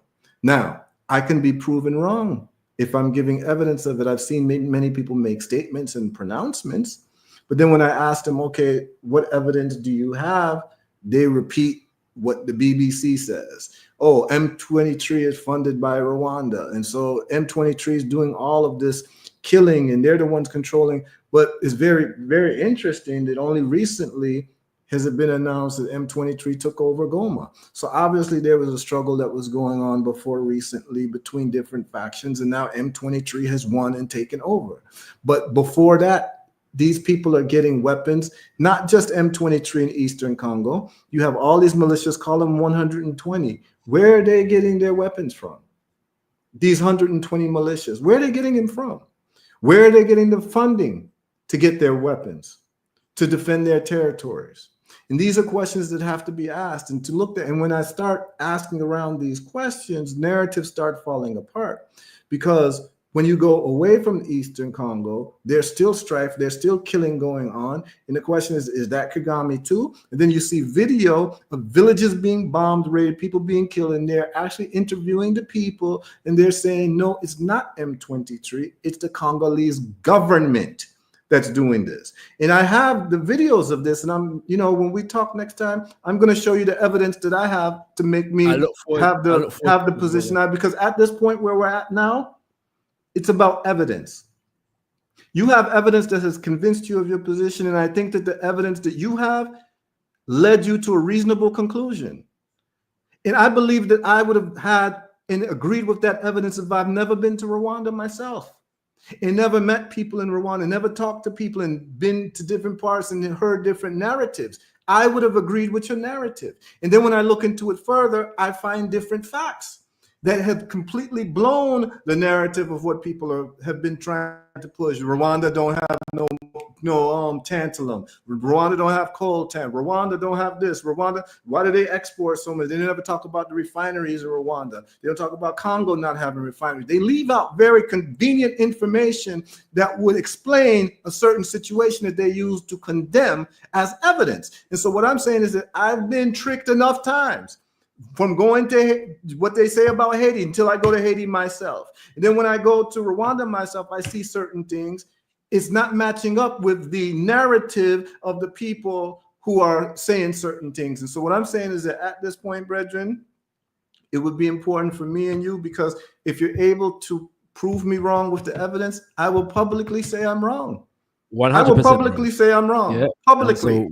We would, and I appreciate that. We'll definitely do that. We do have to wrap up. Let me just say that the essential point that I'm making, to relate this to your opening statement, is that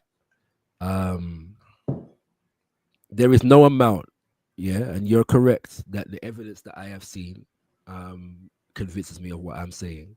I'm also familiar with the popular narrative on Kagame and Rwanda as this economic miracle in Africa.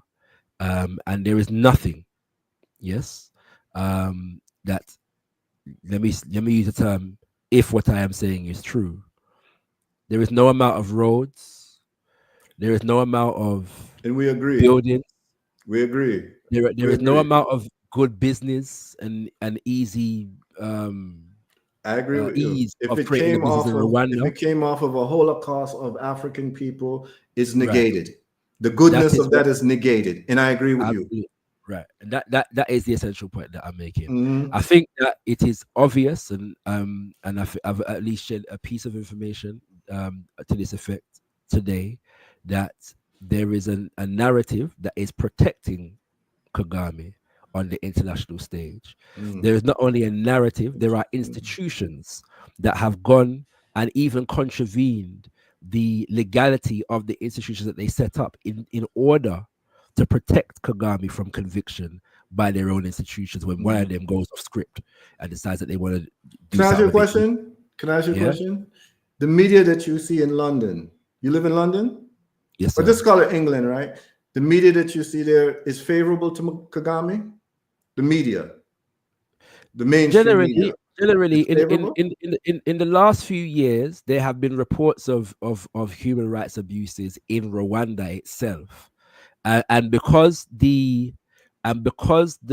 Free Congo movement is picking up, it's more difficult for them to front an out positive image of Kagame.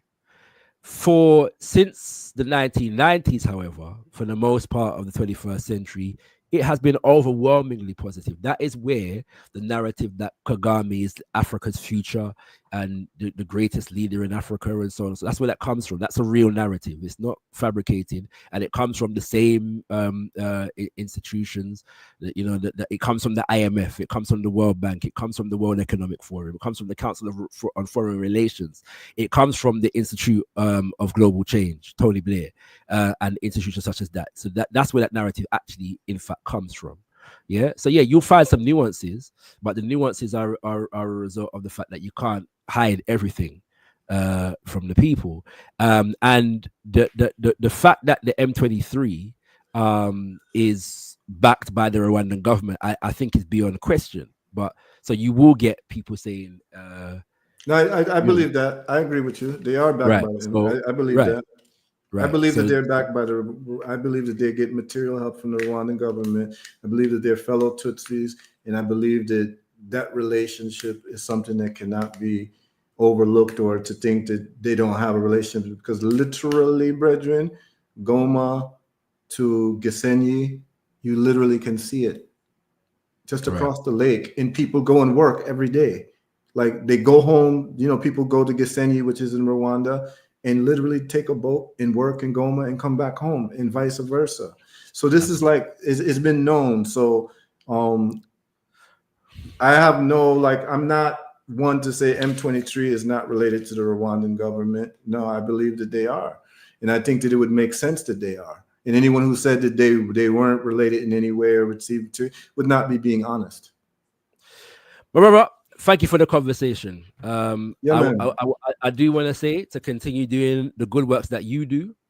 You know what I'm saying? And hopefully we'll be able to have a conversation, because obviously we're disagreeing today. We disagree on the facts, not the morality. Right. Okay. 100%. The point I was making, though, is that it will be you have featured on Kimbungamedia before in relation to the good work that you do through my own presentations. So, you know, it would be good if we can go into something like that differently at some point as well. All right. I would love to come on and talk about cancer reversal. Cancer reversal would be a good, you know, a good thing for the audience. I know this has been very contentious, and at times, you know, brethren have to struggle with these things because we're looking for the right solution for our people, because we care about our people. I understand why you believe what you believe. Like, and if I believed it too, I would be right there with you. It's just that things in life has shown me differently. And so the thing is that we have a factual finding discrepancy.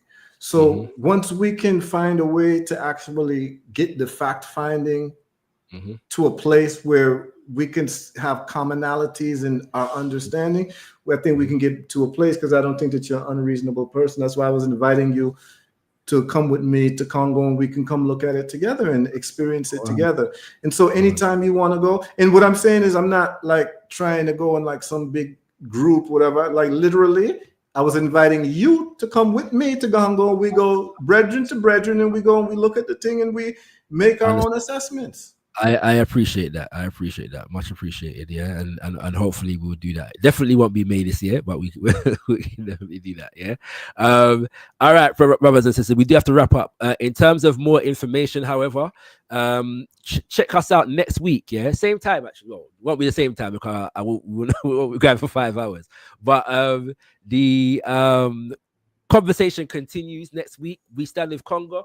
Political economy of the Congo crisis. The actual link to the video is already up, yeah? And we'll be speaking to Kambale Musavuli, brothers and sisters, who is a brother from the Congo who currently resides in Ghana, and he's an expert on these matters. And so we'll be speaking to him about the different players, kind of what we were just talking about, yeah, the different players who are involved, their connection to each other. And so you can come true next week, Wednesday, the 26th of February, from 8 p.m. GMT. Yeah, that's 8 p.m. UK time. Wherever you are else in the rest of the world, well, that is 3 p.m. EST. And so anywhere else you are in the world, you can situate yourselves from there. I want to thank Brother Heru for coming forward and having the conversation, for reaching out in the first place to have a conversation. And I want to thank all of those who have tuned in, listened in, watched in, commented. They got the silent viewers as well. Shout out to the trolls. You know what I'm saying? We know, so we know say you love me. That's why you always come through and troll up the chat and all them things there. We know, say, you know, you can't do without we. You know what I mean? So you have to do their own, yeah. So we got the trolls as well. And I think I've already said the silent listeners also. We appreciate you. Unfortunately, I didn't get to interact with the chat too much today, but we'll do that on another occasion. I hope that you all have learned something today and got something from the reasoning, and we'll catch you again on the other side, family. So with that, we say unto the Tendai Mwari, be thankful unto the Mother, Father, creative life force of the universe. Kozai, Mudzimu Mokolo, we give praises unto our great ancestors. Abibi Tomi, Abibi Fahodi, African power and African liberation for all African people. Ashe, Ashe, Ashe.